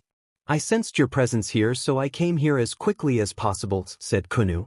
Does Yasaka know about it? Asked Issei. Well, no, replied Kunu. Okay, don't do that again, okay? It's too dangerous to be alone. Plus, when I'm in Kyoto, I'll always visit you, alright? Said Issei. Okay, replied Kunu. Issei then looked at Momo. Sorry for that, said Issei. No, it's alright. But who's this? Asked Momo. This is Kunu Yasaka's and my daughter, the princess of Kyoto, said Issei. Kunu, this is one of my princesses, Momo introduced Issei. Yours and Yasaka's? Asked shocked Momo. Well, I'm not her real father, of course. I'm like a father figure to her. I started thinking like she's my daughter and she started calling me dads, explained Issei. Oh, that makes sense. Where is her real father? Asked Momo. He left when Yasaka got PRGNT, replied Issei a bit angry. Oh, said Momo. Alright Kunu, let's go home. It's too late for you to stay awake, said Issei as he picked her up and carried her. As they were walking, Kunu fell asleep in his arms. Wow, never have I thought that you are this great of a father, said Momo with a giggle. I didn't know myself until I came back to Kyoto. Kunu just gives me so much joy. I hold her dear in my heart. I'll always be there for her and do anything to make sure she's happy and safe, said Issei. Momo was happy. She thought if he's like this with someone's kid, just how good of a father will he be when he will have his own kids? As they came to the temple, they were stopped by the guards but immediately let them in as they saw that it was Issei and Kunu. Momo knocked on the door. The door opened and revealed Yasaka. Hello, how can I help? Started Yasaka, but then she saw Issei holding Kunu with a smile. Hey Yasaka, I got something for you here, said Issei as he showed a sleeping Kunu. Hello, Issei, and thank you for bringing her back, said Yasaka with a sigh. It's no problem at all, said Issei. Who is this? Asked Yasaka looking at Momo. My name is Momo and I'm one of Issei's mates. It's nice to meet you, introduced herself Momo as she bowed slightly. My name is Yasaka, nice to meet you too, introduced Yasaka back as she bowed slightly too. Maybe you want to stay here for the night? Asked Yasaka with a kind smile. Sure, I wanted to spend some time together with Kunu tomorrow, said Issei. Issei and Momo walked into Issei's old room and went to sleep. The next morning Issei, Momo, and Kunu spent some time shopping and having fun. After that, they returned home and just watched some movies and cuddled on the couch under the blanket. Another half of the month passed, the girls still haven't returned. Momo was called to the student council. Issei promised Momo and Drake that he will take a couple of days of rest from training. He thought that he would visit Tannen, but he's busy dealing with the last problems of the future faction. So Issei finally decided to visit Gasper. He hasn't seen him in a while. Honestly, he missed him. He was like a little brother to him. He also was curious about Valerie. In his eyes, she was an appealing girl. Her smile and eyes made Issei blush when he saved her with his old team. Issei dressed up with his usual jacket, white shirt, black cargo pants, and combat boots. He always felt comfortable in this clothing. Issei took some flowers for Valerie and created a magic circle. He teleported with a small inferno of flames. As he appeared out of the flames, he saw that it was dark. The room lights were off. Something was wet on the ground. He was confused. He went to the SWH and turned on the lights. His eyes widened from shock. He was shaking from rage and sadness. What he saw was Gasper on the ground. In a puddle of his own blood, the bed was empty. Gasper, whispered Issei in disbelief as he got closer to his little brother. Did he pick him up to check if maybe he's fine? But it was too late. It happened about 2 days ago. A lot of his blood already dried on the ground. But then he saw something fall from Gasper's pocket. It looked like a letter. He put Gasper on the bed gently. He picked up the letter which had his blood on it and started to read it. Whoever is reading this means I'm dead. Chaos Brigade infiltrated the hospital and they got Valerie. Please save her. Tell Big Brother Issei to save her. She loves you. From the day you saved her, we mostly talked about you and she was in love with stories about you. She wanted to meet you again every day. She needs you now more than ever. I am sorry for not being able to protect her or myself. And it's not your fault. I just hope you'll save her and come back home. Please, Big Brother. That's my last wish. My sacred gear won't leave to find another host because I took it out before it could leave. It was really painful. But I leave my forbidden Baylor's view to you, Big Brother. Goodbye. As Issei finished reading the letter, he fell to his knees. He felt so much rage but mostly sadness. He just lost his little brother. Suddenly something flew out of Gasper's hand. It looked like a red eye. It flew towards Issei and merged into Issei's left eye. Now Issei can stop time. But right now he didn't care about that at all. He didn't even feel the pain of merging. His aura flared as strong as it could as Issei roared like a true dragon. He spread his wings and his eyes glowed emerald green and frost blue and turned to slits. The whole underworld heard his roar, the whole heaven, even the dimensional gap echoed with Issei's pained roar full of rage and sorrow. The whole building started shaking from his mighty roar and powerful aura. His dragons inside him roared together with him. Dragons in dragon territory that heard him roared together with him. Even Krumkruch. Suddenly in the room, many magic circles appeared. There arrived Surzex and Graphia, Michael and Gabriel, Azazel and Penemun, Tanin and Bova in their human forms, ORC, and most importantly Tiamat, Ingvild, Irina, Valerica, Murayama, Kates, and Momo. Even Ophis came. What they saw hurt the girls deeply. They saw Issei holding a lifeless body of Gasper with his wings wrapped around his body. No one could do anything. They just watched in silence until Issei's HRM, Rosweiss, Gabriel, Kiba and Azazel came up to him. The girls hugged him while Kiba and Azazel put their hands on his shoulders. Issei calmed down and his aura disappeared. The building stopped shaking and everyone could breathe normally again. Even Surzex had a lot of trouble breathing that even he thought he was going to pass out. As Issei opened his eyes he looked toward Surzex, Michael and Azazel. I call for a faction meeting immediately. Issei somehow managed to stutter out. They just nodded their heads and teleported away before giving him the location of the meeting. Issei stood up and gave Gasper to Rias. He's your bishop. It's you who has the right to bury him properly, said Issei as he gave Gasper to her. Rias only nodded and teleported away with the whole ORC. He looked at the remaining people. Can I hug? Asked Ophis. Issei nodded as he spread his arms and wings. As she hugged him he hugged her back and wrapped her in his wings. He then looked at his HRM and Tanin. To guess it's time to reveal the mighty dragon faction, old man. Said Issei. He just nodded as he had his arms crossed. Tanin wanted to reveal the dragon faction in better circumstances than this, but he couldn't do anything about it now. Issei walked towards them and a small inferno of red and white flames consumed and teleported them away. He and the rest teleported into the meeting room in the underworld capital Lilith. They opened the doors and saw Surzex, Michael and Azazel sitting while Graphia, Penemun, and Gabriel stood behind them. On the tables were placed small signs on which were written Devil Faction Leader, Angel Faction Leader, and Fallen Angel Faction Leader. Issei came up to them and sat down in the empty seat as Tanin stood behind him, and the girls lined up behind Tanin except for Irina as she belonged to the Angel Faction. He took the empty sign and with magic, he wrote Dragon Faction Leader. As he placed the sign back, the leaders looked at him confused. Let the meeting start between the four factions. As the leader of the Dragon faction, I am ready to participate in eliminating the threat of the Chaos Brigade and work with 3 factions until it ends. Until then we will think about the alliance, said Issei with a serious voice. Chapter 20, Dragon Faction. What do you mean you're the leader of the Dragon faction? Asked Surzex. Why do you think? Do you think I asked for this much land just to grow some apples? I and Tanin created the mighty Dragon faction in hopes to save Dragon race. We won't be your enemies unless you do something to anger us. The only faction I'm willing to work with is the Yukai faction and maybe Fallen Angels, said Issei. The leaders nodded in understanding. Alright, let's get to the business, Mr. Hyoudou, said Michael. Yes, let's, but I'm not a Hyoudou anymore, I'm not their son anymore, my name is Issei Hyoudou, said Issei with pride. Everyone looked at him shocked while Hyoudou smirked inside his gear. Alright, Mr. Hyoudou. What happened to Rias Gremory's bishop? Asked Surzex. Chaos Brigade got Valerie.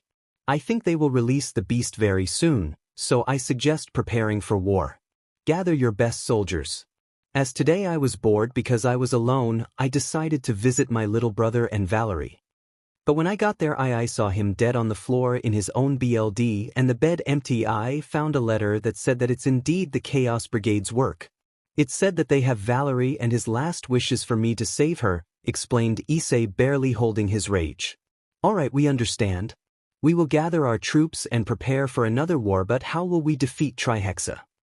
Said Surzex. I will kill it, said Issei, shocking the whole room except for Tannen, Azazel and Ingvild. How? Asked Michael. In the past 2 months I trained and I gathered dragon souls. Right now I have Draig, Vritra, Fafnir, Tannen Fragment, Tiamat Fragment, Yulong Fragment, and Albion Fragment. Even Evil Dragon Krumkruch gave me his soul fragment. At the next meeting that will happen soon enough I will get Midgardsormr's soul fragment from Odin, said Issei, stunning the room again. Issei, you can't, you will die if you do this, said Valerica, because she was completely against it. She's right, I can't let you do this, said Momo. Issei, please, pleaded him Irina. Sorry, I can't stop here, already have the souls and their abilities, I have to kill that beast to protect you, even if it means death for me, said Issei. But what's the point in living if you aren't with us, shouted Valerica. You'll find someone better, said Issei. At this point, she didn't want to hear anything from him anymore as she and the rest of the girls teleported home. Sigh, sighed Issei as he pinched the bridge of his nose. I knew this would happen, said Issei. Of course, they wouldn't like it, said Tannen, who was standing beside him. Alright, back to the main topics, said Issei. We will offer our help and help you in defeating the Chaos Brigade, said Issei. We will help too, said Michael. We will participate, said Azazel. We will be there too, said Surzex. Alright then, I call this meeting officially over, said Issei as he stood up and teleported to Dragon Faction territory as a small inferno swallowed him and Tannen once again. As they got there, every dragon was there. Issei saw that they were waiting for him to say something. Today the mighty Dragon Faction is official in the supernatural world. We will be known as the strongest faction and dragons will get to live peacefully and safely once again and we will not be looked down on, shouted Issei. Then he let out a powerful roar followed by the rest of the dragons. Everyone then parted their ways as Issei and Tannen went to their cave to have a small talk. Order our troops to prepare for the war, said Issei.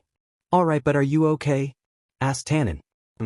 Alright, answered Issei with a blank look. Tannen only nodded as he left.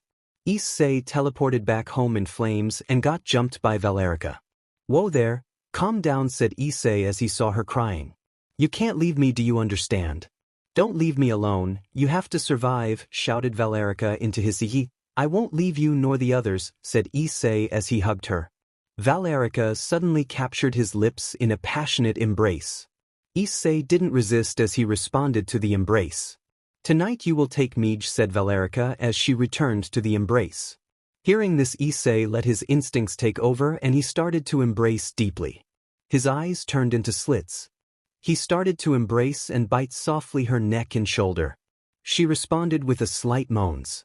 Sorry guys, but I won't write a lemon because I'm bad at writing them, so you will have to imagine how it all went or something like that. I'm sorry once again. Morning came and as Issei opened his eyes, he saw Valerica sleeping on his easy with a satisfied smile. What a wild night, said Issei out loud. Now that you did the deed, your mark is complete and now you are sharing your life force, said Drake. Yeah, that's right, said Issei as he looked where Valerica made her mark. Issei smiled, feeling happy about what they did. Weird, I didn't have a nightmare tonight, said Issei. Suddenly an image of Gasper flashed in his mind. His mood changed. Suddenly Valerica woke up and saw Issei looking into her eyes. Morning, sleep well? Asked Issei. Yep, never have I slept better, answered Valerica with a chuckle. They kissed each other and made out for a little.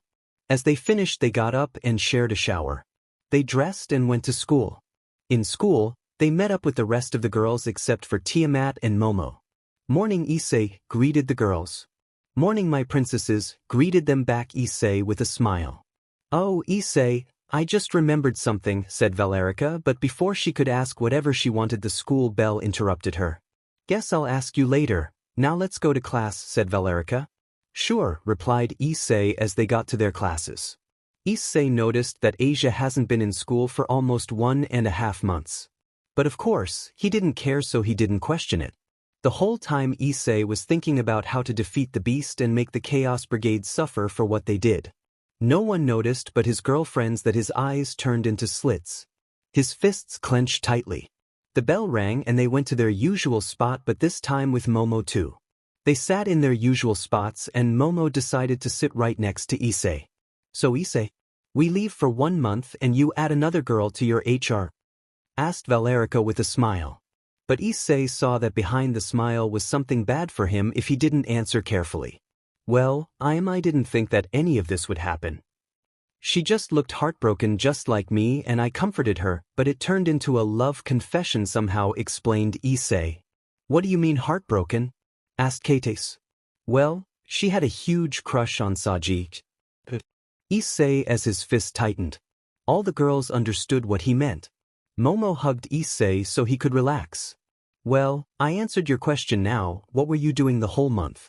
Asked curious Issei. We were training to get stronger so we could protect ourselves, said Murayama. I knew it, said Issei with a smirk. What? How? Asked Irina.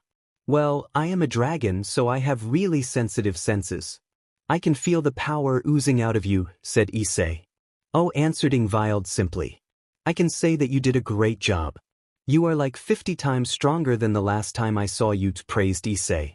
Yeah, and Albion says that you are almost 60 times stronger than the last time, said Valerica proudly. All the girls looked at him awestruck. Well, that's true, I've been training, said Issei.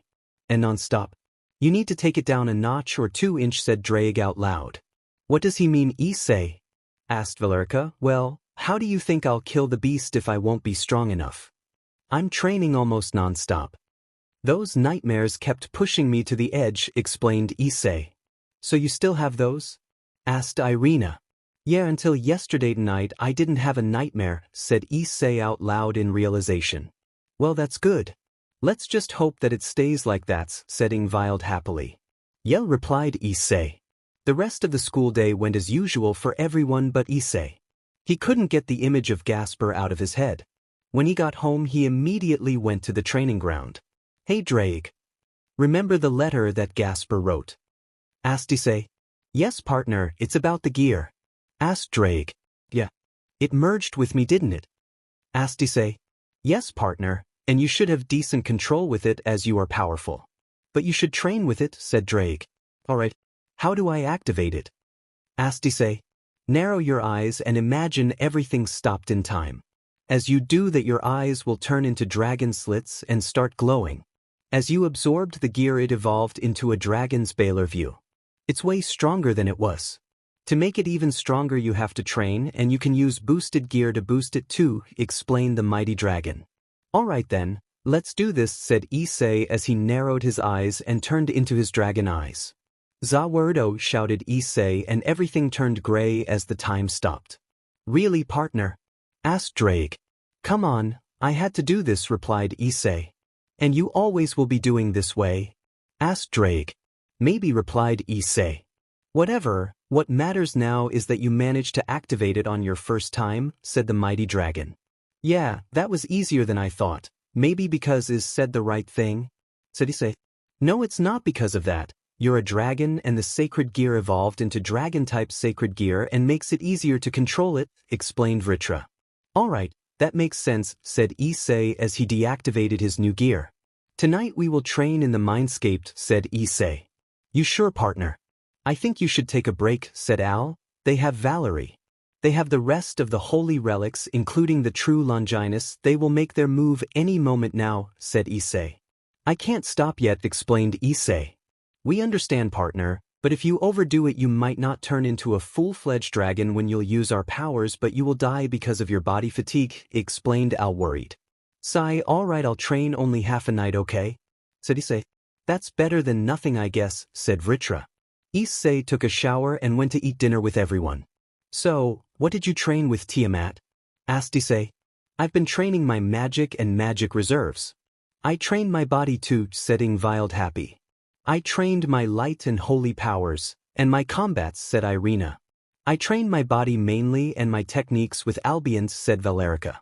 I and Kates trained with magic and swords.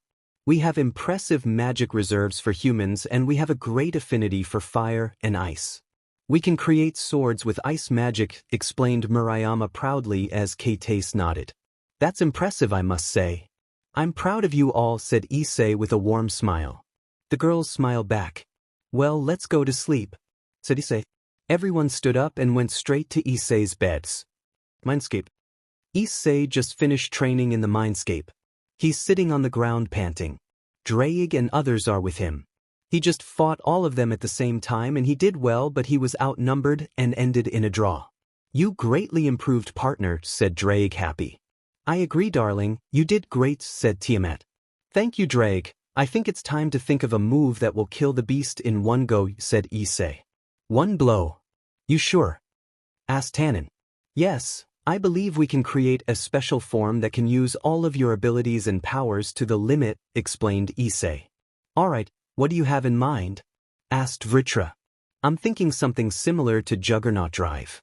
That form releases only some of Draig's powers, not all. So what if we create a Juggernaut Drive that can release all of not only Draig's but others' powers too, explained Issei. I think we can manage that honestly.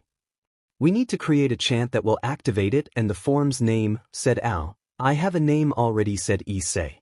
Let's call it Heavenly Dragon King Drive, suggested Issei. That might work, said Yulong. Alright, let's finish for tonight, said Draig. Alright, good night everyone, said Issei as he left his mindscape. Heavenly Dragon King Drive Huts, said Draig out loud to himself.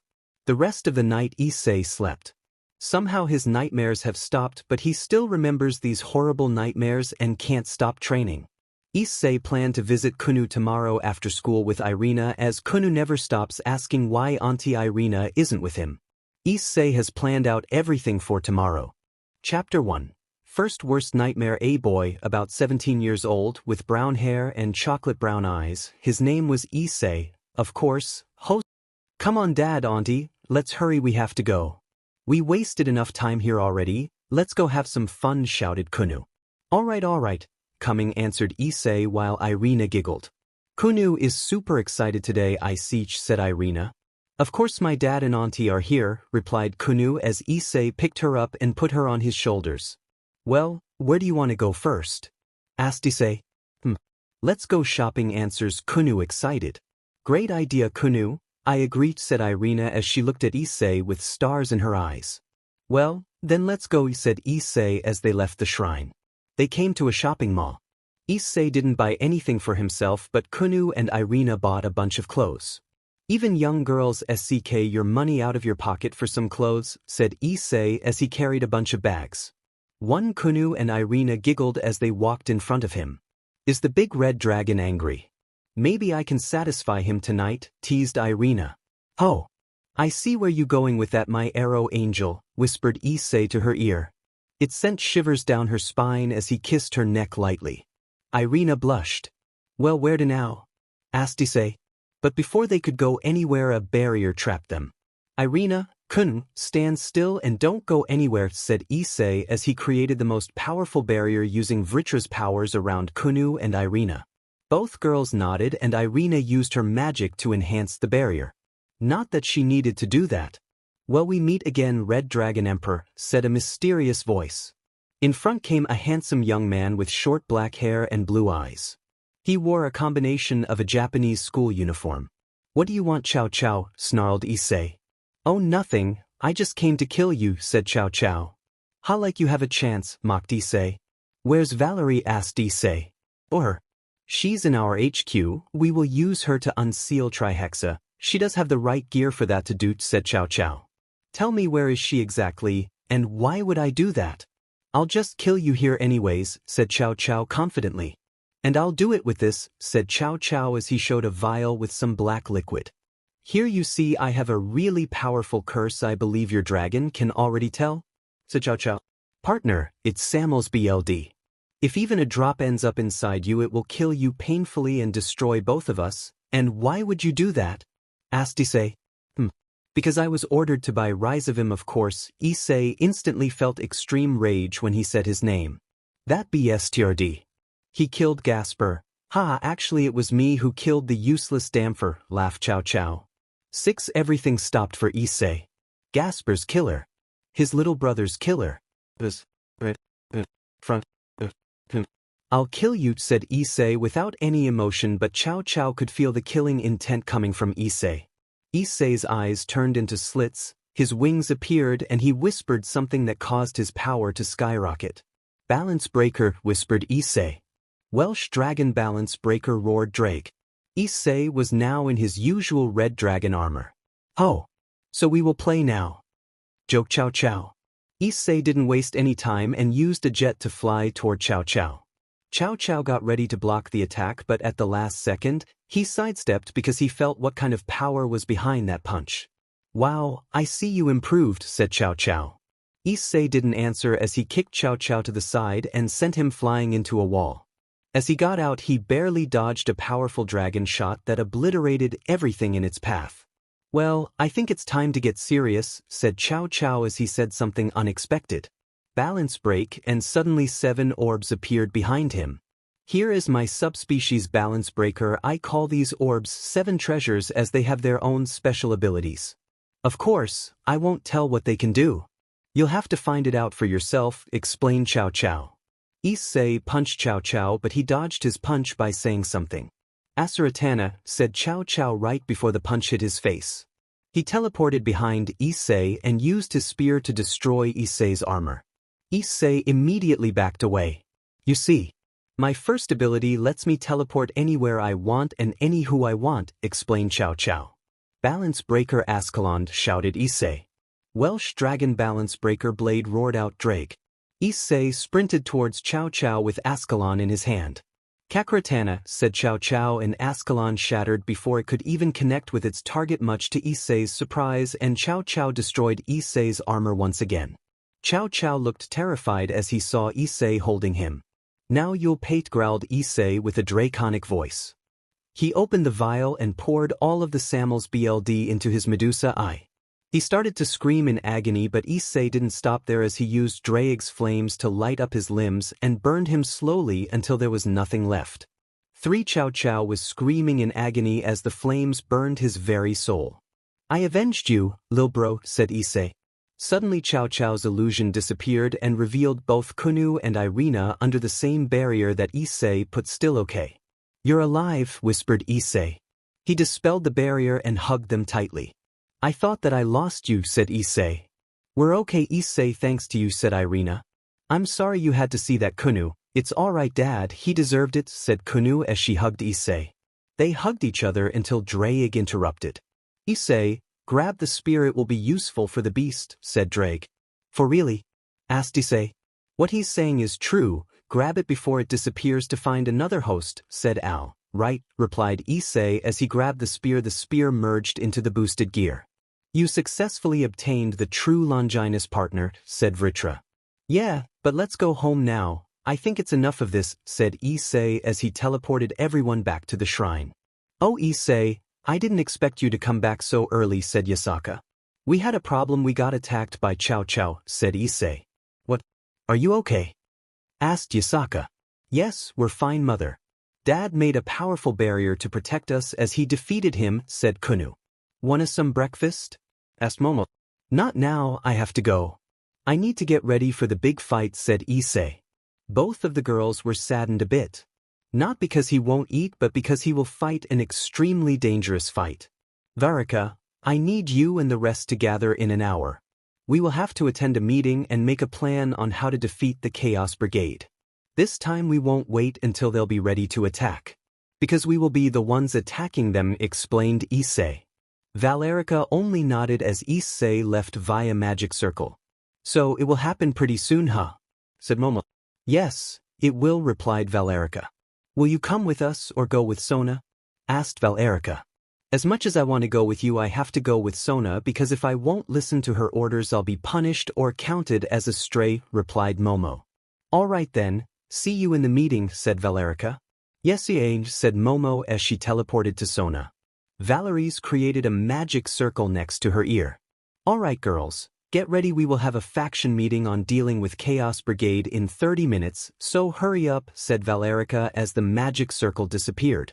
Faction meeting room. Around the table were seated Dragon Faction Leader, Devil Faction Leader, Angel Faction Leader, Fallen Angel Faction Leader, and Northern Pantheon Leader. Plus behind them stood Tannen in his human form, Graphia, Gabriel, Penimune, and Thor. With Issei came his girls, with Surzex ORC. Student Council, with Michael Brave Saints including Irina, with the Zazel team / dog, and with Odin his best Valkyries. All right, we can start the meeting, said Issei. So, does anyone have any plans on how to deal with the brigade? Asked Michael. We should send our armies to deal with brigade members. 2 evil dragons are siding with the brigade, so Thor, Tannen and Dulio should take care of them until the backup arrives. Valerica's and my team will be support for Thor, Dulio and Tannen. I and Valerica will deal with Rizavim and rescue Valerie, explained Issei. All right, and you will take the beast? Asked Odin. If they manage to release the beast, then yes, I'll deal with it. His seal is located far from civilization, so it will take at least 1 day to get to anyone. Until then, most powerful mages will create a barrier to hold off Trihexa if we're late and to hide it from humans. That includes Odin, Surzex, Michael and you Azazel to help with the barrier, explained Issei. You mentioned 2 evil dragons. Who are those dragons exactly? Asked Surzex. It's Grendel and Azidahaka, said Issei. Well, that's not good, said Azazel. If they won't be able to defeat them, I and Valerica will help after we kill Rizavim and rescue Valerie, explained Issei. All right, Devil Faction agrees to this plan, Fallen Angel Faction agrees to this plan, Northern Pantheon agrees to this plan, Angels agree to this plan, said the leaders. Great, this meeting is officially over. We will send soldiers to Trihexa's seal. And we believe that Rizavim is in Romania, so get ready, said Issei. The leaders nodded before teleporting away. Only Odin stayed. Here, boy, the soul you asked for, said Odin as he gave Issei a grayish-green orb. Thank you, old man, thanked Issei. Haha, no problem, just return it afterwards. It wasn't easy getting it from that lazy dragons, said Odin. Sure thing, replied Issei as Odin teleported back to Asgard. Issei did the same with his girls and Tannen. They teleported to Dragon Faction territory. Tannen, I need you to prepare our warriors for tomorrow and inform everyone. Before we leave tomorrow, we will cast a powerful barrier that only dragons or people with our permission can cross around our territory, said Issei. All right, good luck and rest for tomorrow, said Tannen as he turned into a dragon and flew away. Issei then teleported everyone back home and he immediately slumped onto the couch. Sight, that was tiring, said Issei with a sigh. Want some tea? Asked Ingvild. Sure, Heim, said Issei. Everyone sat with Issei while Ingvild made tea for everyone. Rest for today, as tomorrow we will have a luong date, said Issei as he closed his eyes. The girls nodded and got even closer to Issei. After a minute, a magic circle appeared and Momo came out of it. She saw how everyone was clinging to Issei. That's not fair, said Momo with a pout. Then come here, said Issei with a chuckle as he pointed to his lap. She immediately sat down and rested her head on his shoulder. Better? Asked Issei. Yep, answered Momo happily. After some time, Ingvild came back to them with some tea, and right at that moment Irina came home too. I want to join too, said Irina. After event of Trihexa, the woman in Issei HRM except Asia, Ravel, Rosweiss, Yasaka and Kuroka, Ophis not in HRM because she see Issei as brother, decided to break up. Alright, then it's settled, we will leave in an hour. Our dragon, devil, angel, fallen, and Asgardian warriors will take care of brigade's troops. Everyone please come back alive and well, said Issei. Right, everyone replied. Issei and Valerica went to the tent while everyone else went to prepare for the attack. Sigh, I'm already tired, said Issei as he sat on the chair. It's not over yet, partner. Focus on your objective, said Vritra. He's right, partner, don't relax just yet, said Drake. Yeah, I know, said Issei. Everything will be fine, don't worry, said Valerica. Yeah, I hope so, said Issei. Valerica came up to Issei and sat on his lap and wrapped her arms around his neck. Are you going to add her to your HRM? Asked Valerica. Yeah, asked Issei confused. I asked if you're gonna add her to your HRM? Asked Valerica again. Where did that come from? Asked Issei. I accidentally found a letter that Gasper left you before his, said Valerica. Death, continued Issei. Yes, so are you gonna? Asked Valerica. I don't know. First, we have to rescue her, said Issei. You know we don't mind her becoming our sister. But this is the last girl that we allow to join your HRM, understood? Ordered Valerica with a pain-promising smile if not answered correctly. Yeah, said Issei as he shivered. Good, said Valerica as she kissed Issei. After 40 minutes, everyone gathered outside. Alright, it's time to end this. So let's do our best and don't hesitate or you are as good as dead, said Issei. Everyone nodded as they parted their ways, leaving Issei and Valerica alone. Well, now we have to wait for the signals, said Issei. What kind of signal? Asked Valerica. Tannen will light up half the sky with his flames, said Issei. Oh, replied Valerica.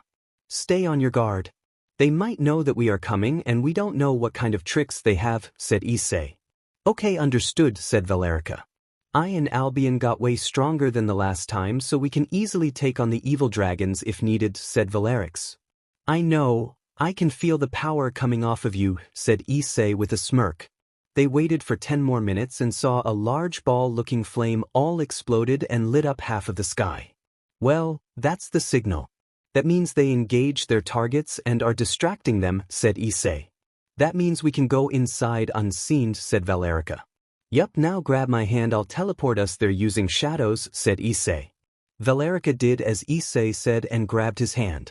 Issei and Valerica walked towards a shadow. As they were fully in the dark, Issei teleported to the castle where Valerie and Ryzavim were located. Are you ready? Asked Issei. Course, replied Valerica with a battle-hungry grin. Then let's go, said Issei as they went in through the gates quietly. 10 minutes earlier, Tannen, Dulio, and Thor walked through the streets to find Grendel and Azzy Dahaka. While the support group walked behind them. Arthur walked in front of the support group while Biko was behind them. It's really quiet here. Too quiet, said Dulio. I agree, and I don't like this, said Tannen as he continued their search. 5 more minutes passed, and suddenly Tannen and Thor felt danger coming from above. Barriers now, shouted both of them. Lu Fei, Kates, Murayama and Ingvild immediately created a powerful barrier around everyone. As soon as they created the barrier, a loud explosion was heard. As the smoke screen disappeared, everyone saw who caused the ambush. Grendel and Azzy Dahaka, growled Tannen.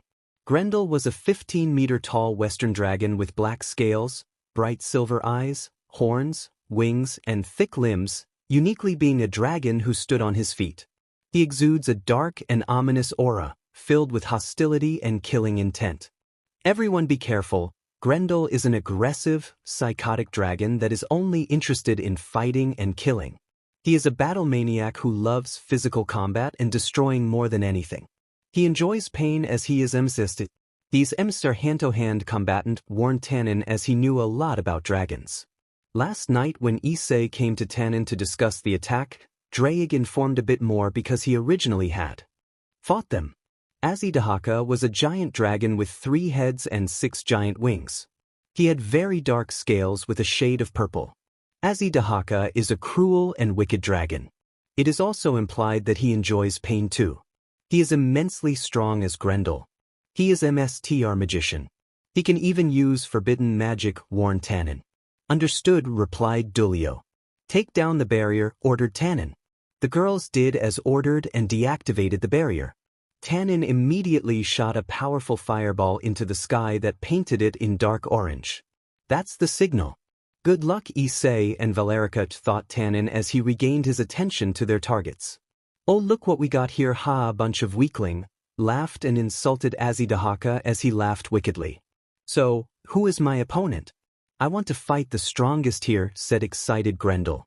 Today we will kill all of the Chaos Brigade and you too included, said Thor. Such confidence from a weak bug such as you. Insulted him Issei Hyoudou, but Thor didn't react as he knew that he wanted to anger him.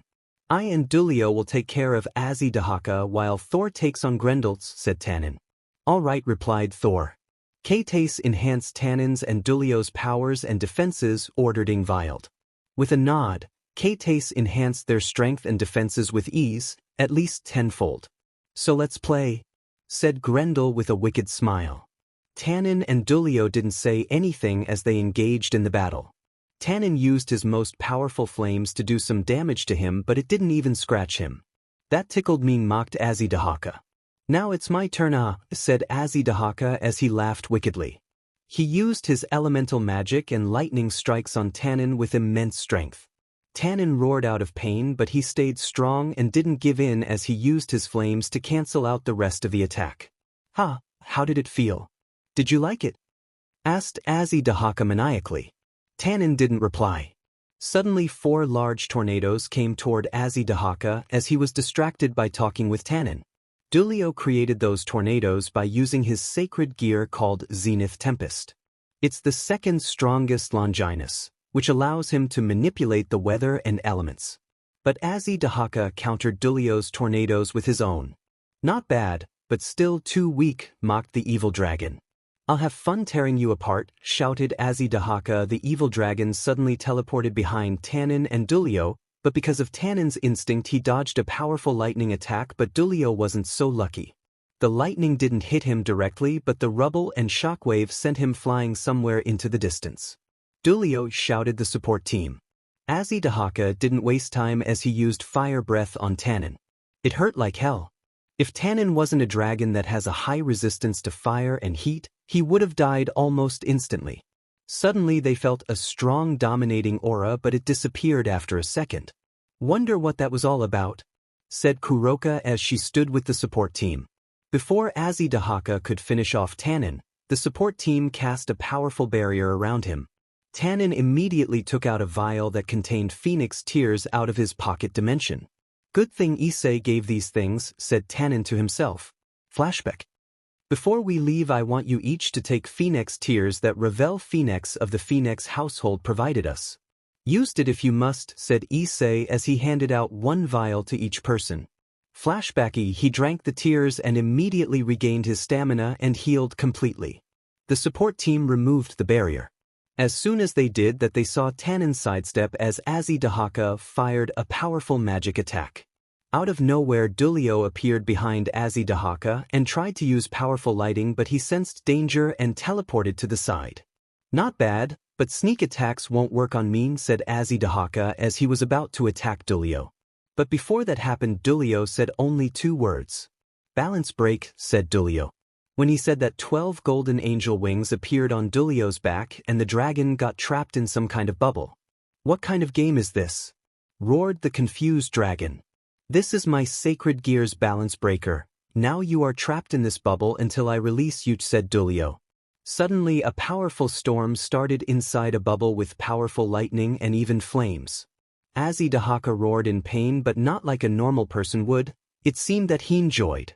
But it didn't last for long because the bubble exploded. Impossible, shouted out a stunned Dulio. The support team cast another powerful barrier to protect everyone from the blast. As the smoke cleared, everyone saw Issei Hyoudou scratched up. Wow, for a weakling to scratch me like that, insulted the evil dragon. Tannen saw that they have no chance of winning. But suddenly a magic circle appeared next to Tannen's face. As it disappeared, Tannen used his signature flames on Issei Hyoudou. Of course, it didn't have any effect. It just created a smoke screen. When the smoke cleared, everyone saw that instead of Tannen and Dulio they saw a white armor with energy wings spread. Valerica, shouted support team. Guess I'm just in time, huh? Said Valerica with a smirk under the helmet. Oh, you're that strongest white dragon empress that I heard about, huh? Shall we fight? Said Issei Hyoudou with crazed out laughter. Sure thing, but it won't last for too long, replied Valerica. 1 hour prior. So where is that insanely strong guy, the red one? Asked Grendel with a battle-hungry grin. For now at least, I'm your opponents, said Thor as electricity gathered around Thor, especially his hammer. Oh, so he will come. Good, then I'll wait for him. Right now let's fight, said Grendel as he leapt towards Thor. To be continued. Alright, let's go to the bedroom then and just cuddle together, said Issei. Okay, answered everyone as they got up from the couch and went to the bedroom where they cuddled for the rest of the day. Chapter 22, beginning of the end. Alright, are you prepared? Asked Issei as he stood in the middle of the living room dressed in his combat clothes. He wore a simple shirt and a protective jacket. He had cargo pants and boots. Yes, replied the girls wearing similar combat clothes. Alright. First, we have to get to my people and get ready for the battles, said Issei. Alright, replied his girls with determination. Issei teleported them to the Dragon Mountains. Issei appeared in front of tons of the dragons and his girls stood behind him with serious expressions as Tanin stood right beside him. Everyone listen up, today we will march strongly to our first battle.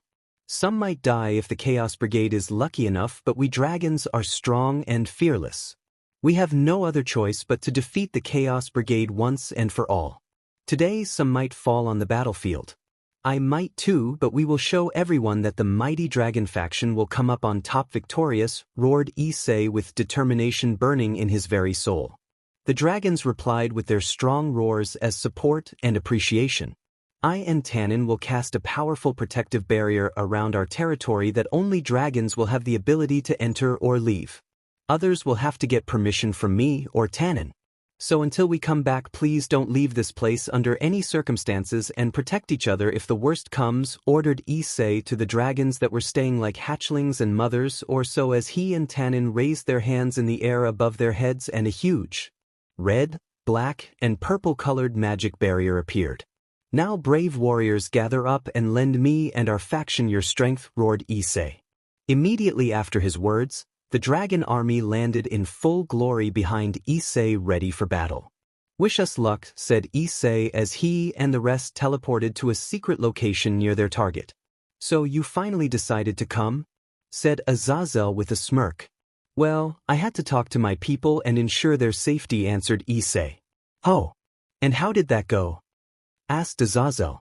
It was amazing, shouted out his H-arm behind him, except for Valerica and Tiamat. They just nodded. I see, replied Azazel. Are we ready to go? Asked a person coming from a tent. Yes, we are, Surzex, answered Issei. Good, then teams gather up, ordered Surzex.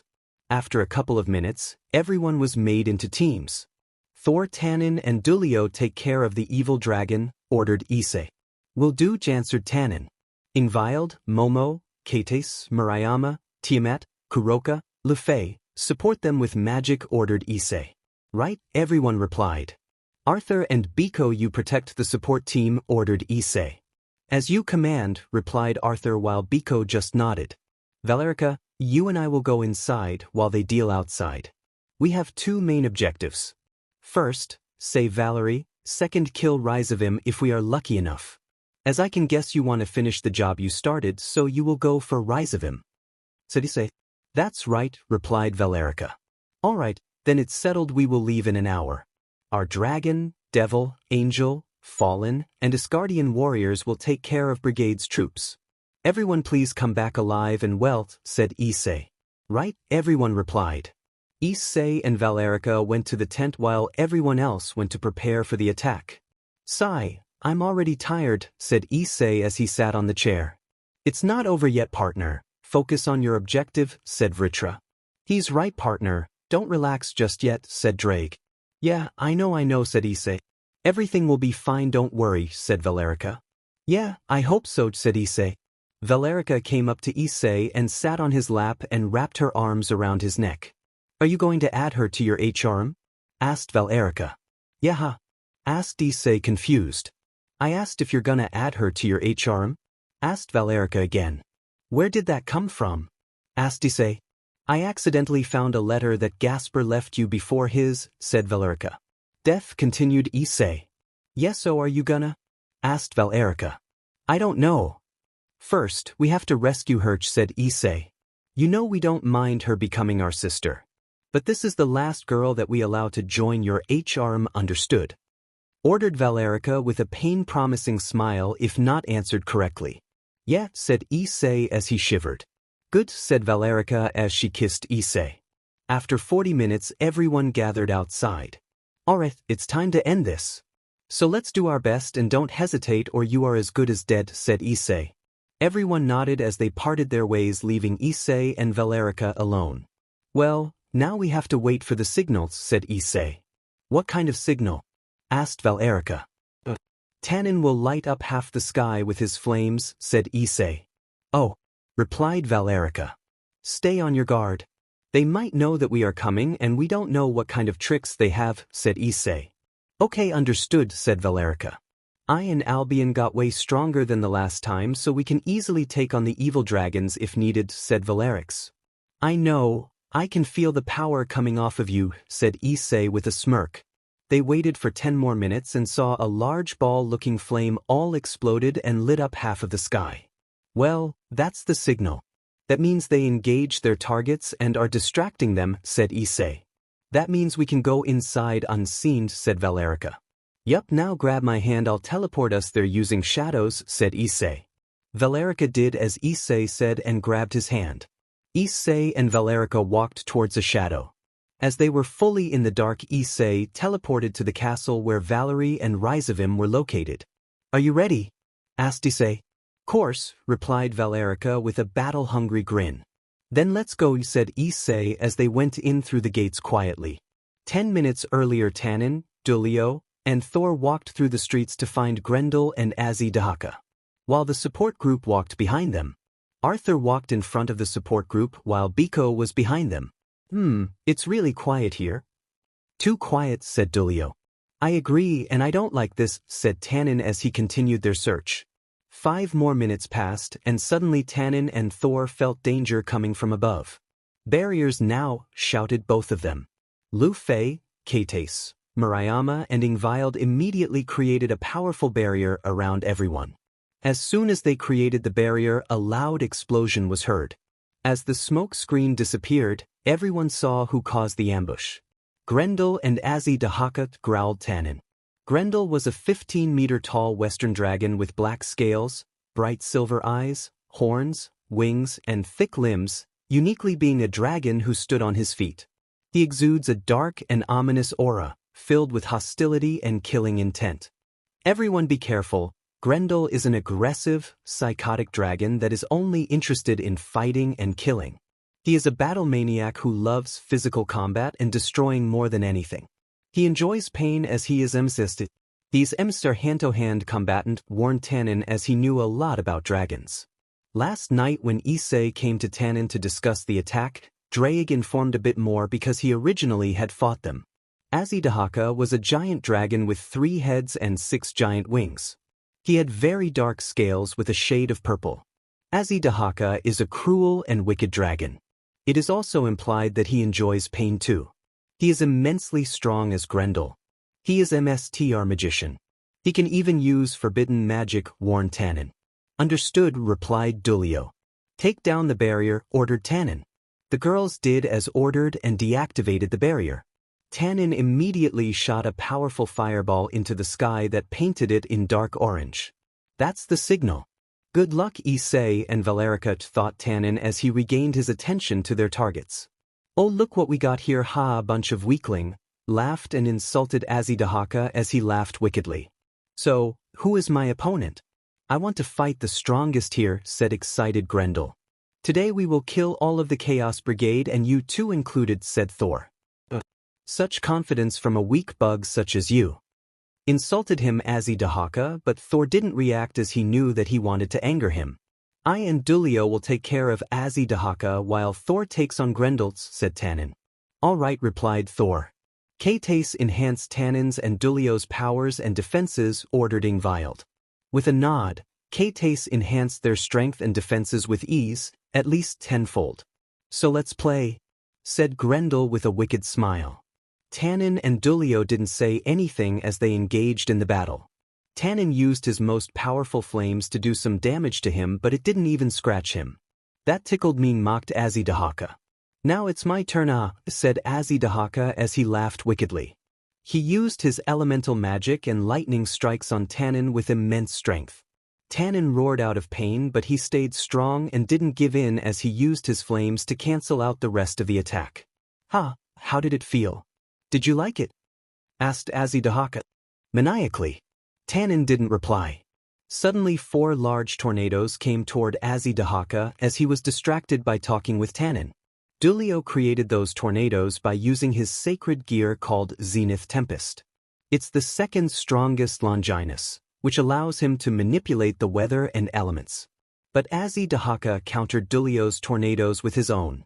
Not bad, but still too weak, mocked the evil dragon. I'll have fun tearing you apart, shouted Azidahaka. The evil dragon suddenly teleported behind Tannen and Dulio, but because of Tannen's instinct he dodged a powerful lightning attack, but Dulio wasn't so lucky. The lightning didn't hit him directly, but the rubble and shockwave sent him flying somewhere into the distance.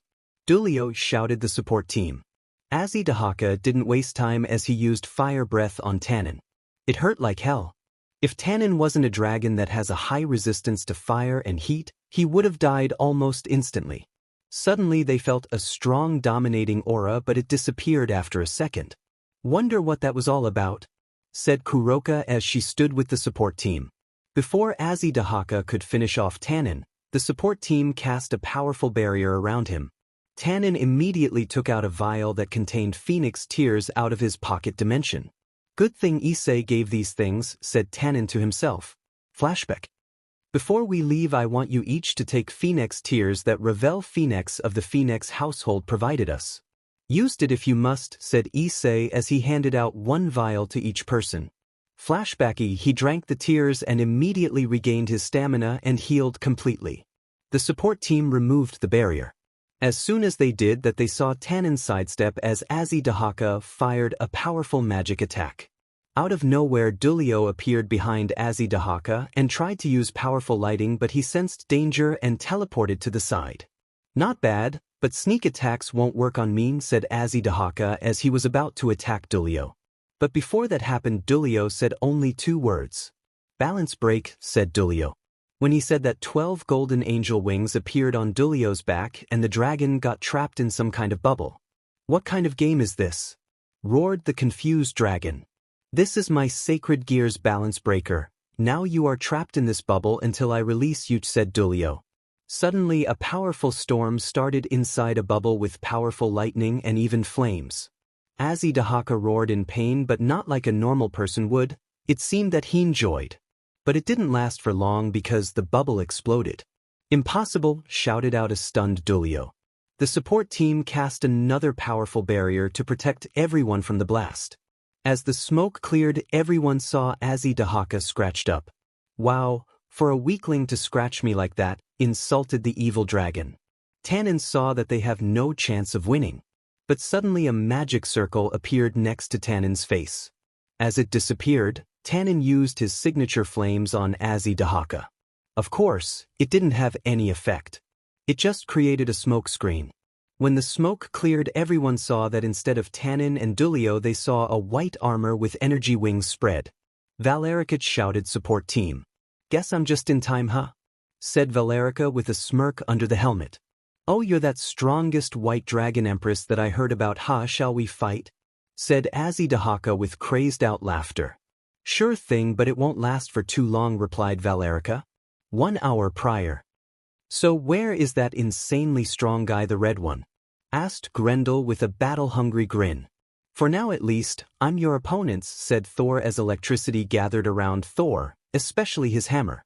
Oh, so he will come. Good, then I'll wait for him. Right now let's fight, said Grendel as he leapt towards Thor. Chapter 23, Beginning of the End. Point 2. So where is that insanely strong guy, the red one? Asked Grendel with a battle-hungry smirk. For now, I'm your opponents, said Thor as electricity gathered around Thor, especially his hammer. Oh, so he will come. Good, then I'll wait for him.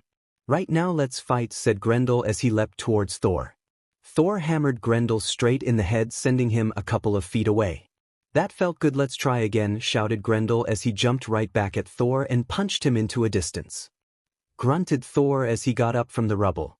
He sprinted toward Grendel at immense speeds and smashed his hammer downwards. As he did that, powerful lighting hit Grendel. If he would have been fighting someone weaker, the lighting would have killed the person. But dragons have very durable skin. Grendel was no exception. His skin is immensely durable and almost can't be damaged. Grendel punched Thor but was blocked by Thor's hammer. Grendel didn't stop there as he used his fire breath on Thor. Luckily for Thor, he had enough time to dodge the flames as the ground got destroyed by the flames. Thor suddenly threw his hammer at Grendel, but it didn't hit the evil dragon as he sidestepped at the last second. "What will you do now without your hammer?" asked smirking Grendel. Thor didn't talk as he grabbed Grendel's head with enough pressure and his hammer hit Grendel in the back of his head. "Gore, annoying little toy," said Grendel. That move didn't do anything but piss the dragon off. Grendel was bored, so he wanted to finish with Thor and get to his real target. He was about to smash both of his claws straight onto Thor, but a magic barrier protected him, but barely. It was half of the support team as the others stayed with Tannen and Dulio. The barrier shattered and Thor used his hammer to uppercut Grendel, sending him into the air. Thor didn't waste any time as he smashed him right back to the ground with the hammer and created a huge crater and dust cloud. He that felt good," shouted Grendel as he flew towards Thor. Thor was caught off guard and Grendel managed to dig his claws straight through Thor. Grendel threw Thor into the distance. He barely got up but had enough strength to grab a vial with phoenix tears and drank it. He regained all his stamina and his injuries completely healed. "Round 2. said smirking Grendel. Thor didn't respond as usual and just flew towards Grendel full force with his hammer ready to strike, and tons of lighting gathered around him and his weapon. He hit the dragon full force, sending him away. That attack took a lot out of Thor and left him open as Grendel knocked him out with his powerful tail swing. Before he could kill Thor, a barrier got cast around Thor. "You annoying little brats," said now angry Grendel to the support group. He started to walk towards them slowly and menacingly as a dark and evil aura swirled around the dragon. The support group didn't know what to do. What can they do if even Thor, who is a god of thunder, can't put a scratch on him? Grendel was about to release a powerful fire breath, but before it could hit the scared group of support, someone blocked it with ease. As the smoke cleared, they saw a red armor standing. "Issei," called out the support team. "Are you okay?" asked concerned Issei. "Yes, but be careful, he's insanely strong, even Thor couldn't put a scratch on him," warned Lefay. "I'll be fine now, go and help Valerica, okay?" said Issei as he used his shadow magic to teleport everyone to Valerica and Thor to the infirmary. "So you're finally here," said excited Grendel. "Yep, I hope you won't run away like a coward," said Issei. This remark pissed the evil dragon off. He raised his aura to dangerous levels. Issei didn't want mass destruction, so he cast a powerful barrier around their battlefield. And then he raised his own aura a little, which shocked Grendel. "Wow, what power," remarked impressed Grendel. "That's perfect, now it will be so much fun," roared excited Grendel and jumped straight at Issei. "Yeah, but sadly this fight will be short as I don't have time for you," said Issei as a golden spear came out of his left hand. He pierced Grendel, but because of his skin it didn't work, but Issei didn't give up as Drake roared out, "Penetrate!" And the spear went right through Grendel's flesh straight to his heart. "That won't work, brats," said Grendel. "I know, that's why I'm not finished just yet," said Issei as his eyes started to glow green and blue, and the spear got infused with his dragon aura. The spear got colored with gold and red aura. "I call upon God's spear, let it destroy my prey, dragon-slaying magic," shouted Issei as a huge amount of dragon-slaying magic went through Grendel's body. Where did you learn that magic?" asked stunned Grendel. But as an answer, Issei increased his aura and boosted the power of the spear and completely destroyed Grendel's body. "Phew, now that's done," said Issei as he deactivated his armor and stashed the spear away. Who knew that dragon-slaying magic is this effective against dragons? "It's terrifying," said Issei. "Indeed, partner, but it's no time to wonder about it, we need to check up on Valerica," said Drake. "And don't forget about Valerie," said Vritra. "We need to check the seal too," informed Crom's fragment. "All right, I understand," said Issei as he used shadows to teleport to Valerica. As he arrived, he saw that Valerica and the support team were about to leave. Guys, where is Azidahaka?" asked Issei confused. Oh, Valerica here divided him out of existence with compression divider, said Kuroka nonchalantly. I think we should go back to camp and check up on others, said Issei. Right, everyone replied. The devil, the angel, fallen, Norse and dragon armies destroyed the Chaos Brigade but with some deaths except for dragons. Issei created a teleportation magic circle big enough for everyone. They teleported back to the camp. He saw Tannen outside the tent waiting. So old man, how was it? Asked Issei. It was tough, I couldn't do any damage on the evil dragon, said Tannen. Well, the more reason to get stronger. How is she? Asked Issei concerned. She's awake but really weak. She will not survive for another day because her sacred gear was stolen, said Tannen. Issei's eyes widened in shock. He just saved her again but it too late. I'll go see her, said Issei as he entered the tent. As he entered he saw a appealing girl with short blonde hair laying in the bed barely breathing and pale as snow. The sight hurt Issei. I see, called out Valerie as her gaze slowly reached Issei. Issei came over to her and sat on the chair beside the bed. He leaned towards her and grabbed her hands. As Valerie looked into his eyes she saw a lot of sadness and disappointment in his green and blue eyes. I'm so sorry I couldn't do anything. I'm too late. I'm useless, said Issei as he shut his eyes tightly. Valerie took one hand out of Issei's hands and put it on his face. He opened his eyes and looked into her appealing red ones. You are not useless, you did all you could. And I'm glad. I met you.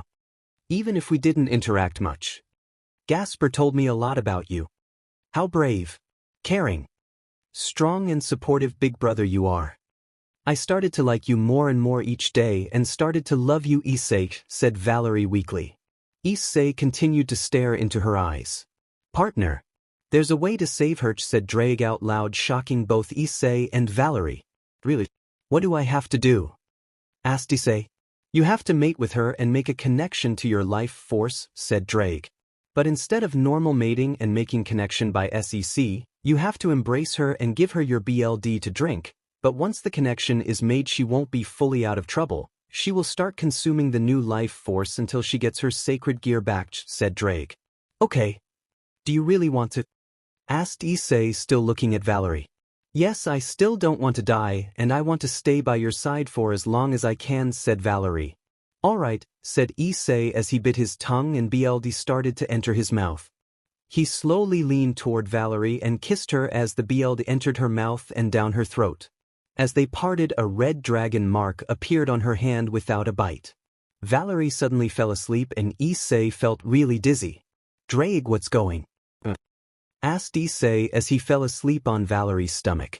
That was actually a really dangerous ritual, I knew you'd do it anyway. Now you either wake up or die, said Drake to no one in particular, but Valerica outside the tent heard it all. She burst into the tent with raging eyes. Why did you let him do this, Drake? Why did you let him put his life on the line? Shouted Valerica. Valerica, calm down. You know yourself that he would have done in anyways if Drake would have warned him, said Albion as he tried to calm down his partner. But he may die, shouted concerned and angry Valerica. Valerica, calm down for Ophus's sake, roared Drake. You know yourself that he's very much capable of doing impossible possible, like when he fused Albion's soul fragment with polar opposite powers that should have killed him. When the three factions made peace because of Issei. When he survived Juggernaut Drive twice combined with Dragonfall, when he fought opponents that are stronger than him or managed to get immensely strong and obtain powerful dragon abilities in just 2 months. And that are just some of his great achievements. Just have faith in him and everything will turn out just fine, said Drake. He's right, Valerica, just have faith, said Albion. Valerica only nodded and left the tent, but not before giving an embrace on his forehead. 1 day has passed but Issei still hasn't woken up, nor Valerie. This made the girls very worried. Right now all of the girls are in the same room as the sleeping Issei and Valerie. They both have been brought back to the house. The girls have been watching over them the whole time to make sure everything's alright. Suddenly a magic circle appeared that looked like Grigori's magic circle. Out of it came Azazel, but he looked different. He always looked carefree, but right now he had a serious face and looked a bit stressed and even. What's wrong, Azazel? Asked Valerica. Trihexa is unsealed, said Azazel. The room got quiet. Everyone had their eyes widened like dinner plates. Did Rizavim do it? Asked Ingvild. Yes, but we don't know where he is, answered Azazel. But why? Asked Irina. Why don't know his location, or why did he release the beast? Said Azazel. I'll answer both. He released the beast in hopes of controlling it, but his plans failed the last moment, so he teleported somewhere before anyone could catch him, explained Azazel. That's not good. Issei is still knocked out cold, said Momo. What do we do? Asked Murayama. We need as much help as we can get to create a powerful barrier to hold Trihexa from getting to the civilization and hope for Issei's awakening, said Azazel. All right, we'll help, said Kates. Everyone stood up and kissed Issei on his cheeks or forehead and left via magic circles. As they arrived at the scene, they saw a giant barrier that was shaking from the pressure that is inside of it. Then they saw a bunch of people there that are keeping the barrier up. They saw Michael, Surzex, Azazel, Yasaka, Sun Wukong, Odin, Tanin, Krumkruch, and even Greek gods such as Zeus, Artemis, and others. They saw Shiva there too, ORC, Student Council, White Dragoness team, and many others. Soon they joined in to help out too. Welcome to our doom brats, said Odin as he looked at the new arrivers. Well, we aren't doomed yet, said Azazel. But where's Issei? Asked Michael. He's still knocked out, said Tiamat. What bad timing, said Odin. Let's just hope he'll come back just in time, said Michael. Surzex stayed quiet as he concentrated on keeping the barrier. Inside the barrier, the beast was slowly walking in a random direction to find something to destroy.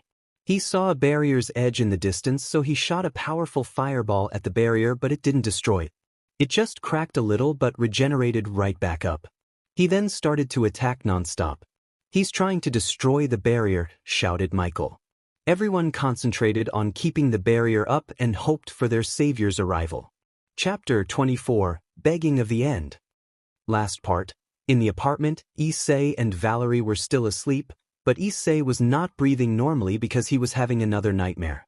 This one was even worse as he saw everything getting destroyed by some kind of monster that had the appearance of a large beast with characteristics coming from different animals like a lion, a leopard, a bear, a dragon, etc. It had 7 necks, 7 heads, 10 horns, as well as 7 long thick tails of different shapes. It also had 4 stout arms and 2 legs that are even thicker than its arms. Its main body is that of a primate leaning forward and was covered in black fur and what appears to be scales all over its body. Its size was 5 times bigger than Drake. Bodies, or at least what remained of them, were everywhere of dragons, devils, fallen, angels, yokai, humans, and animals. Come on, partner, I know you can do it, don't give up, said Drake out loud outside Issei's nightmare as he couldn't see this one for some reason.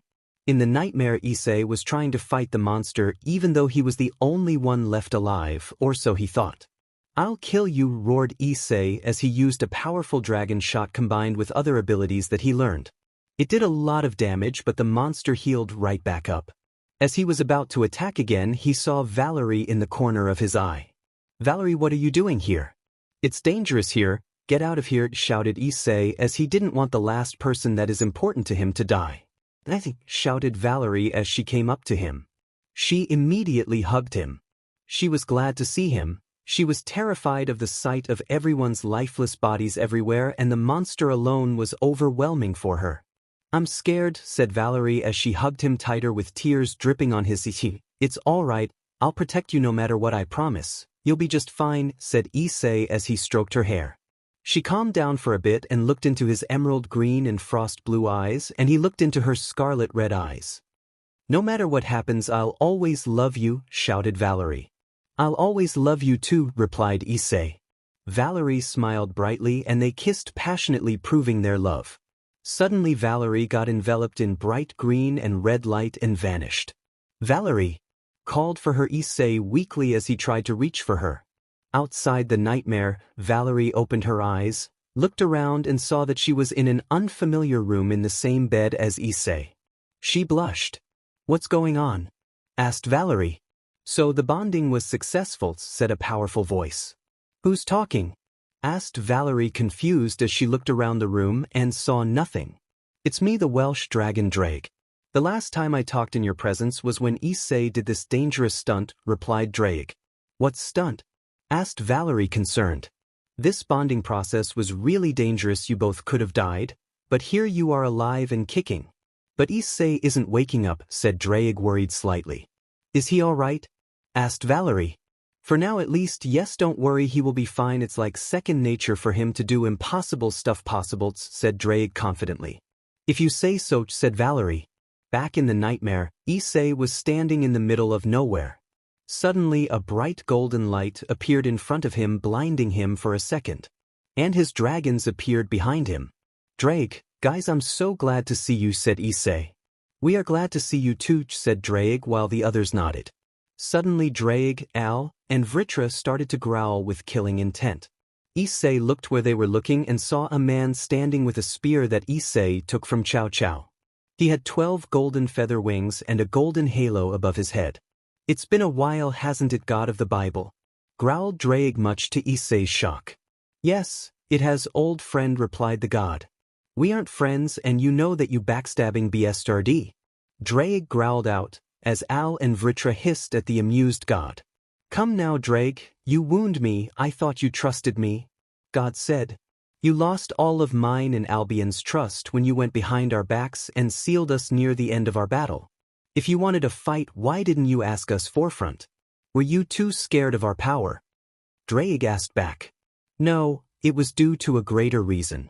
One that I could not have shared at that time, God said with a sad sigh. Before Drake could reply, Issei cut in and said, so that means that you are finally going to tell him the reason now that you are here. That's right, I am here to come clean about my actions from a millennia ago, God said. I am not going to waste my time on his explanation, Drake growled out, irritated. Come on, Drake, let's hear the old man out. It won't take us too long, Issei said as Drake huffed a bit before nodding. Now please explain, Issei said as he crossed his arms and turned to God as he leaned his body back into Drake's scales. Very well. It all started with a prophecy, God said as he began the tale of a very controversial but true story. Prophecy? Issei asked with an expression of intrigue on his face. Yes. Why do you think I suddenly decided to stop the First Great War and leave my children alone? Do you think I enjoyed that? God said with a little anger seeping into his voice. Chill out, it's not partner's fault, so keep your anger to yourself. Also, get on with your story, we don't have all day, Drake cut in. Fine, then here's what happened, God of the Bible said as he explained the prophecy. Near the end of the Great War 2,000 years ago, I had a vision. The beast of annihilation would appear upon this world and would fight the dragon of dreams in a fight that would render the end of life as a whole. This vision in itself had me worried as hell, and I had a plan in place to get the leaders and all fathers of the other factions into a temporary alliance and then combat the beast of annihilation at the end of the earth before destroying it, God said before pausing a little bit. This beast of annihilation, as you called it, what is it? Issei asked curiously before he became confused as he heard the hissing of his partners and saw the darkening of God's eyes. That beast is the most horrific thing to ever exist. It is easily stronger than Ophis and is equivalent to Great Red. Appearance-wise it is a six-headed monster, that's all I can and will say. It is called Trihexa or 666, you saw it before talking with me, I showed you my vision. Anyway, before I could implement that plan I had another premonition.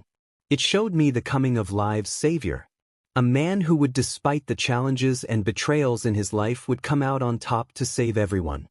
He would have the power of dragons by his side and would then beat Trihexa. God once again stopped letting the current information sink in. So what I saw not too long ago was Trihexa, thought Issei. Taking the silence as a cue for the asking some questions, Issei spoke up. So all of your plans changed to what actually caused the end of the Great War? Right in one. I abandoned my original plan and set on making my new. When the plan was done, all I had to do was ensure that all the pieces were in place. The first step was to befriend both Drake and Albion. When it was done, I decided to create the sacred gear system. Creating the ordinary sacred gears was easy enough, but their power was limited, so I had to look for other sources of power for the gears, God said before seeing the question in Issei's eyes. That's how most of the Longinus came into play, isn't it? Issei said as he sucked in a breath. God's face broke into a dry grin. Why aren't you the smart one? You deduced correctly. I created the Longinus gears. While people do consider them to be bugs in the system, they are wrong. The 13 Longinus are unique and one of their kind. Other gears may come close to their basic but will never match the complete power of the Longinus gears. I knew that the ordinary way of creation would work, so I started searching for alternate sources of power to use for each of the gears. He finished taking in a little breath and waited to see if Issei, like earlier, would connect the dots himself. So you searched for alternate sources of magic, or in other words, sentient souls, powerful spells, objects and curses, Issei deduced, making God nod. Kid, you have got a great head on your shoulders. As you said, I did begin searching for the aforementioned sources of magic, and I did find them. My first find was the Eye of Horus that could control the weather. It was used to create the Zenith Tempest. Following that, I found a powerful spell, Dimension Lost, and a curse, Telos Karma. As you may have guessed, their namesakes became the gears. The next thing that I used was my battle inspiration and sight to create innovative clear. The next thing that I did find was the innate inborn ability from one of my followers, the ability to create monsters. I took away his ability before strengthening it numerous times before using it to create the Annihilation Maker, explained God before drawing in a breath. That explains 5 of the gears, not the remaining ones, Issei pointed out. I am getting to that, impatient brat. Demon brats of today have no respect for their elders. Anyway, the next thing to seal was a little bit of my sentient and my holy flames for the Incinerate Anthem before I sealed the strongest ice demon of the time for the Absolute Demise gear. Now the next 2 gears were the easiest to create. Both the Nemean Lion and the High-Level Yukai for the Regulus Nemia and the Cyanus Lycan. Now here comes the strong part. While the creation of these gears took several years and everything was going fine if not a little slow, that was when things took a turn for the worst. Trihexa had started to move and I had a little time to do the things that needed to be done. So I called for help in the form of my oldest son Lucifer. God said, "Wait a minute, stop right there. Didn't Lucifer hate you?" Issei asked with slight shock. "Oh, he hated me all right. I did a lot of things that I am not proud of, and among them on the top were my actions that led to my son leaving me and starting his own faction. Anyway, I called Lucifer and the rest of the 4 Mao and explained everything to them. They agreed to help since it was a question about the future. Before I left, I had Drake and Albion start their final battle. As they battled, I and the 4 Maos went towards Trihexa and used our bodies and magic to seal it. The seals were strong, they would have held on for at least several eons. However, Trihexa's power was unprecedented and the seals began weakening at a faster rate than expected, but the rate still gave life for at least several thousand years. With the sealing done, I called for Saint Longinus, and the 2 of us left towards the 2 heavenly dragons who after their long battle were exhausted. Then, as you know, I sealed the 2 of them into their claw and wings respectively, thereby creating the boosted gear and the divine dividing. However, the last sealing and the lack of my magic left me with just my will and consciousness. As you know, my consciousness came here while Saint Longinus sealed his power along with my will to create that spear you took, explained God. That was an enlightening history lesson, old man, but it doesn't explain why you brought partner here, Drake cut in with a rumble. I'm getting there, old friend. Don't get your panties in a twist. As I was losing my consciousness, I saw the figure of a man having my spear and the power of the dragons by his side taking the fight to Trihexa. And I believe that you are the one that I saw in my last vision, God said as a stunned silence entered the plane. Now then, it seems that you are finally calm. Does this mean you are ready and have agreed to accept your role in this prophecy? God asked Issei. I don't believe in prophecies, they are a load of bull. I will continue on my path, beat all those who threaten me and loved one, Issei said with a shrug. Well, that is the best I can get out of you. Now then, all we do is find whether or not you'll be able to use the true Longinus. God said. Oh, and how will we do that? Issei asked curiously. Simple, we fight, God said as if it was the most simple thing ever. What? Issei shouted out in shock. Isn't it obvious? We fight. If I deem you worthy, you get the spear. If not, you go back empty-handed into the thick of things, God said with a nonchalant shrug. You really are a deech bag, you know that, right? Issei asked with a deadpanned expression. Trust me, those were the exact words my oldest son Lucifer said to me. So it's nothing new, God said as he lightly tensed his body. Chapter 25. Trihex's doom. God of the Bible and Issei were locked in a fierce battle, with God showing Issei why he was known as the God of the Bible. Despite him only being an image of himself, he was able to beat back Issei in his regular balance breaker without much difficulty. An old man, you hit very strong, Issei said as he lightly rubbed his forearm. It was slightly numb due to the force of the punch that Issei had blocked. So tell me, how exactly do I need to prove myself to you?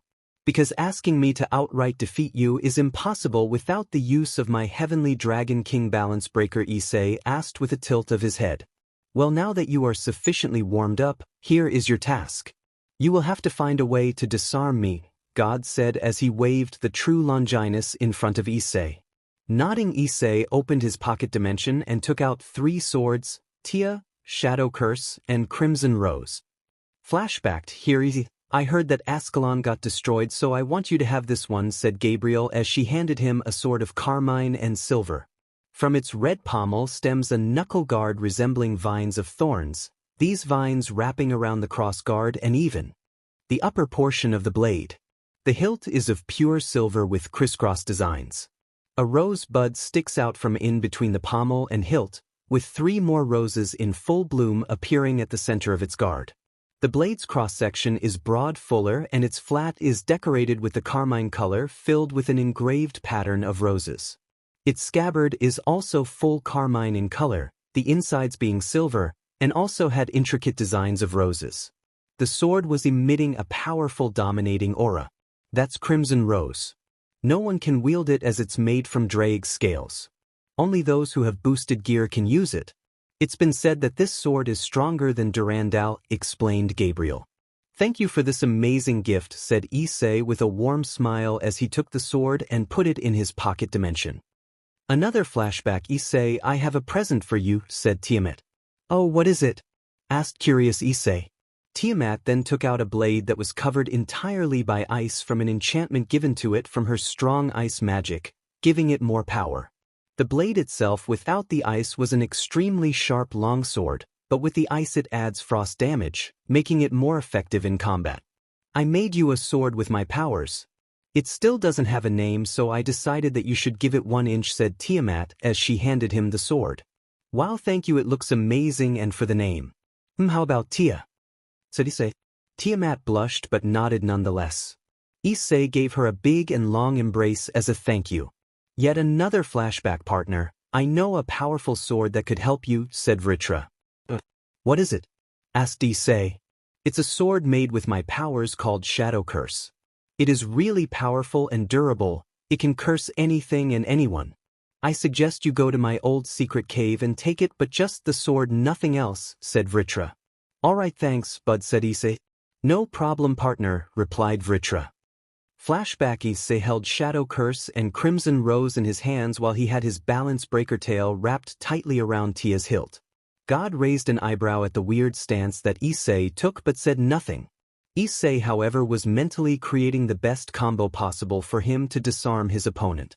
Finally narrowing his moves down to 3 different combos, he made his move.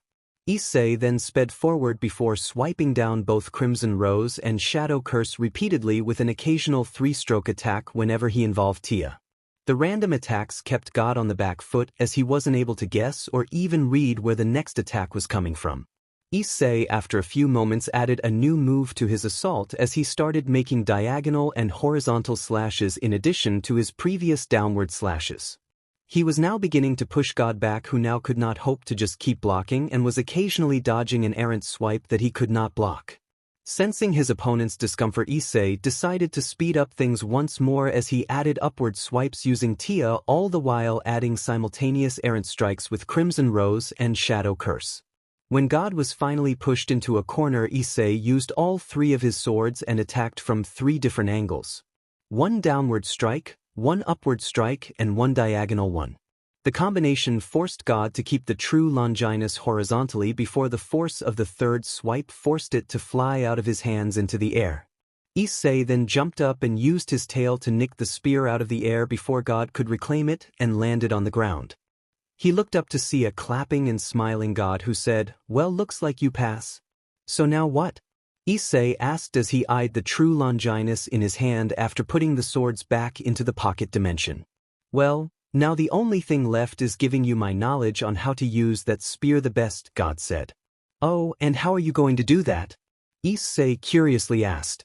"Like this," God replied before he placed his finger on Issei's head and transferred the knowledge to him. In mere moments Issei was on the ground gritting his teeth as a headache erupted in his head thanks to the influx of information. "Don't do that again, old man," Issei grunted as he unsteadily got back on his feet.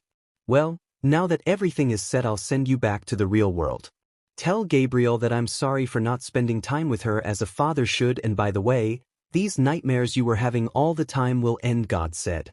"All right, thank you, old man, and I'll tell Gabriel your message," said Issei as he woke up. "Well, that was the weirdest thing to ever happen to me," said Issei out loud. He looked around and right at that moment, Valerie came inside the room with a plate of homemade food. "Hello, Valerie, what do you have there?" "It smells really good," said Issei. "I made you some lunch while you were asleep," said Valerie. "Hey, how are you feeling?" asked Issei. "I'm feeling really good actually, and a bit more powerful probably because of Dragon's BLD. How about you?" said Valerie as she sat down beside him. "I'm fine, but soon I'll have to do a really serious job that might not end well for me," said Issei with a sigh. "What job?" asked Valerie, scared of his answer. "Oh, that's right, I forgot that you don't know about it. I have to kill Trihexa," replied Issei. Valerie's eyes widened like dinner plates. "What? But you can't," shouted Valerie. "Sorry, but I have to," said Issei. Valerie just looked at the meal with a saddened expression. "It'll be fine. Now how about we eat?" asked Issei as he kissed her cheek. Valerie nodded and both of them ate their lunch in peace. 2 hours passed. "Drake, how long till I recover my power after that bonding?" asked Issei. "About 2 more hours. If any earlier than that, then you'll surely die after killing the beast," answered Drake. "Sigh, if it gets out of control I might just have to get there early and sacrifice myself," said Issei. "That might be true, partner. But don't forget that I'm with you all the way," said Drake confidently. "Yeah, thanks partner," replied Issei. 1 hour later. "Issei, are you awake yet?" asked Albion as he contacted him. "Yes, Albion, I am," replied Issei. "Good, you have to come here immediately, we can't hold the barrier any longer," warned Albion. "All right, I'll be there in a minute," replied Issei. "Sigh, so 1 hour too early. Guess I'll die today," said Issei. "You what?" shouted Valerie as she stood behind Issei. Issei didn't know what to say. "You will what?" asked Valerie. "There's a high possibility, even higher than it should have been, because I'm still not recovered fully and they can't hold the beast any longer," replied Issei, not daring to look into her appealing teary eyes. She hugged him. "You have to come back, I won't let you die just when I got the chance to be with you. Promise you'll come back," said Valerie as she cried into his ear. Issei didn't know what to do, so he just did as she asked. "I promise," said Issei as he kissed her. When they parted, Issei gave her a last smile before leaving via magic circle. He appeared on a cliff. He looked around and saw a bunch of people holding the barrier. "Look who decided to show up," shouted Azazel from afar, a little annoyed. "Shut your mouth, you perverted crow," growled Issei back. Gabriel called out Issei. "Yeah," answered Gabriel. "I talked to your father and he said he regrets not spending time as much as he should have been. But it all was because of Trihexa, he had to think of a solution," explained Issei. Gabriel went into tears hearing his words and hugged him. "Thank you," she said. They got out of the hug and heard a certain crow. "Just go and do your job," shouted Azazel. Yeah, whatever you say, you annoying crow," replied Issei. "Balance breaker," shouted Issei. "Welsh dragon balance breaker," roared Drake. "All right, open an entrance for me," said Issei. "You got it," replied Azazel as he opened a big enough hole for Issei to fly in. Jet called out Issei and with a flap of his wings, he flew straight through the hole. Inside he felt sick and uneasy. The killing intent and longing for destruction overwhelmed Issei a bit, but he shrugged it off. He flew for a couple of minutes until he finally saw a beast in the distance roaring in rage. It was just like he saw in his dream. Issei reached far enough. Guys, you ready? Asked Issei. I am partner. I already told you that I lend you my powers for everything you need, said Vritra. I'm with you Issei Hyoudou no Issei y Dragach, said Krumkruch. Sure, let's just get over with this already, said Yulong. I'm always ready darling, said Tiamat.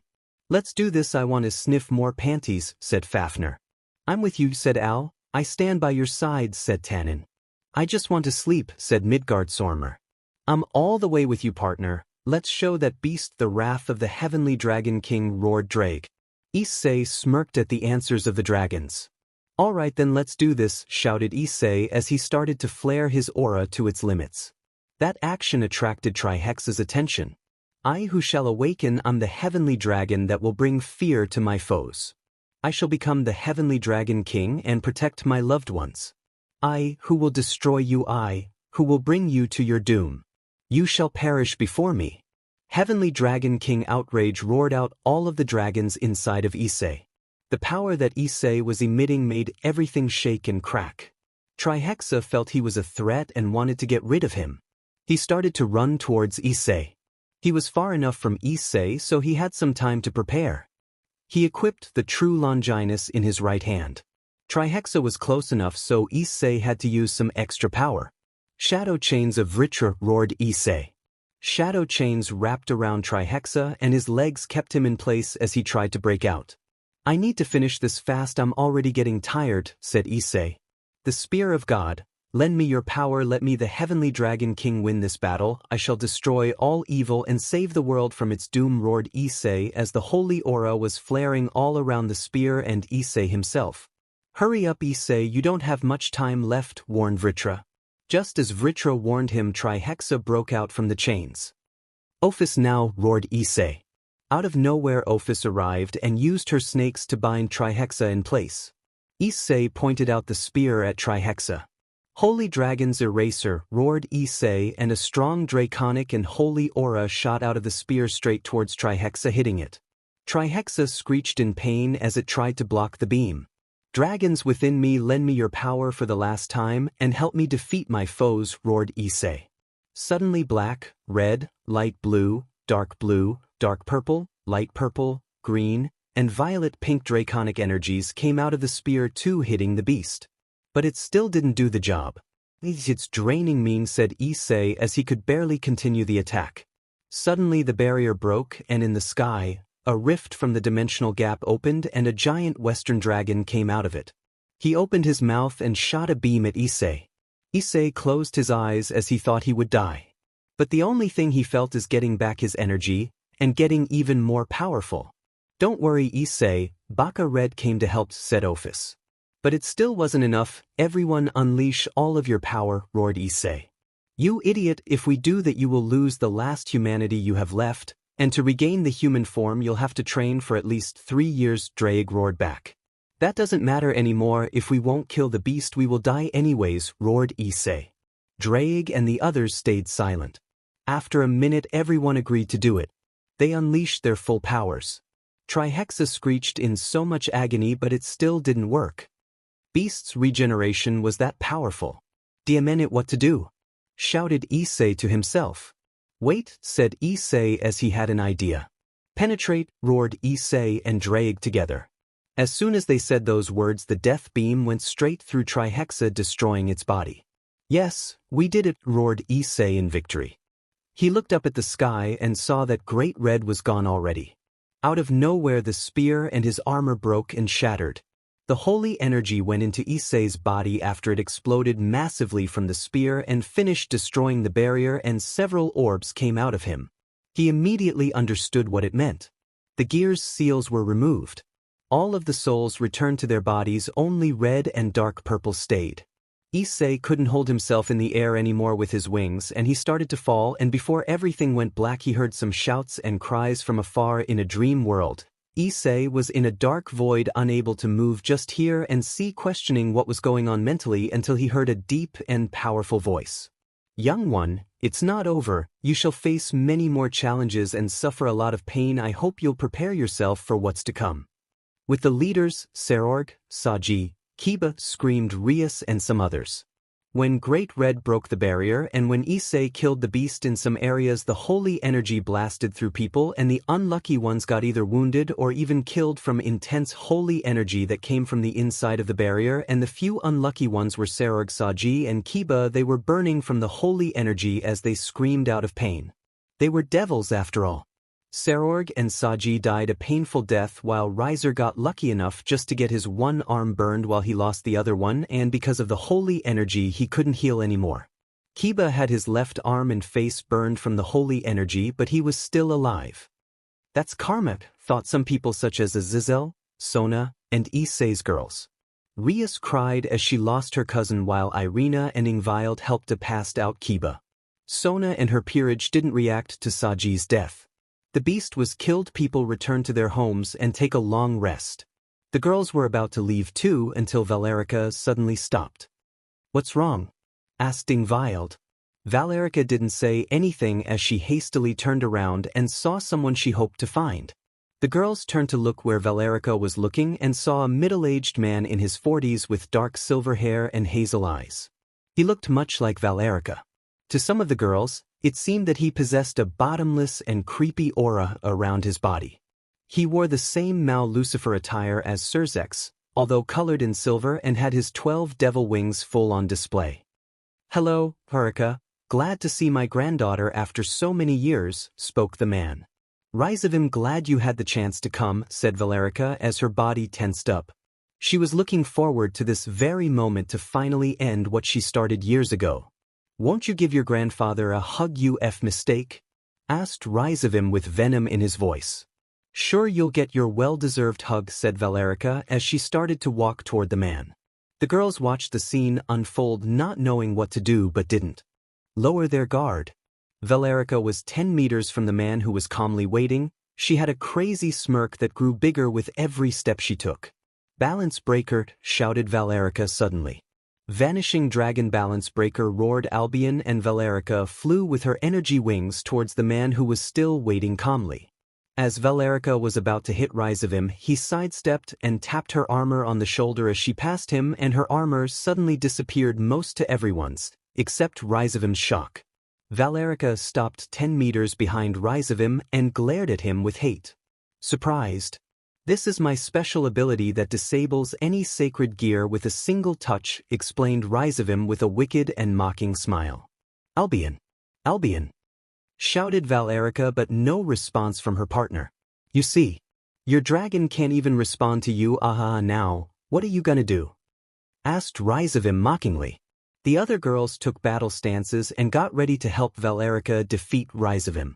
"Don't interfere, I will kill him on my own for what he has done," shouted Valerica as she noticed her Achrum sisters get ready for battle. The girls became confused and were not sure what to do. They wanted to help, but Valerica was against it. "Ha, you think you can take me on without your sacred gear?" asked Rizavim, but Valerica responded with only a battle cry as she charged at Rizavim while coating her limbs with strong and potent demonic energy. "Hwig!" shouted Valerica with a punch, but Rizavim dodged it. She launched a barrage of kicks and punches, but Rizavim dodged or blocked them all easily. Maybe if Valerica hadn't let her emotions take over, she could land a lot more hits. That went on for a while until Valerica suddenly launched a ball of demonic energy at Rizavim's feet as she leapt away. Valerica landed in front of the girls and watched the smoke slowly disappear. Once the smoke disappeared, it revealed nothing, but suddenly they heard a burst of laughter from above. They looked up and saw Rizavim with 12 devil wings in the air. "Baha, is that all you can do without your gear? Such a disappointment you are always was," said Rizavim with a disgusted look.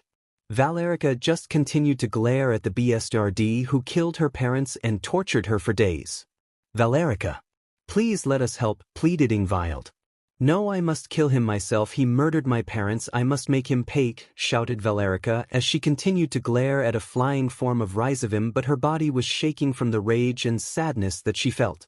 Suddenly Valerica felt comfort and warmth as all of the girls hugged her. "We understand what you mean. But we can't just watch you fight him alone without your sacred gear. Just think how sad Issei would be if he'd found out that you got hurt or even killed," said Irina. Valerica started to think about it. "Just let us help you, we care about you," We can't just sit and watch you fight alone, that freak, said Murayama. Valerica froze and slowly looked at the girls from the corner of her eye and saw all of her sisters smile. Valerica let out a sigh and nodded slowly. Are you done? You almost made me puke, said Ryzavim as he landed back on the ground. All of the girls took their battle stances and got ready to fight. You are going down, you scumbag, said Valerica. We shall see, you filthy hybrid, replied Ryzavim with disgust as he got ready to fight too. Valerica didn't waste any time and charged at Ryzavim once again, but this time not alone, as Murayama and Kates charged from the sides with newly created ice swords that were infused with destructive magic. The three got to Ryzavim and delivered their powerful attacks with an explosion. Ingvild predicted Ryzavim's next move and shot a charged demonic attack into the sky. Ingvild's attack reached her target as they heard a grunt in the sky followed by a loud thud. Ryzavim tried to stand up, but before he could do that, Irina slashed with a light sword that was infused with intense holy magic. But before she could cut off Ryzavim's head, he moved out of the sword's way just in time but still got slashed across the back as he rolled to the side. Gar, annoying brats, I guess it's enough of games, said Ryzavim as he stood up with the help of his wings. Suddenly Kates, Murayama, Irina, and Momo passed out from Ryzavim's intense and overwhelming aura while Ingvild and Valerica struggled to breathe.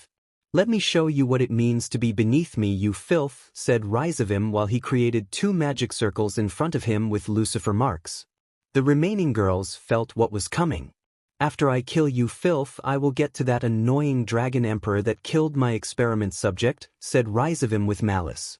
When Valerica and Ingvild heard that, their expressions became cold and emotionless as they stood up and glared at Ryzavim. What's this? You are still able to stand? Asked Ryzavim with slight shock and amusement. The duo didn't reply, they just stared at him with killing intent. Even if Ryzavim was powerful, those stares sent cold shivers down his spine. Ryzavim got tired of waiting, so he just shot 2 charged demonic energy beams at the duo.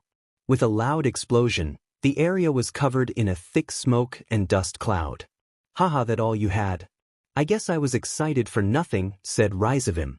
He created a magic circle to leave but heard a deep growl from the dust cloud. A loud flap followed by a gust of wind that blew away all of the smoke and dust revealed the duo still standing unscratched and still with emotionless expressions. But what shocked Ryzavim the most was a celestial blue dragon that stared at his very soul with her cold, icy blue eyes. The celestial dragon released her cold and powerful aura, and Ryzavim understood who he was facing. A dragon king. What a surprise, now let's have some fun, said Ryzavim as he took off into the air. The trio did the same with their wings. Ingvild launched a large barrage of water attacks at Ryzavim. He had a strong time dodging all of those attacks. Some hit him and slowed him down as well as damaged him. Valerica shot 2 small compressed beams at Ryzavim, and one of them hit him in the back as he was too distracted by Ingvild's attacks. The cut from Irina hurt a lot already, and another attack to the back put him at disadvantage. The celestial dragon proceeded by freezing Ingvild's water attacks and creating sharp daggers. It was too much for Ryzavim to dodge, so he had to hide behind a barrier that started to crack when the blue dragon launched a blue flame at the barrier. The barrier shattered, but Ryzavim dodged the attack, but not so lucky this time as his whole left arm was gone. He drank Phoenix tears and the wounds healed except for the Holy One, and the arm didn't regrow, of course. That was painful, but I will finish with you. I saved this for the Red Emperor, but I guess I'll have to use it here to get to him and torture him for eternity. Laughed Ryzavim like a complete insane maniac as he took out another vial from his pocket, but it wasn't Phoenix tears. I'll kill that dragon first with Samuel's BLD, next get to you too, and later you know who already, shouted Ryzavim. After Trihexa was killed, Ryzavim completely lost his sanity as his long-planned plans failed so quickly. Tiamat and Ingvild donned shocked expressions while Valerica was completely enraged. Balance breaker, shouted Valerica. Vanishing dragon balance breaker, roared Albion. What? I deactivated your sacred gear, so how? Shouted Ryzavim. Valerica gave a different reply though. I who is about to awaken. The white dragon empress who will take the law down to the darkness. I walk the road of domination with infinite destruction, and by piercing through the imaginary dream, I shall become a pure empress of white dragon, and I shall have you obey the silvery white illusions and the perfect evil ways, chanted Valerica. Juggernaut Imperio Overdrive, roared Albion. Valerica activated what looked like a juggernaut drive, but instead of pure white it was silver. What is this? How are you doing this?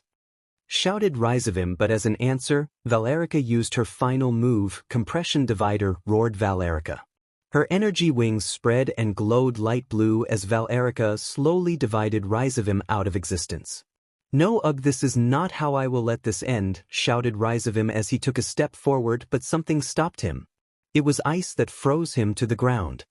He looked back at Valerica and said his final words. Ahaba, I hope you are happy to kill me this time. For real, it's a shame I didn't get to kill your mother, but I ain't give up, shouted Ryzavim as a golden cup manifested into his hand, but it was too late and he disappeared into nothingness and dropped the cup one ground. Valerica's armor shattered and she fell, but Tiamat caught her just in time. She was asleep, she was too exhausted. After all, she did use her new form only a few times and her stamina wasn't built up yet for that. Let's go home, said Ingvild as she picked up the golden cup and put it into her pocket dimension.